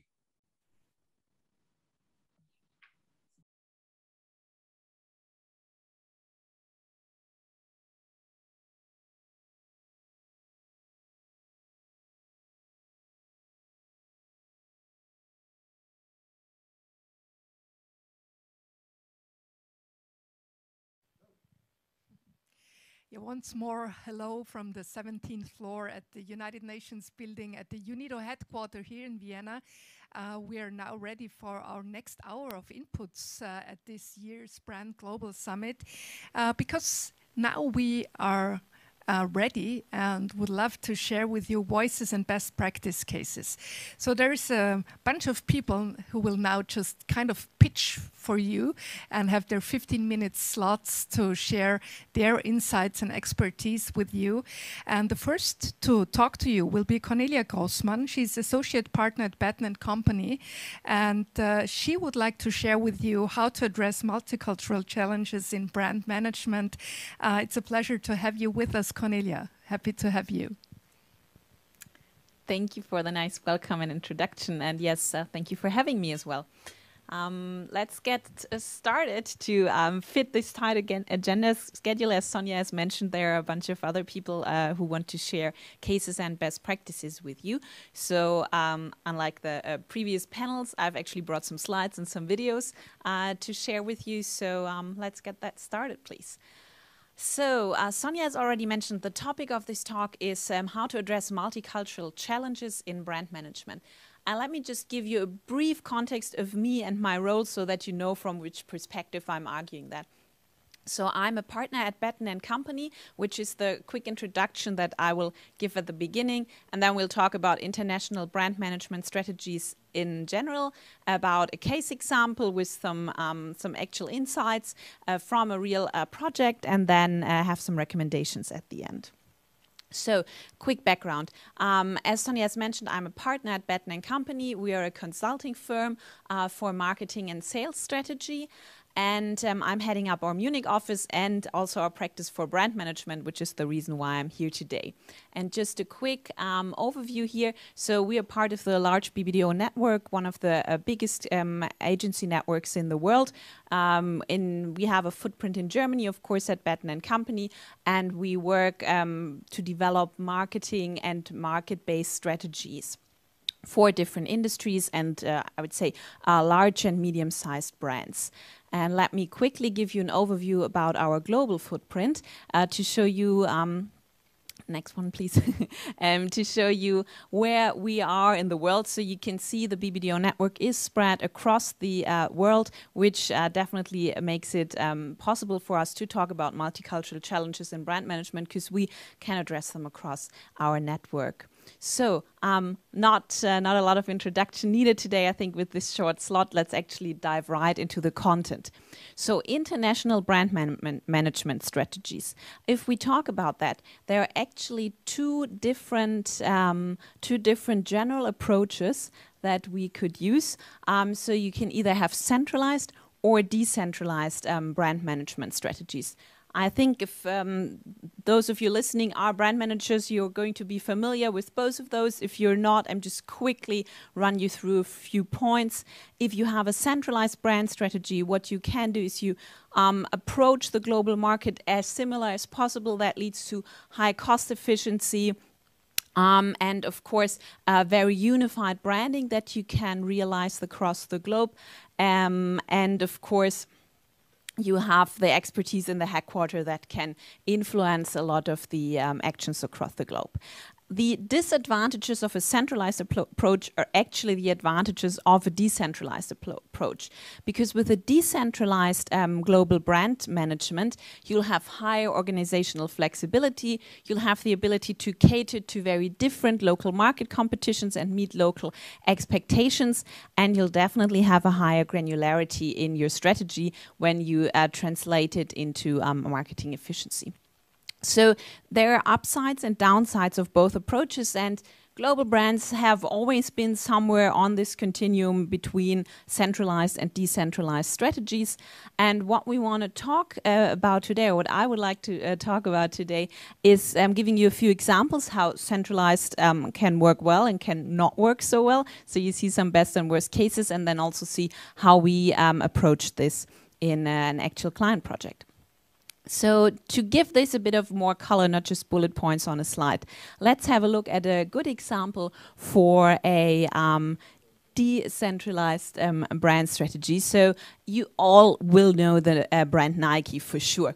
And we will have a look at those cases and the adaptation to local culture always from a Chinese perspective today. Why? Because that actually fits well with the case that I'm going to present later. So we are already kind of getting into the topic.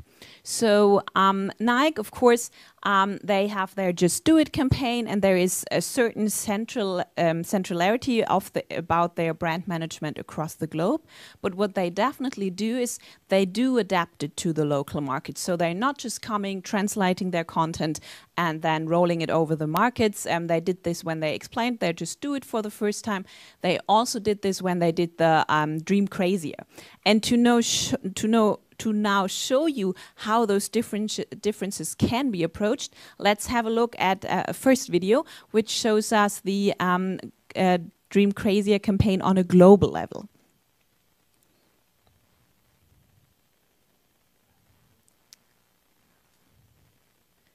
You should be able to hear some sound, otherwise this is going to be okay.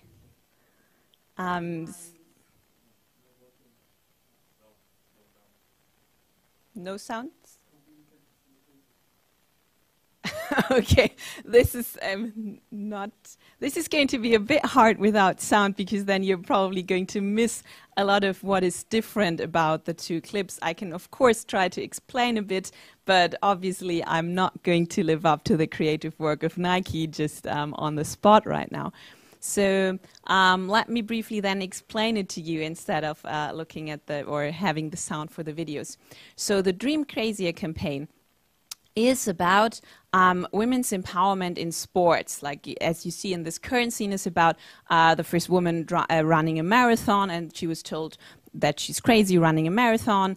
This lady was told she's crazy managing an NBA team, and so on. There's a lot of this idea of well, you can't do this. This is not the sport for you. And then obviously the message of the sport is the dream crazier, so that you can actually do it. So that relates nicely back to the Just Do It campaign, of course. But it shows you, well, how much crazier you can dream when you can just do it.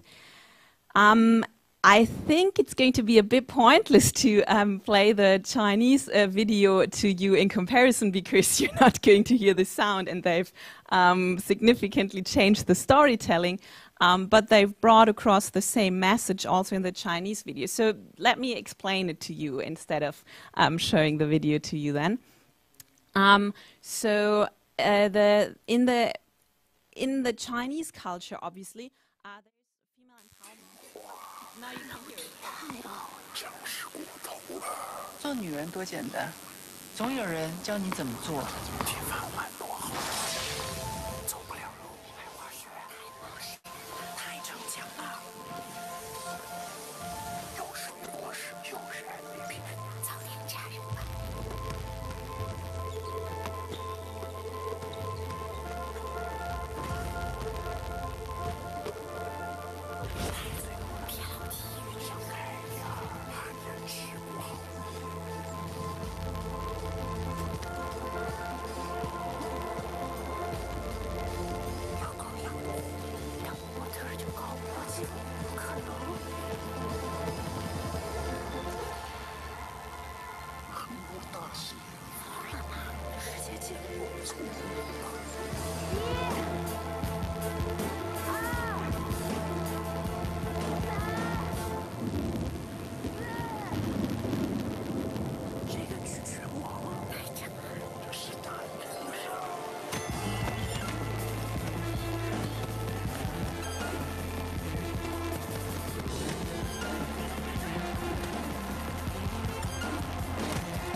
越是被说过了，太过了，我们越是要继续。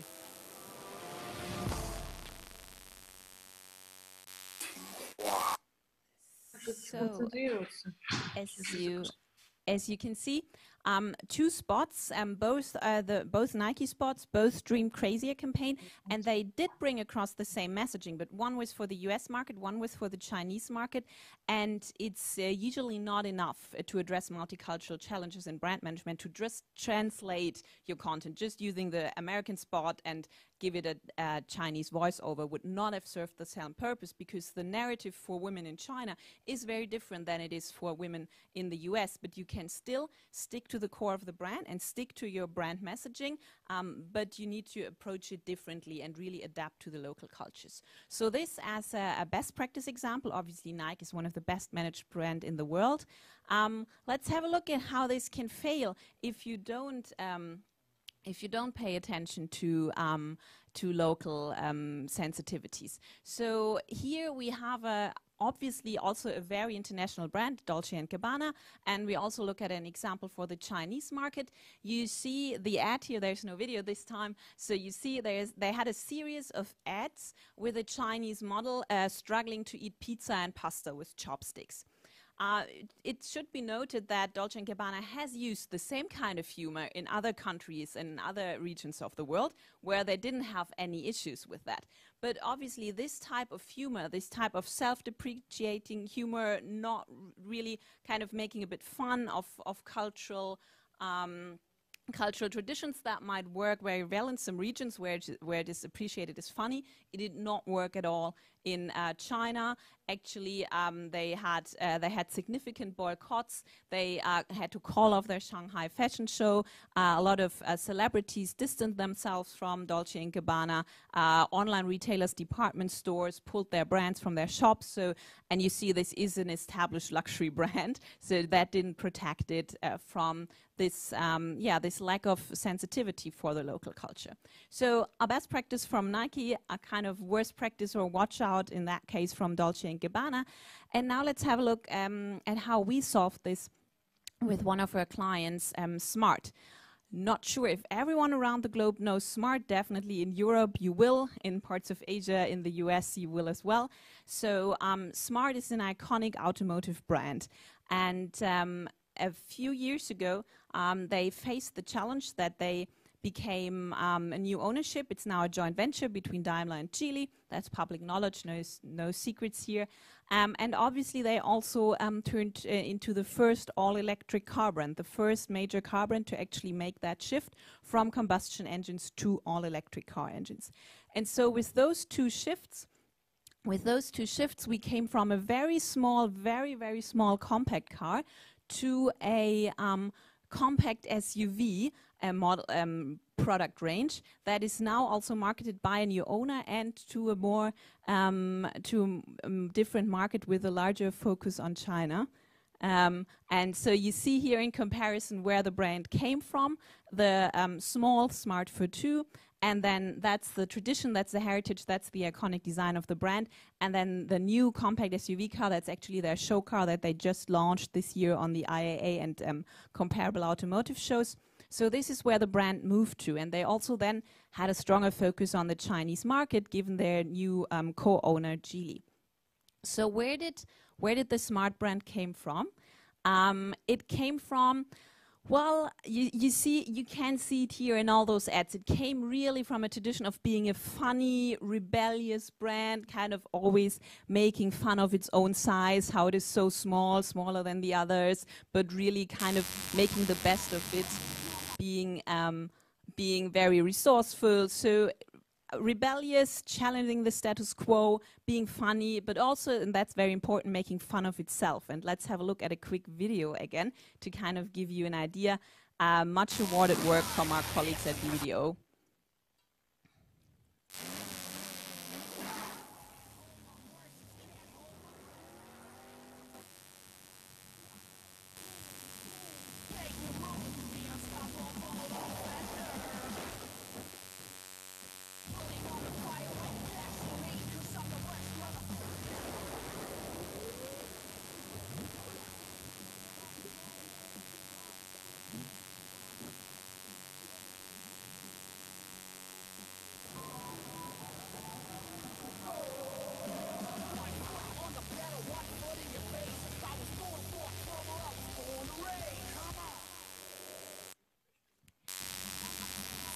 So, as you can see, there's really been that humor of making fun about themselves in that spot, right? So it's really pinpointed the idea of, that's not a car, an off-road car that is sinking in the water. It's not getting up the hill. So, but it's definitely parking way better in the city than the large SUVs, and that's what the car is made for, though it's perfect for its use. But you see this type of humor, kind of, again, a self-deprecating humor that always been part of the identity of Smart, this irony, this making fun of ourselves.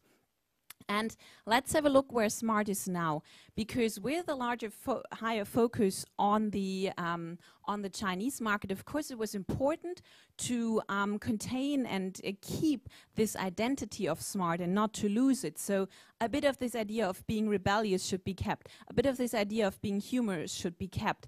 But for the Chinese market, where the car as part of the Mercedes family is seen as premium or light premium, that's how it's positioned, it's important for a more status-driven culture that this is not something that makes fun of itself, because that would not be a purchase driver in a market like China.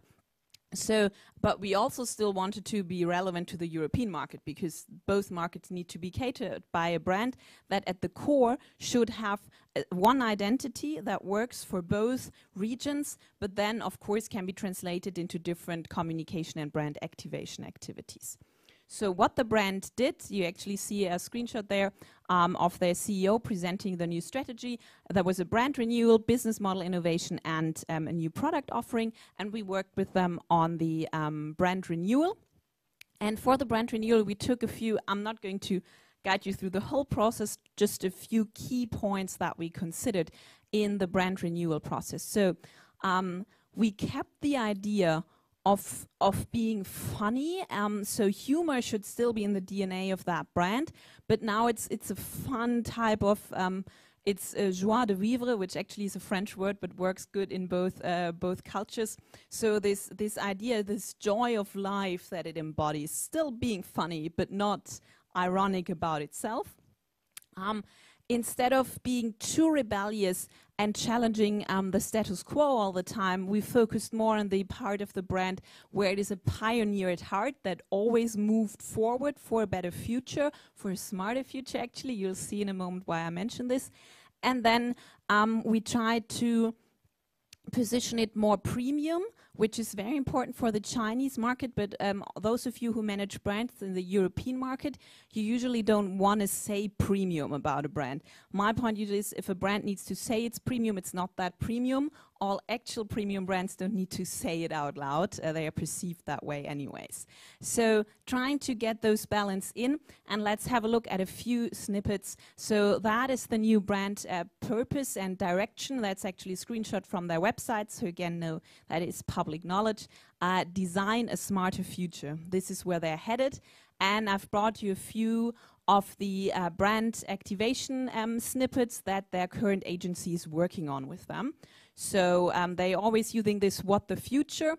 You still see that bit of a humor because, I mean, you all can complete the what the sentence differently. I'm not going to do this on video now, but you still see they playing with some humor. But it's not irony about themselves. It's taking this idea of going forward, designing a smarter future. And here you see some of their ads at the moment. Cars can be good. And let's have a look at the cars can be good. It's the video on the right bottom. Let's have a look at cars.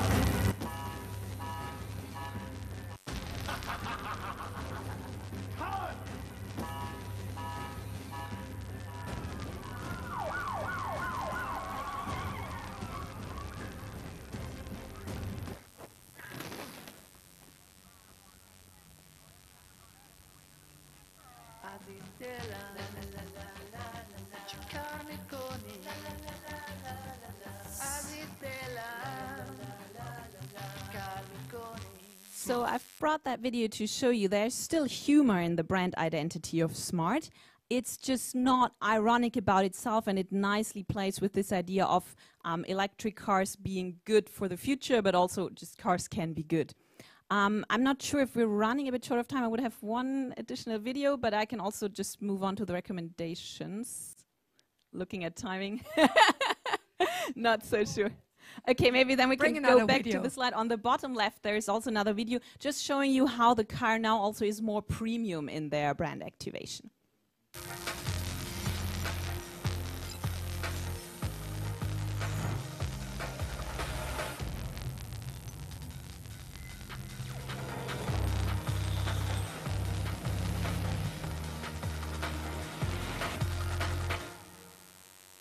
Smart.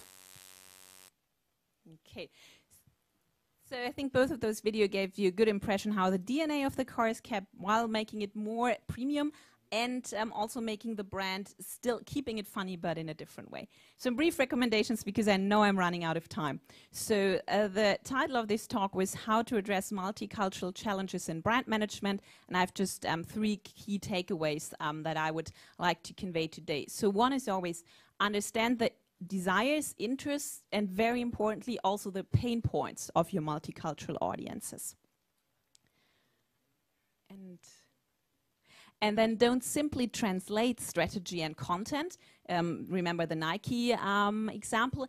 Adapt or build from scratch to reach the cultural group in question without compromising the brand core. This takeaway is really why I showed you the Nike example, because it really demonstrates that brilliantly, how you can stay true to the core messaging, to the brand core, but you have to adapt from scratch and can't just translate to really address both cultures.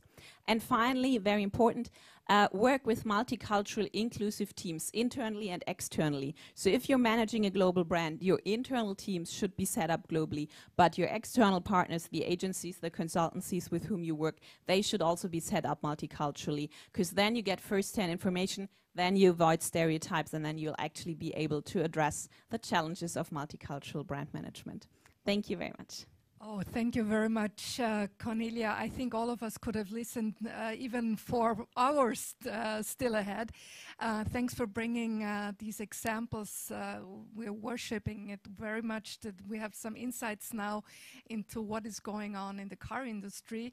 And above that, as you used it as your last recommendation, if a global brand wants to address multicultural challenges, I think one of the issues of Brand Global Summit is whatever your brand is, consider it to be the global brand. So I think all the recommendations Cornelia just gave us are working for every brand, since your attitude and your purpose should be to work on a global market. And once more, thank you, Cornelia. And we are ready now to start into our next voice and best practice case. This one is remote, and it's from Bernd Wegenstein and Barnabas Sachs. Both of them are working with Refinitiv. And Bernd, I think you're the first in line to just, I guess, then introduce Barnabas once more to our audience. Or is it already Barnabas starting? No. It's me starting. Hi. Can you hear me well? So hello, Bernd, and the next 15 minutes are yours. Okay. Thanks for being excellent. with us. Thank you very much for having us. Very happy to be on. Barney, if I just may ask you to stop sharing, I'll start sharing my first 3 slides, and then you can jump in.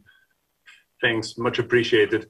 So I am sharing the screen. I hope that is now becoming visible. As mentioned, a quick intro maybe from my side before we jump into the topic and the introduction on who we are. So my name is Bernd Wegenstein. I'm the managing director of Refinitiv, which is the data and analytics division of LSEG, the London Stock Exchange Group in Vienna. As mentioned, we're very happy to be on. We deeply care about brands, obviously, and we even care more about what enables market participants to invest in brands in a sustainable way. So what we're going to talk about later, the section that Barney is going to cover is about exactly that sustainable investment and ESG scores. Before we actually go there, what I wanted to talk to you about is also briefly tell you who we are, and we might be very well be the oldest brand maybe on the call today ourselves with LSEG. We are, as the London Stock Exchange Group, central obviously to driving financial stability, and that's where we see our role in the markets. The other point I really would also make is that, and this was mentioned before in relationship to brand, the key importance that we see of trust, and this is a central role that we play well, I believe, for more than 200 years now, being that trusted partner in the middle and being the partner globally that empowers the financial ecosystem to a big extent.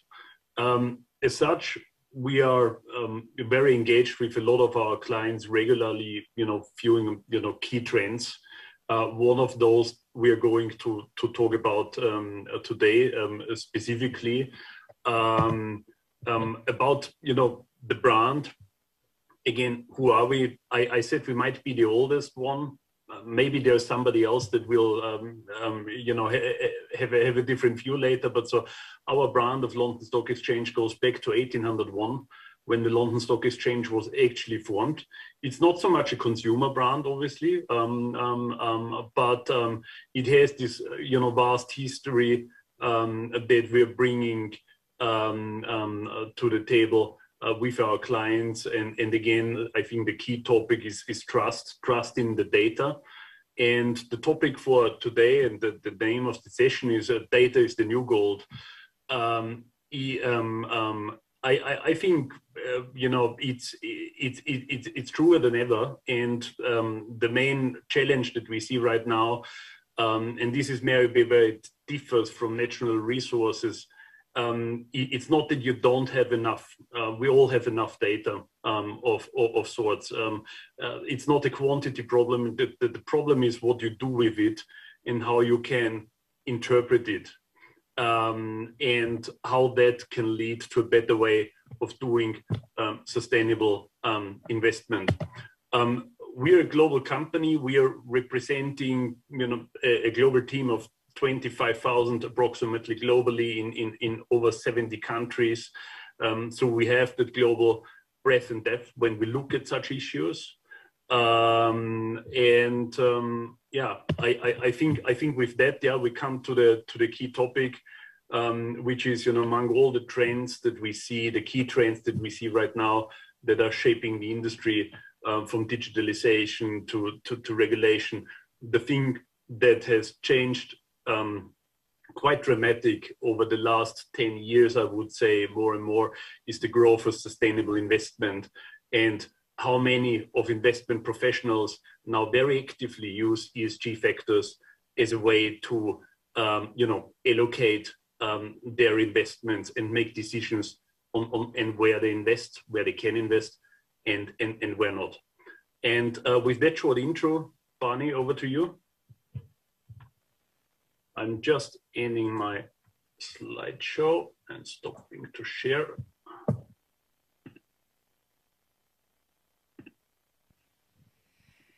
Thank you. Thank you for the introduction.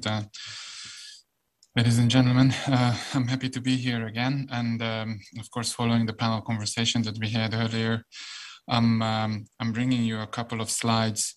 How does brand and sustainability sort of interrelate with each other?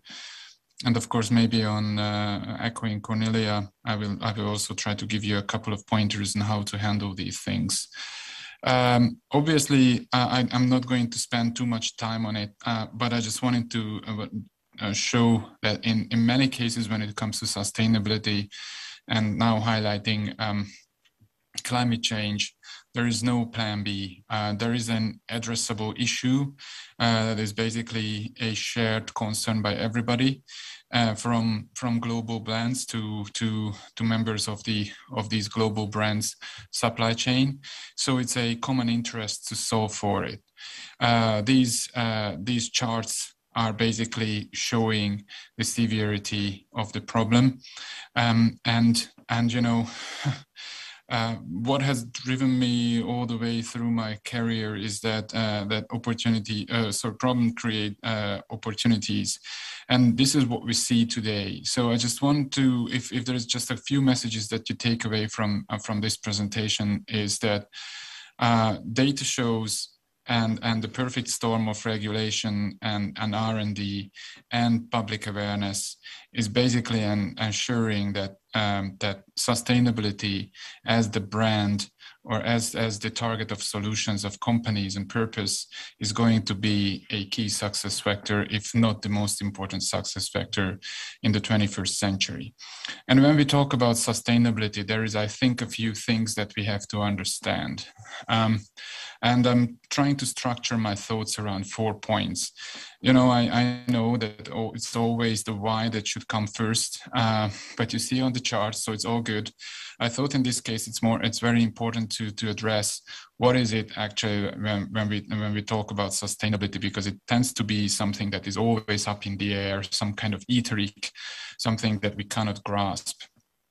And then talk about the whys, which we already discussed in the panel and the various stages of the conference, the hows and the throughs. The throughs are not so important in this case. It just, again, shows how something very holistic can be translated and manifest in actual strategies and action plans using specific technologies.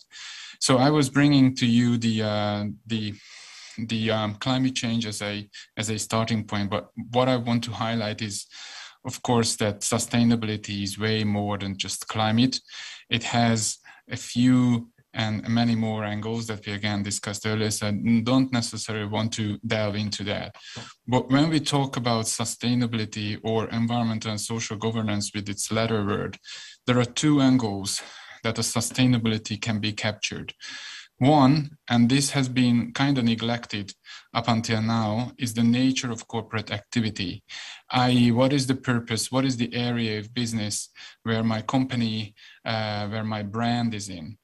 Of course, we have to be able to clearly define that. And of course, we as a company always show revenues to these purposes. So the nature of corporate activity is basically stating which activities, whether in renewables, energy sector or fossil fuel extraction, do we work in. The other angle is the quality of corporate activity. So regardless of what industry group you are in, what your activity is, you have certain responsibilities, either as a fiduciary duty or even in your best interest to make certain that you are operating with as little possible externalities that are unaccounted for by your company. So the quality and the nature tend to go hand in hand. And according to the later regulations, such as the EU taxonomy, which we have quite clear focus on, and you would see uprising in all different regions of the globe, including Asia, is focusing on what do you do, how do you get your money, and whether there is enough that convinces us that you are trying to move to a more sustainable activity list. And this is very important because sustainability is not about divesting from fossils. It's about making fossil fuel companies to convert from oil companies to energy companies, for example. So to make them and give them the means and encourage them, facilitate them through either ways to do that change.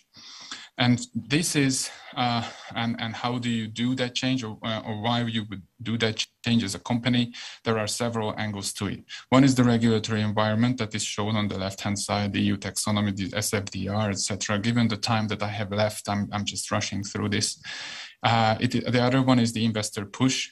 Asset managers are more often than not engaging with their holding companies and trying to make them, either do specific reporting or implement certain actions, either around climate change or pollution or circular economy. And all these should actually be in line with the corporate purpose. So there shouldn't be any discrepancy between the corporate purpose and the activities anyway. And the other two reasons is the profitability risk that was already discussed by Professor Unger. What I would also bring in here is the revenue risk. Revenue risk comes through when you are part of a supply chain and you are failing certain scrutinize the supply chain scrutinizations, you are deemed as risky or you are deemed as a bad operating company. Because of the competition that is out there nowadays, you can quickly use your space in supply chain, and in that regard, that is basically the end of the company's life cycle. The hows were also discussed. You can do it either bottom up, coming from a board strategy, corporate strategy level, or you could do it on piece by pieces from bottom up, and BPRing one division after another, and using the success stories to create the momentum. Two things to mention here. One is that obviously it's not going to be an easy ride. However, what is more and more apparent is that because of the public hype, that kind of shareholder kind of push for always trying to exploit every dollar that is available in a company is becoming more patient. So all those restructurings that are basically supported through sustainability should enjoy a little more flexibility when it comes to short-term return generation. Barnabas, I'm sorry. The throughs are the technologies, and you know, in the case of climate change, it's also it includes renewables that are deemed currently more expensive than the traditional ones. However, of course, as there is no plan B, and there is a need to solve for all those costs and solve for the sort of the just sharing of those costs. Whatever you do as a company, it's very important that you talk about what you are doing, as throughout the life cycle of all these what's, whys, and hows, there is data being generated and data being collected, and all these data can be used to basically communicate your efforts and make certain that they are in line with your brand and with your communication and purpose. So my very important sort of takeaway for this afternoon as brand management and sustainability, reaching back to the only change is constant, and in this case, change is very welcome. So when you do consider sustainability, then of course, first of all, adapt your strategy, and then secondly, adapt the messaging that is in line with that strategy, and third, do what you say. And fourth, report what you do. So make certain that you support every step of a change with the relevant disclosures. Markets are going to be fond of it. Thank you very much. With that Barnabas, in mind, I thank you for your attention, and I wish you a very good afternoon. Thank you so much. I'm here for any questions that might arise. Thank you very much. Thank you very much. And this was a very, very helpful presentation. Thanks for all the effort that went into that thoughts. And thanks also for starting with the what and not only with the why, but we're definitely kind of desperately running out of time. So I have to rush now to the next I don't know, input, did you? Okay. which is picking up? From Elena. I hope, Elena, thank you very much, Barnabas. I have to now switch to Elena Marinina. She's deputy head at Ross Congress, and she will be with us remote as well. I'm just waiting for the technical team here at UNIDO to send her online. She will talk about brands and investments and give us a Russian perspective. Barnabas, again, thank you very much for being with us twice this Brand Global Summit, and we're just waiting for Elena. I hope you can hear us, Elena. We're a little bit on delay with our schedule. So if you just be with us for the next minutes, that would be fine. If it's not working, why not start with Philip in between? He is here on location, and Philip is around us. Okay, if Elena is ready, then just send her on air. I will be fine with that.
implement a strategy for creative industries development for the coming 10 years.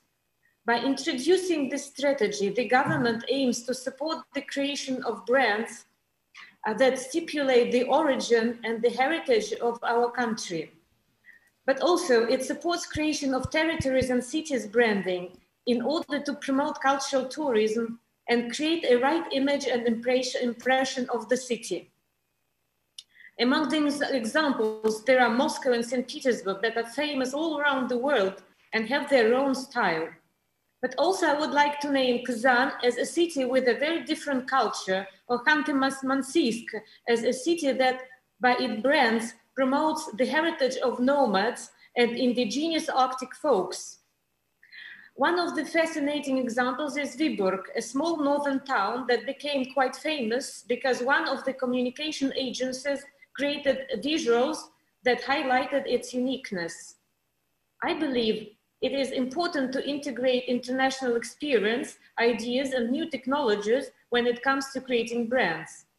Roscongress Foundation, being the major organizer of forums in Russia, stands at the origin of creative industries development by forming a communication platform that brings together everyone interested in creative economy.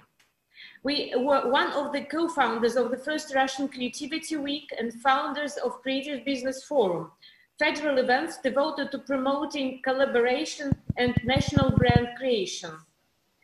Last year, Roscongress and UNIDO signed an agreement. Today, we are highly interested in making a showcase of UNIDO best practices when it comes to creating modern and competitive international brands. Therefore, I would like to suggest you making Global Brand Summit a part of Creative Business Forum in Sochi this February. Thank you, dear sirs and madams.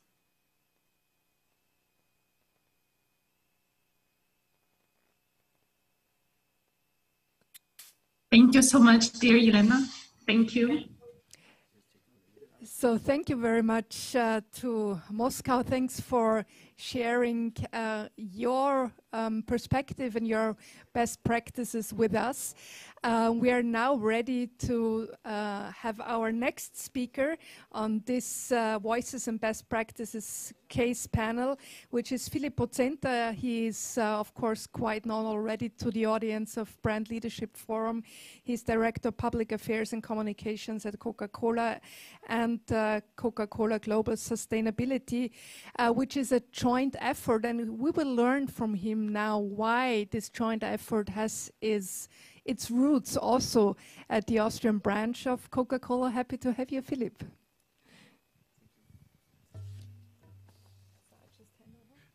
Thank you very much, and good afternoon from my side. I hope I can see my own presentation, which will help me. Oh, fantastic. Wonderful. So now it's quite a challenge now in 10 minutes to share with you some thoughts on sustainability with you. But I'll do my best to hopefully inspire you with some thoughts and ideas. Now, a brand that exists since 1886 must have something right in the DNA to be able to survive for such a long period of time. Just remember, we have had 2 world wars and a couple of crises, several pandemics. So this is not an easy place to survive, especially when you operate on a global level. But as it is with the good things, the positive things, it is also with the challenges, and things go always better together. And with this, I really would like to share with you some thoughts on that. The biggest issue, the biggest challenges we are currently facing and working on is the topicality of sustainability when we look is from a perspective of packaging and packaging waste. Now, our commitment from the Coca-Cola Company is a very far-reaching. By 2030, actually, we want to have all our packages back globally. So it's a big shot. It's like going to the moon. And and we have several steps actually in between that we would like to arrange and actually achieve up front. This, and you see three areas. The one is the design area. Go back, please. One is the design element, which we have to tackle so that our packages will be in a shape that is as little as possible resource intensive. And it needs to have at least 50% of recycled material by 2025. The collection one I've already mentioned, and with all the big elements, it is never possible to do this alone. So you need to partner. One example, and this is on the next slide, is something we have actually announced just this year. The goal, as mentioned, is to get all the packages back. But what are we doing with the ones that are already been littered unnecessarily in the sea or in rivers? And so we are cooperating with an organization called the Ocean Cleanup Project. That because we have only a smaller fraction of rivers that actually carry 80% of all the littering. And we need to get this out of the rivers and out of the oceans. And what you see on the slide is a so-called interceptor, which is actually scanning the ocean or scanning the rivers and take out whatever is not there and supposed to be there, like fish. And with that plastic, it is actually getting the second life, being used for another round as a packaging, not just for us, but also for other items. A second element I want to show you is a local one. And when it comes to collection, we need really to look into innovative solution. To bring back all the packages needs and requires some new approaches. And what you see is a collection of the Austrian beverage industry, where we are incentivizing currently in the area of Vienna, people that bring back the packages, scan them up front before they are collected in a yellow bin, and then get on a weekly basis rewards like vouchers for Domino's Pizza or Burger King or any type of small incentive. And if you're doing a good job, you can also be selected for a monthly reward, which is a hotel voucher. This system actually worked far better than we thought and is encouraging us to use digital solutions going forward. Just imagine one day that you have, go back please, just imagine one day that you have a code on your package that makes the package unique. And with that you can actually track the package and make sure when you have it collected back, the package is actually registered as a collected back one. So it is easier for you to understand where and when you have the packages in the market and whether you achieve or whether you're close to the goal of 90% what the EU requires or even 100% what we are trying to achieve by 2030. This is far-reaching, but this is also important for us to really get our key targets on track. The next slide, you see another thing, and looking back into what have been big issues for us is, for example, the topicality of obesity and the contribution of the beverage industry by providing calories. It's about 3% of the calories that are from the beverage industry, namely the alcohol-free beverage industry. And we have since 2000 firstly reduced it by 12%, then another 10%, and we are going further for 2025 on a European commitment to make our contribution to calories even less with another 10%. So you see we have already reduced by 1/3, and we're going this route. As it's not possible to do this endlessly, but you see it's working, and we've so far been the only industry that has made this pledge and the only one that actually achieved this pledge. And going to a very last one is another area in sustainability is the area of inclusion, which is very important for us. We are a founding partner of the Special Olympics movement. We are supporting the LGBTI community in several areas and in several countries. And we are also supporting the idea of social entrepreneurship or women entrepreneurship. We just finished in 2020 a huge commitment where we said we empowered 5 million women around the world to become their own entrepreneurs. But as you can imagine, all these things together are how do you communicate this with consumers? And we found, I think, a sweet spot going forward.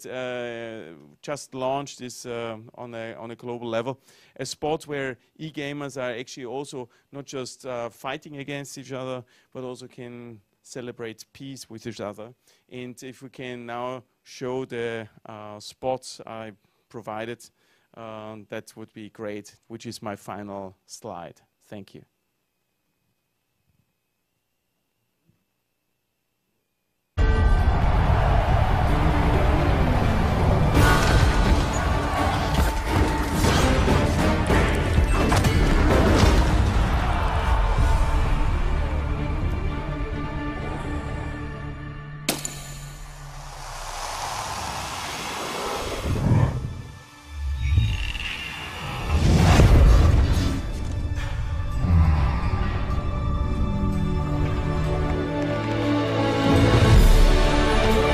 Putting down the weapons. You seeing this?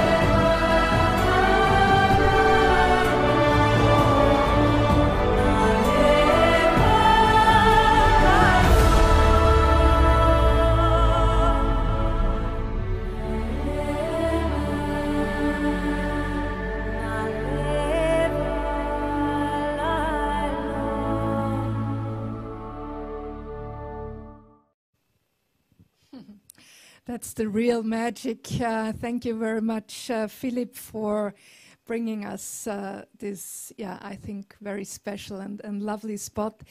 Well, we're now looking forward to hear our next speaker on these best practices and cases. And it's Christoph Schuh, Head of Communication and Reputation Management at the Austrian Power Grid company. And he's talking about sustainable brand management of an infrastructure company. So this is something special, but I think something very important around the globe. So we hope you can learn from his insights. Happy to have you, Christoph. Thank you very much. Hello, everybody. It's a big change, let me say it this way, from a consumer product into an infrastructure product. APG, I think some of you might do not know what we are doing. APG is the Austrian transmission system operator. We are responsible for the whole security of the electricity system in Austria. And what is more important in our days today, we are also a relevant factor within the energy change. It's about integrating the renewables, the whole storage facilities in Austria. And so I think for the whole infrastructure sector, we can say that sustainability is in our DNA. Because it does not require short-term decisions, but an effective brand strategy which serves the long-term corporate purpose. In our case, the managing of the electricity system. Particularly, brands that represent infrastructure facilities or public amenities are obliged to pursue a sustainable brand management. Such as, and just to make a switch from plant operators, hospitals, also educational institutions, universities, and all other infrastructure which are organized in a linear way, like the road system or the train system.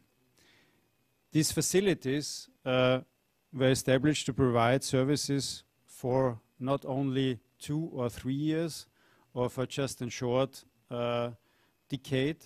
It's built for generation. Like a train station, for example, intends to offer public services for decades, just like the train tracks that lead to one area to another. The oldest pylons, for example, of our infrastructure, of the grid infrastructure in Austria, is around 100 years old. We are talking about 3 or 4 generations. And they are still in place, they are still working. From Lake Neusiedl to Lake Constance. These physical infrastructure elements persist for generations and create something which is very necessary for the whole brand management effects. They create trust. Trust for the consumers, trust for the whole society. And the expectations, for example, when a man or a woman goes to a hospital or a teacher at the school or the expert knowledge of universities, the operators of public transport services as well, or as producers in the electricity sector or grid operators. This trust, from my point of view, is crucial for the high profile of a brand and vice versa. This is a correlation that always has to be taken into account when it comes to the brand management of public organizations, institutions or enterprises, a cycle which promises sustainable success or the promise of sustainable services.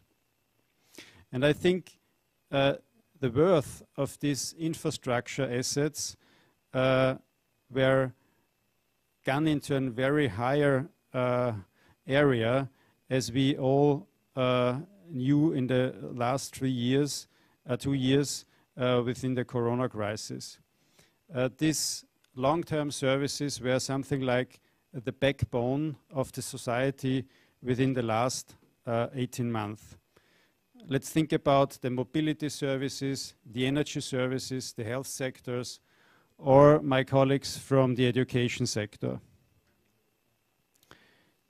And especially when I'm talking about the infrastructure, the electricity infrastructure, we have to keep in mind that the size of the energy transition and the opportunity for growth, this is based on the service level of all infrastructure companies within the electricity sector. This electricity infrastructure sets something like the level of the potential development. Our investments have to be placed right now. The Austrian Power Grid invests around 3.5 billion euros until 2031. We have to invest this money, we have to build our grids, or we have to build our substations, because they are necessary for the whole energy change and also the whole electrification of industry, society, and economy. When you're thinking about what we all are doing also right now, streaming, the streaming capacities are gone through the pylon. We have huge developments within the industry. For example, the steel industry. Just one example: if the biggest Austrian steel producer, the voestalpine, changes their already now very high CO2-based production unit into a fully electricity unit, the whole consumption of Austria will be doubled. So this shows you how crucial the infrastructure will be in future, and the decisions we have to take are now crucial, because if they won't be taken now, we don't get rid of the whole energy change. Just another, let me say, sector of the energy system which is now being rebuilt is the whole prosumer or the whole consumption and production organization. In former times, there were two sectors. On the one hand, the producers, on the other hand, the demand. And this has changed completely. You know it from probably your personal household. Every member of this sector is now a producer and consumption in one person. And therefore, we need a high developed, digitized electricity system both. I think all these aspects, which I tried to point out within the last 7 to 10 minutes, show that infrastructure is not a daily business. Infrastructure has to take the responsibility for generations, and I think we have to keep it in mind, and also we have to keep them work. Thank you very much.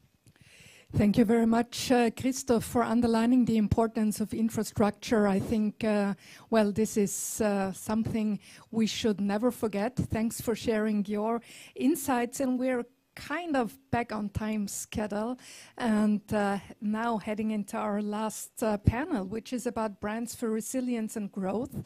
B4C, projects show high returns for local economies. This is our thesis, and I will hand over now the moderation to Farouk once more from the Department of Digitalization, Technology and Innovation here at the UNIDO. He is Industrial Development Officer. Farouk, please join the stage. And you brought 3 projects with you, and we will see together in the next 30 minutes what is going around the globe. Happy to have you. Absolutely. Thank you so much. Very, very fair. I brought even 4 projects today to show.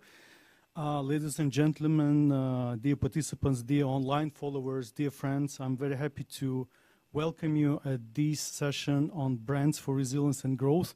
We'll be happy to indeed show how the B4C projects are basically bringing the high returns for the economies, for the local economies, for the sectors, for business communities, for SMEs, for the countries.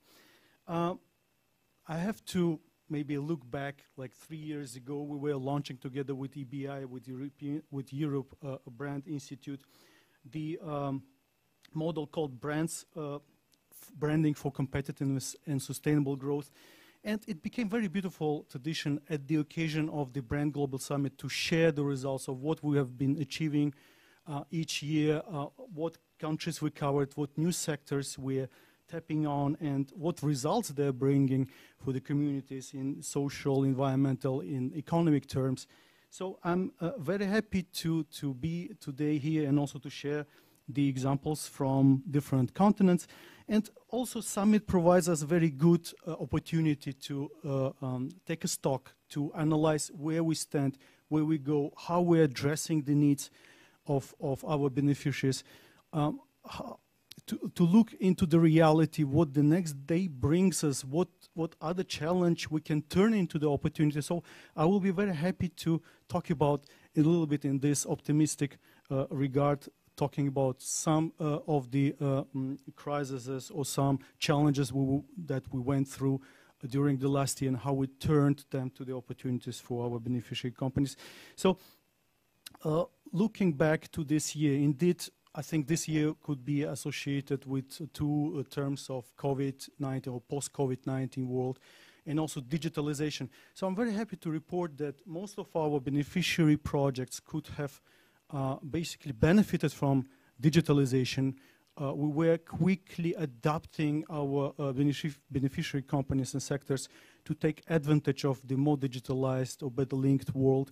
And thanks to the branding efforts that our beneficiary companies stayed visible and competitive on the global market, which allowed them not to stop their operations, to ensure business continuity during these uneasy times for everyone, and thus to build a resilience, business resilience for those companies and the sectors. Moreover, the crisis triggered some good, I mean, it's very unpopular word combination, the crisis or COVID triggered positive change. But indeed, some of the companies could have diversified their produce to satisfy the immediate needs of the health industry in their respective countries. And to be open with you, of course, it's not that only branding who is the champion here. It's not thanks to only branding tool that we achieve those results. We have to admit that there is a huge work behind these achievements. We're thinking about the product lines, we're thinking about the niches, we're thinking about their marketing, their quality, their cost, how we manage the human resources and financial resources. But at the same time, we acknowledge more and more that what we call intellectual value added is playing the biggest role in generating higher value addition in the industries we operate. So I'm happy today to announce, and just to extend to what my managing director was saying this morning. So in the family of intellectual value addition tools, where we had the branding for competitiveness and sustainable growth tool, today officially the new tool, industrial design for sustainable development, is joining this family, and I'm very happy to report on this. Also a few words before I give the floor to our dear participants from India, Armenia, and Tajikistan. I wanted just to also report that there is a growing interest from the beneficiary countries, from our member states, both developing countries, but I'm very happy to report that there is a growing interest from middle-income countries, sometimes from the donor countries, to apply, to replicate the experience of B4C projects in their own countries, in their lagging regions, in their remote areas or in their rural areas, how to boost socioeconomic, environmentally friendly development there as well. So last year we were reporting how we extended our cooperation to Africa, Latin America, along with extending our experience in East Europe and Central Asia. Today I'm very happy to welcome India to the summit. Shraddha Shrikant, who is a project and partnership coordinator at the UNIDO regional office in India, will walk us through the two initiatives of UNIDO in India on this subcontinent that are supported by Department of Promotion of Industry and Internal Trade, DPIIT, of the Ministry of Commerce and Industry in India. Dear Shraddha, welcome to the summit. I hope Shraddha is joining us. Today, I will start with a short question. Today, India is producing 10% of world's bicycle in volume. This is a huge figure for me. What do you think, what difference do branding and design make in the Indian bicycle sector in terms of improving competitiveness, value addition, margins, and overall positioning on domestic and global markets? Shraddha, the floor is yours.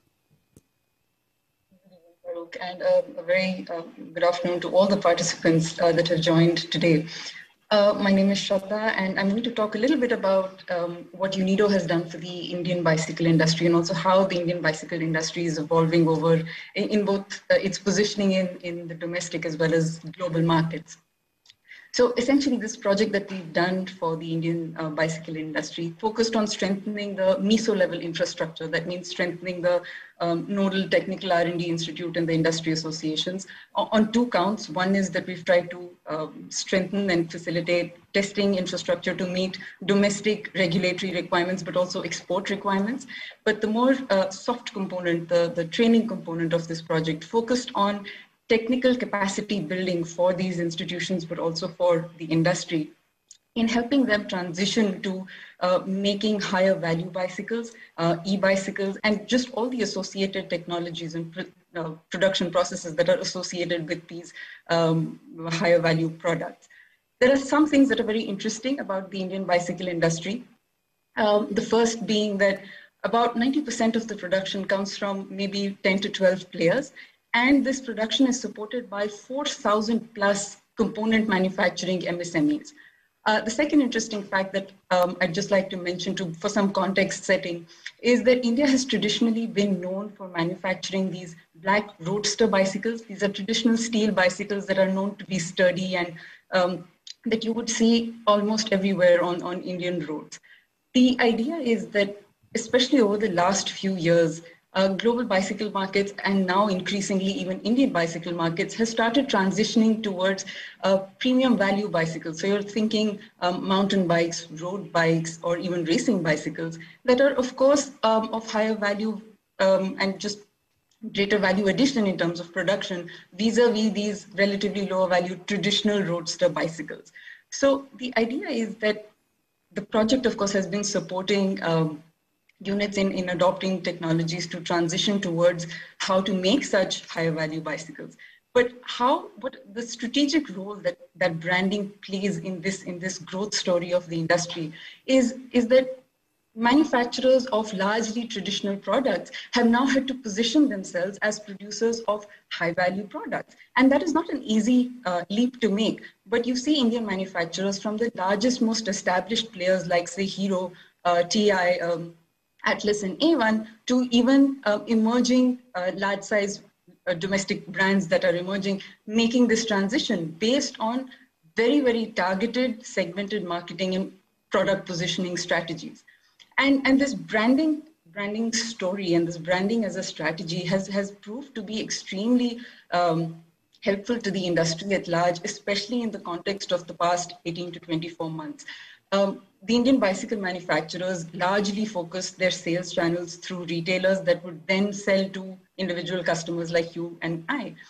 But because of the COVID-related lockdown and restrictions on, say, public services, operations of markets, and so on, brands have largely had to shift to a direct-to-customer sales model, which means that if individual customers are now scrolling e-commerce websites or even bicycle company websites to buy their cycles, they now need to have a greater appreciation of knowledge of different brands available to them. So you can no longer rely on the retailer salesman who is going to sell for you, but now you need to have that sort of brand presence, both offline and increasingly now online.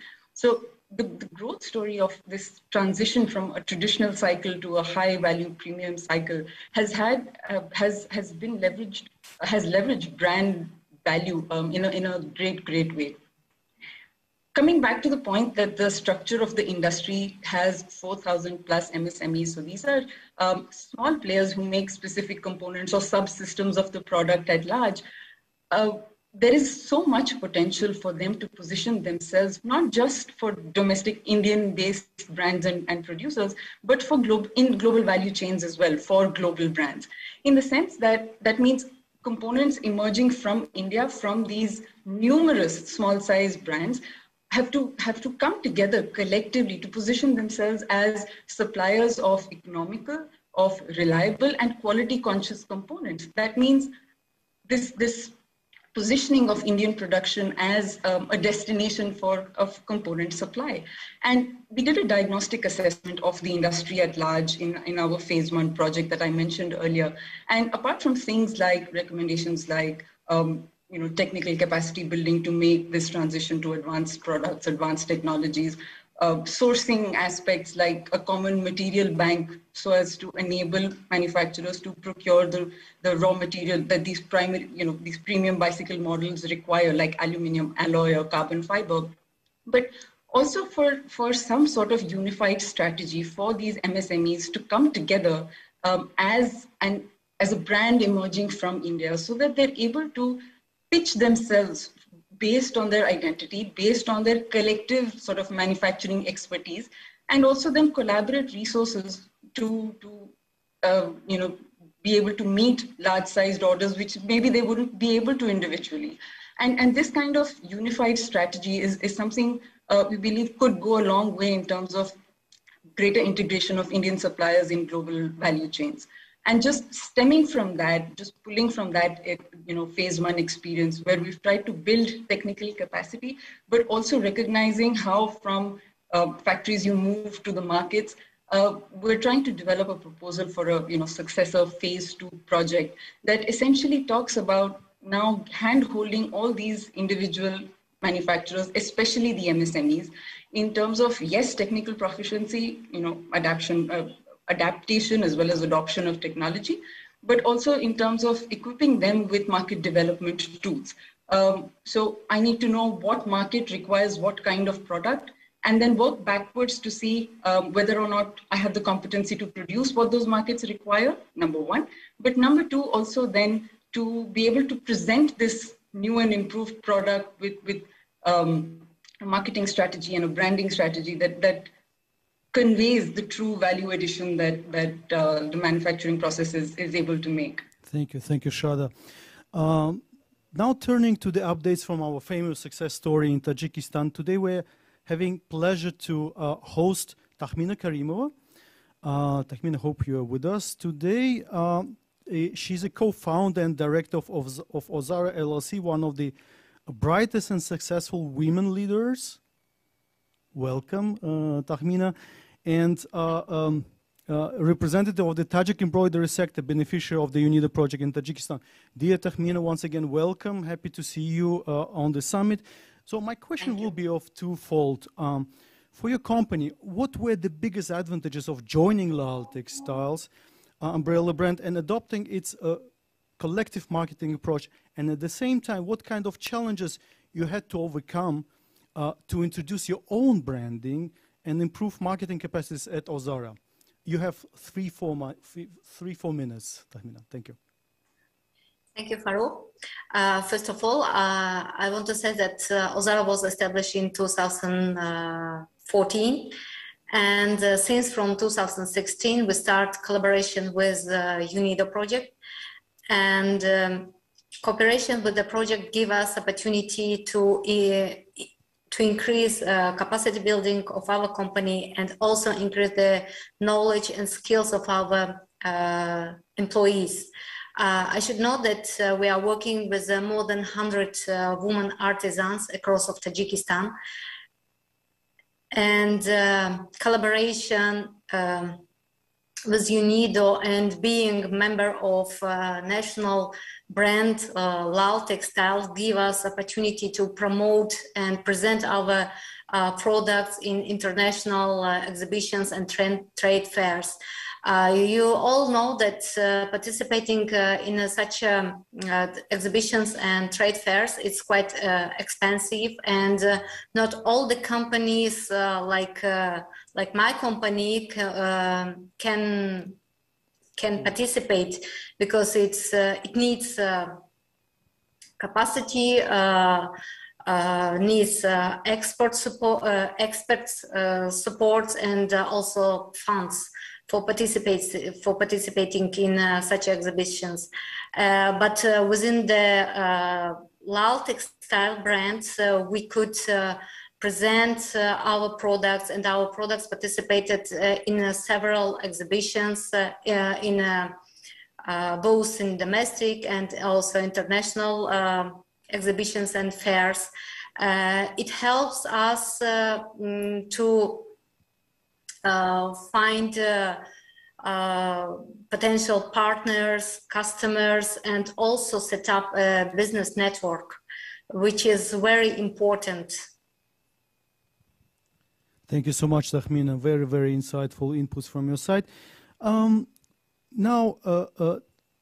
let us turn to another young women leader in the light industry as well.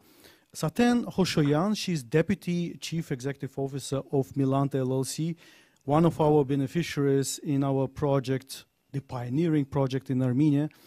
Dear Saten, given that your company operates in middle-income country and in the one of the world's most competitive industry, fashion, how would you define a success formula for SMEs that leads to a wider recognition in the global fashion industry, despite its competitive pressures and external shocks? Saten?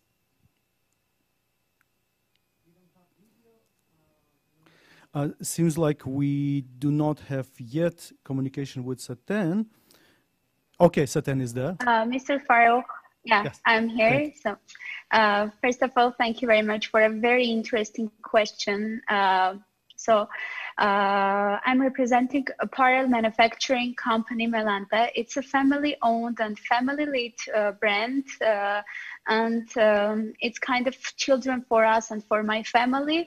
So as you always try to give the best time, the best knowledge, the best resources to your child, we always strive to give the best to our company. So marketing and branding is an irreplaceable part of your brand development. So we as a company during 20 years of our operation consistently strive to create a brand which will be well known as a quality higher than price. Now analyzing the international markets and our country's capacities, we understand that for small countries and for small companies, SMEs, it's nearly impossible to compete with China or other giant country by quality. So I'm more than sure, so based on that, we are more than sure that only a way for us as a brand, as a company, and as a country to be developed in a highly competitive fashion world and develop in a sustainable way is to create strong kind of made in Armenia brand by letting the world know that Armenian clothes are high-end, and if you look for a quality, you should refer to Armenia. This, I think, will be best practice on how strong branding and how strong branding can add value to the country's economy and rise its rating in the international markets. So that's all. Thank you so much. Thank you for sharing this great ambition, and one has to be really powerful to set such a great ambitions and basically follow them. Now turning back to the heavy industry and back to our projects in India. Dear Shada, also starting with some statistics, we know that India holds 4% of the global pulp and paper industry. What challenges Indian pulp and paper industry has to overcome so to effectively apply branding and positioning of the higher value added and resource efficient products of pulp and paper industry? Thank you very much, Farooq. So the Indian paper industry, you're right, has immense potential, but also is faced with challenges such as rising input costs, limited raw material availability, and also to some extent traditional technologies. Now, it's typically seen as a resource-intensive polluting industry, but slowly that is changing. So the idea is for the Indian paper industry to build competitiveness in enhancing productivity and also environmentally friendly process technologies that would allow for it to position itself as a resource efficient, as a circular economy based, but also an environmentally friendly industry at large. And the projects that we're doing for the Indian paper industry at the moment focus on this, on process optimization and on demonstration for wider uptake technologies that would increase energy and water efficiency and so on. It's also about changing a little bit the perception through branding, because the Indian industry, for example, paper industry, uses almost, 75% of the industry relies on recycled fiber. So by definition, it's a very sustainable model that the industry functions on.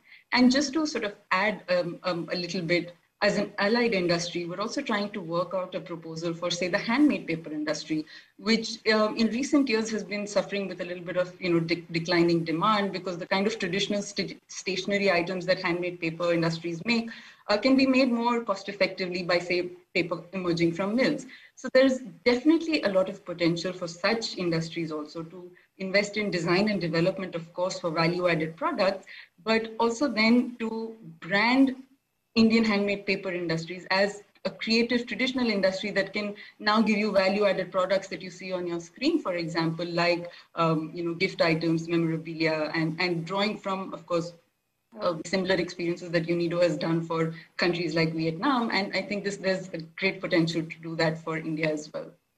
Thank you so much. Thank you, Shada. Dear Tahmina, returning back to you and going forward, what are the main highlights and lessons learned by Ozara throughout its collaboration with Lal Textile umbrella brand? And you might suggest areas requiring further improvements. We'll be very happy to take those into account. First of all, to be a member of Lal Textile brand is a proud moment for our company. I we received a lot of benefits from this joint brand. And the main highlights is that within the UNIDO project, we could receive a lot of benefits. And first of all, it's expert support. I mean the expert support. So for the developing designs, for promoting our products, on marketing, and all this is because we are a member of this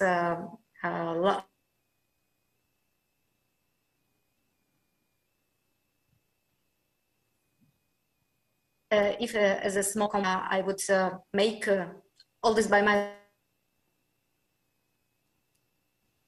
Seems like we're experiencing some internet problems. We will wait a second. Maybe we will just turn to Milante and to Saten. Saten, if you can just give a few words of bringing us to the further steps into Milante's ambition. Recording in progress. Okay. Good. Thank you so much, Tahmina.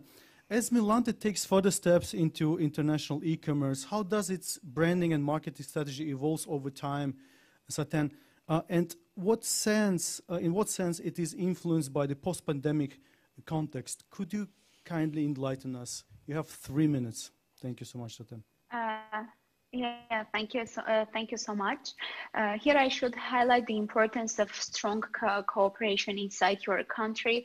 So with Space 59 UNIDO's project in Armenia, it's a unique platform for manufacturers, designers, and other fashion-related enterprises to work effectively, cooperate, and achieve more. As a successful example, I want to talk about umbrella branding launched by Space 59.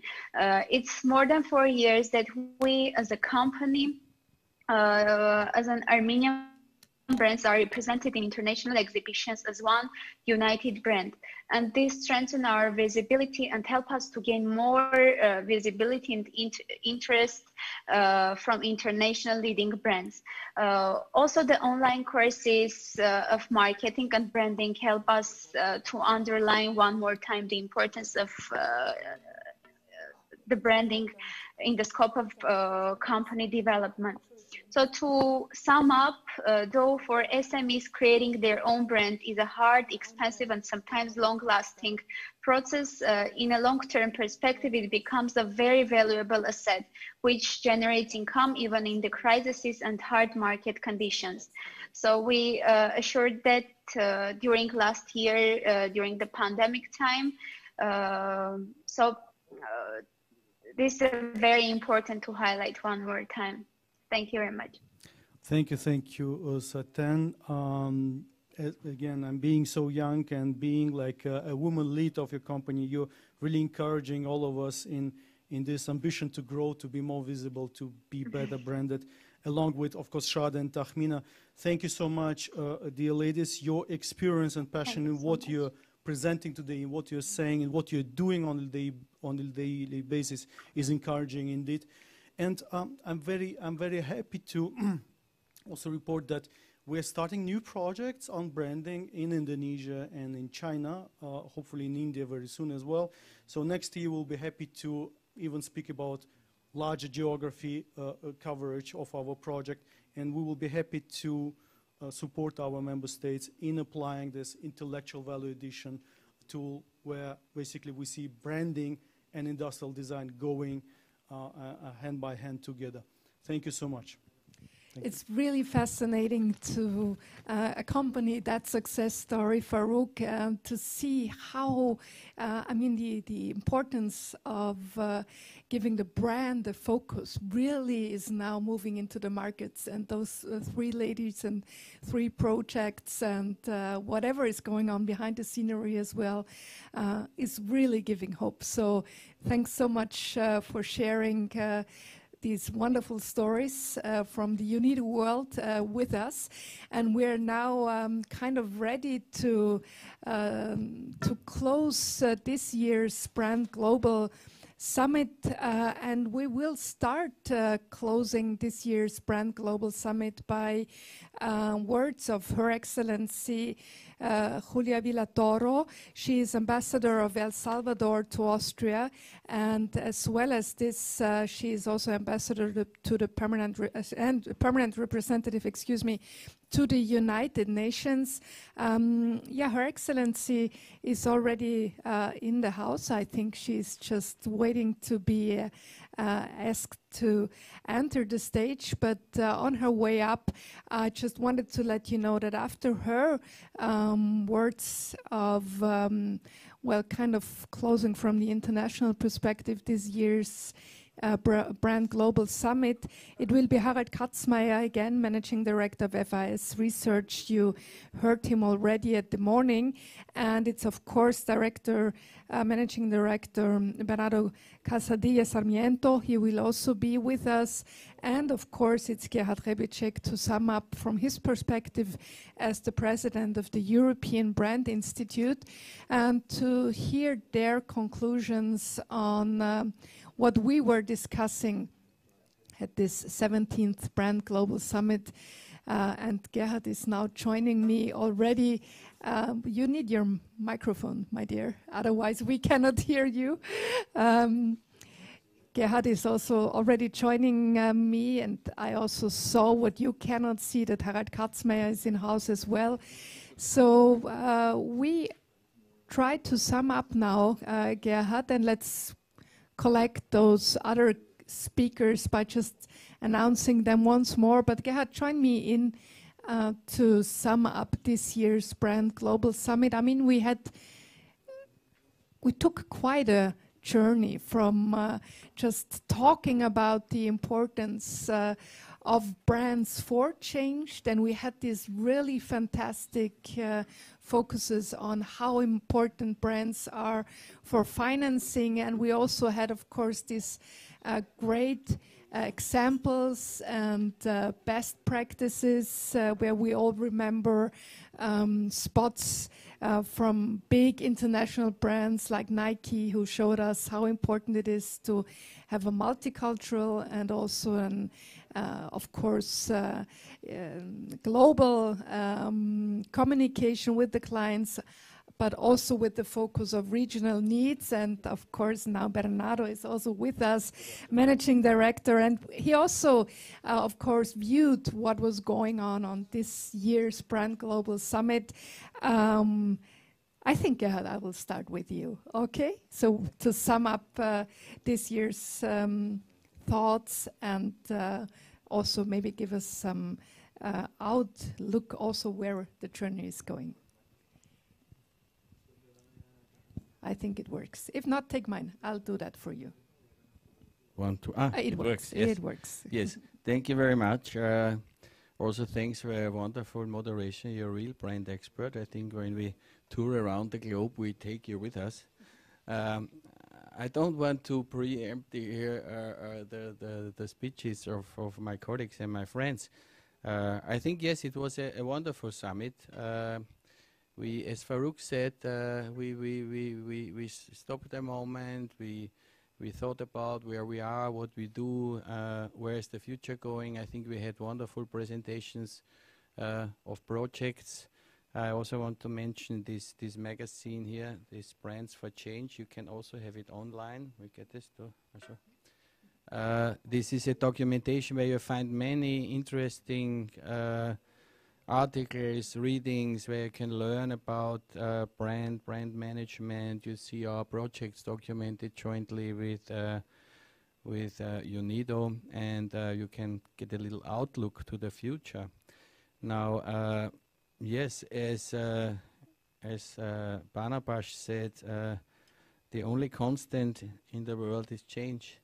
And so the topic was chosen right, Brands for Change, because this topic we could use every year, Bernardo, but we won't. Also Brands for Sustainability we could use every year, and Brands for Prosperity we could use every year. but I think it was it fit to the time, and so it was chosen well. And yes, we will support change, transition. I think there is many areas where we can work. We will hear maybe these regional activities, these data issues. We will continue our research definitely with those partners, what you saw, Mr. Anger with Refinitiv. We go much further. Maybe we can also join in FI's research for something, and of course UNIDO. We can elaborate also in the future. I think there are some ideas here. So, but I think I should stop now. You should stop because you will have closing remarks anyways. Bernardo, I mean, this is of course a very familiar topic for you. You're doing it all. You have to face change all during the year in all of your fields. But what is it we can learn, particularly if we focus on change on the aspects of brands? Thank you so much. I think first of all we have recognized, I have to get it closer, recognize that change is inevitable. So this is one very important element that is always happening, and there is always the aspect of the opportunity, But what we have learned, I think, today is that we have to manage change, we know that innovation is so fundamental for it, but also we have to manage innovation, we think that creativity comes from an unmanaged and just creative explosion and brainstorming. No, we need to manage innovation, and management of innovation can help us to manage change. And the same we can say in branding, we have to manage our brands, and we have seen the value of standards for that. And as we have a standard for brand value, we have standards for change management, and we have standards for innovation. So I think that I would like to make this linkage for today, that we have to be under control, and we have to move with the change in a proactive manner, and not be reactive but proactive towards this change that gives us the opportunities and is the basis for the future. I think that was an excellent point. Nothing less was expected out of your mouth. That, of course, we learned, I think all the globe learned, Harald, you might underline that, that we have to manage change, that we have to manage innovation, that we also have to embrace change and innovation because, well, this is what the world is about and has always been. It was, I think, basically Heraclit and not Barnabas, but anyways, it's a long, the quote is there for quite a long time. So from your perspective, as someone who's really deep into network analysis and also shown us how deep you are into how important it is to communicate with strong brands and what an impact they can have also of on societies and how people can trust each other or their leaders within a community. What is your takeaway or maybe your add-on? Well, our change is certain, progress not. This is something that we have to work for, that our change as a direction that we want, based on values that we share and that we want to see manifest in this world. And brands and the stories represent kind of values, but also a sort of identity. And in this world of saturated attention, I guess it's very important to understand that where you want to, what is the scale that you want to operate at, right? So I don't think that it's a wise strategy to think about, oh well, now we also want to become part of top tier 1 brands, because there's so much noise already, so much saturated attention, so to speak. But there's a lot of opportunity when you look at the regional scale. And what I think is, what's needed is to have really a cohesive branding strategy at the local scale, which means build up brand ecologies, brand clusters, to strengthen each other, to to really not just like, and it's not, and it's important, it's not just only about business. It's about business, it's about economic capital. It's also about social capital. In dysfunctional environments, brands might be like the most important stabilizer of the landscape. It might kind of bring back trust. At least there is something that works we can rely on.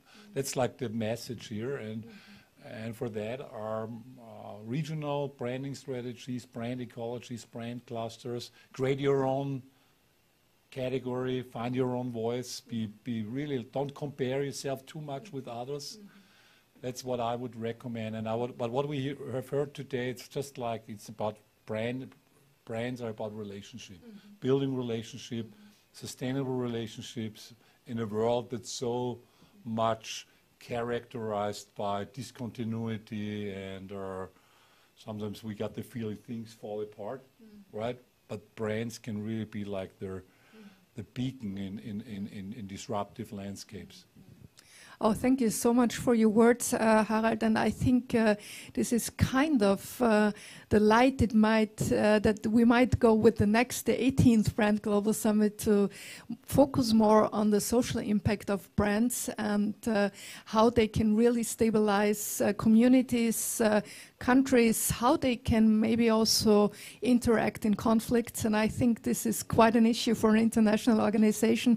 Thank you, Harald. Thank you very much, Bernardo. And we are now, we would like to ask Her Excellency on stage. And thank you very much, Managing Director Bernardo Casadilla. And thank you very much, Harald Katzmeier, Managing Director of his company, FIS Research. And Her Excellency Julia Villatoro, she's ambassador of El Salvador to Austria, so very, very high-ranking. Thank you for being with us, and also permanent representative to the United Nations. And we would like to just add your perspective on how what we were discussing today can have an impact and influence on, well, the countries represented in the countries where the UNIDO is represented, and of course you're representing them now with us. Thanks for being with us, Your Excellency. Thank you so much. It is my pleasure to be here with you. Thank you for the invitation. It is an honor. And yes, talking about UNIDO and the work they are doing, I have to say that this opportunity is a good one to highlight the importance on brands. We do think that brands are very important, and I have to say that early 1980s, the region, Latin American and the Caribbean countries, joined other countries in establishing brands. Why? The reason, I think there are many reasons, but I think there is enough evidence to say that brands strengthen economy. They help to really improve wealth, employment, as well as growth in all different sectors in countries. We also think that brands, the development of brands in the regions could help to strengthen competitiveness, but also sustainable economic growth, which is one of the important roles that UNIDO has. We are now very happy, enthusiastic, as well as looking forward to continuing working with UNIDO in this new era. We have seen how this pandemic has affected our economies last year with the lockdown and all these bad, negative impacts that the pandemic left. We now have to be creative, to be innovative, and try to move forward and trying to go in the right direction, and brands can be a good way to do it. Thank you very much. Thank you very much, Your Excellency. So this is a big shout out for a creative and innovative attitude to move forward. And as you mentioned, you're speaking for Latin American countries, for the Caribbean, and there is also a strong connection between the countries you kind of represent today and the Brand Global Summit. I think there is also something going on in the City Hall tonight. So would you like to share some words about that, Gerhard, together with Your Excellency? Yeah.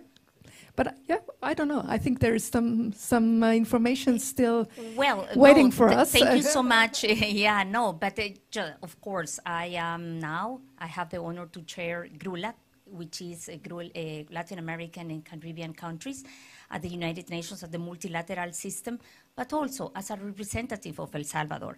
I am very happy to share with you that we also have launched an important brand, which is Coffee of El Salvador. And because you mentioned the event, the gala of today, we are going to have to offer some Salvadorian coffee.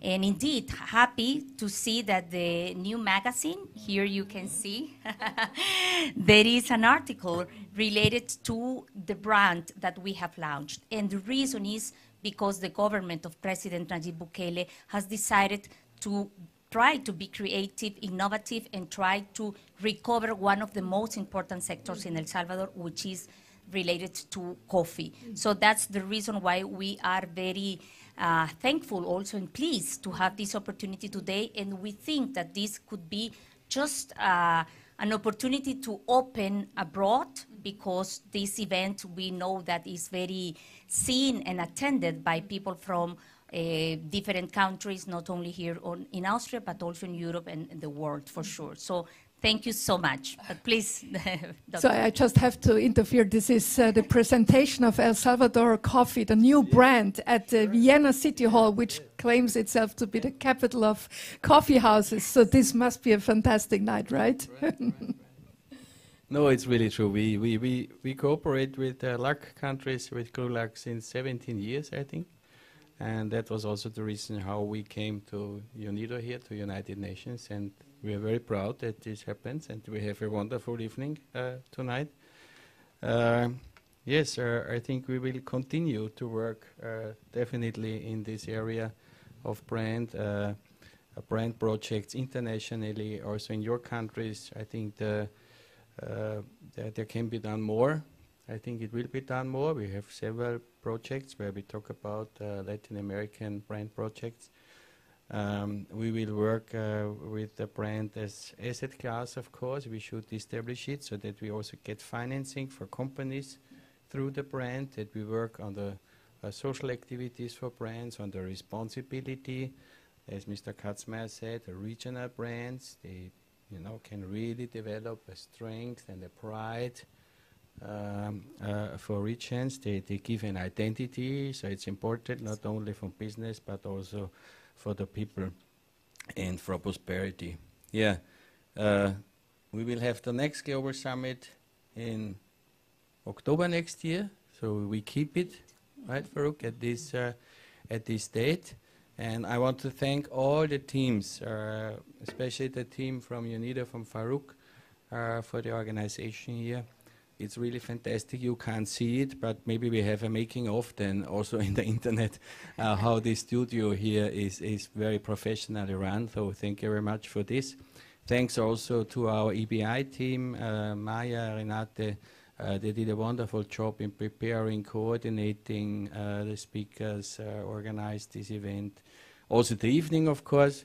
And a special thanks, maybe we can give her applause also for here, for Sonia. You don't have to. This is my applause going out to you. She is our brand ambassador already.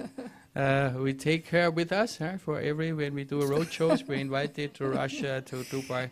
So we will take you with us. And yeah, now is the time that we look forward to our social evening. As you said, Vienna, very special place. We always combine. It's one of the largest congress cities. We always match with Paris, who is bigger. And that's, I think in Vienna is very special that we have these social events, and it's very important that we have this Vienna Brand Gala tonight. So I invite you, We meet there, we celebrate, and have a little Caribbean party. Yeah. So thank you very much, Gerhard. And of course, the invitation goes out to everyone which is around Vienna, which is, sorry to say, not all of you, but we were very, very delighted to see during today's Brand Global Summit that from all over the world you were attending this event. And for sure we will try to make it possible to have an on-site event next year again, but also, of course, the hybrid situation to invite all of our followers around the globe will continue. So thanks for being with us. Maybe you would like to share the video later on. It will be distributed via YouTube and the channels of the UNIDO and of course of the European Brand Institute. If you need some further information, if you need your version of the new magazine Brand Annual, or if you need some information from UNIDO, please get in contact with our teams. Thanks for being with us, and goodbye and servus from Vienna.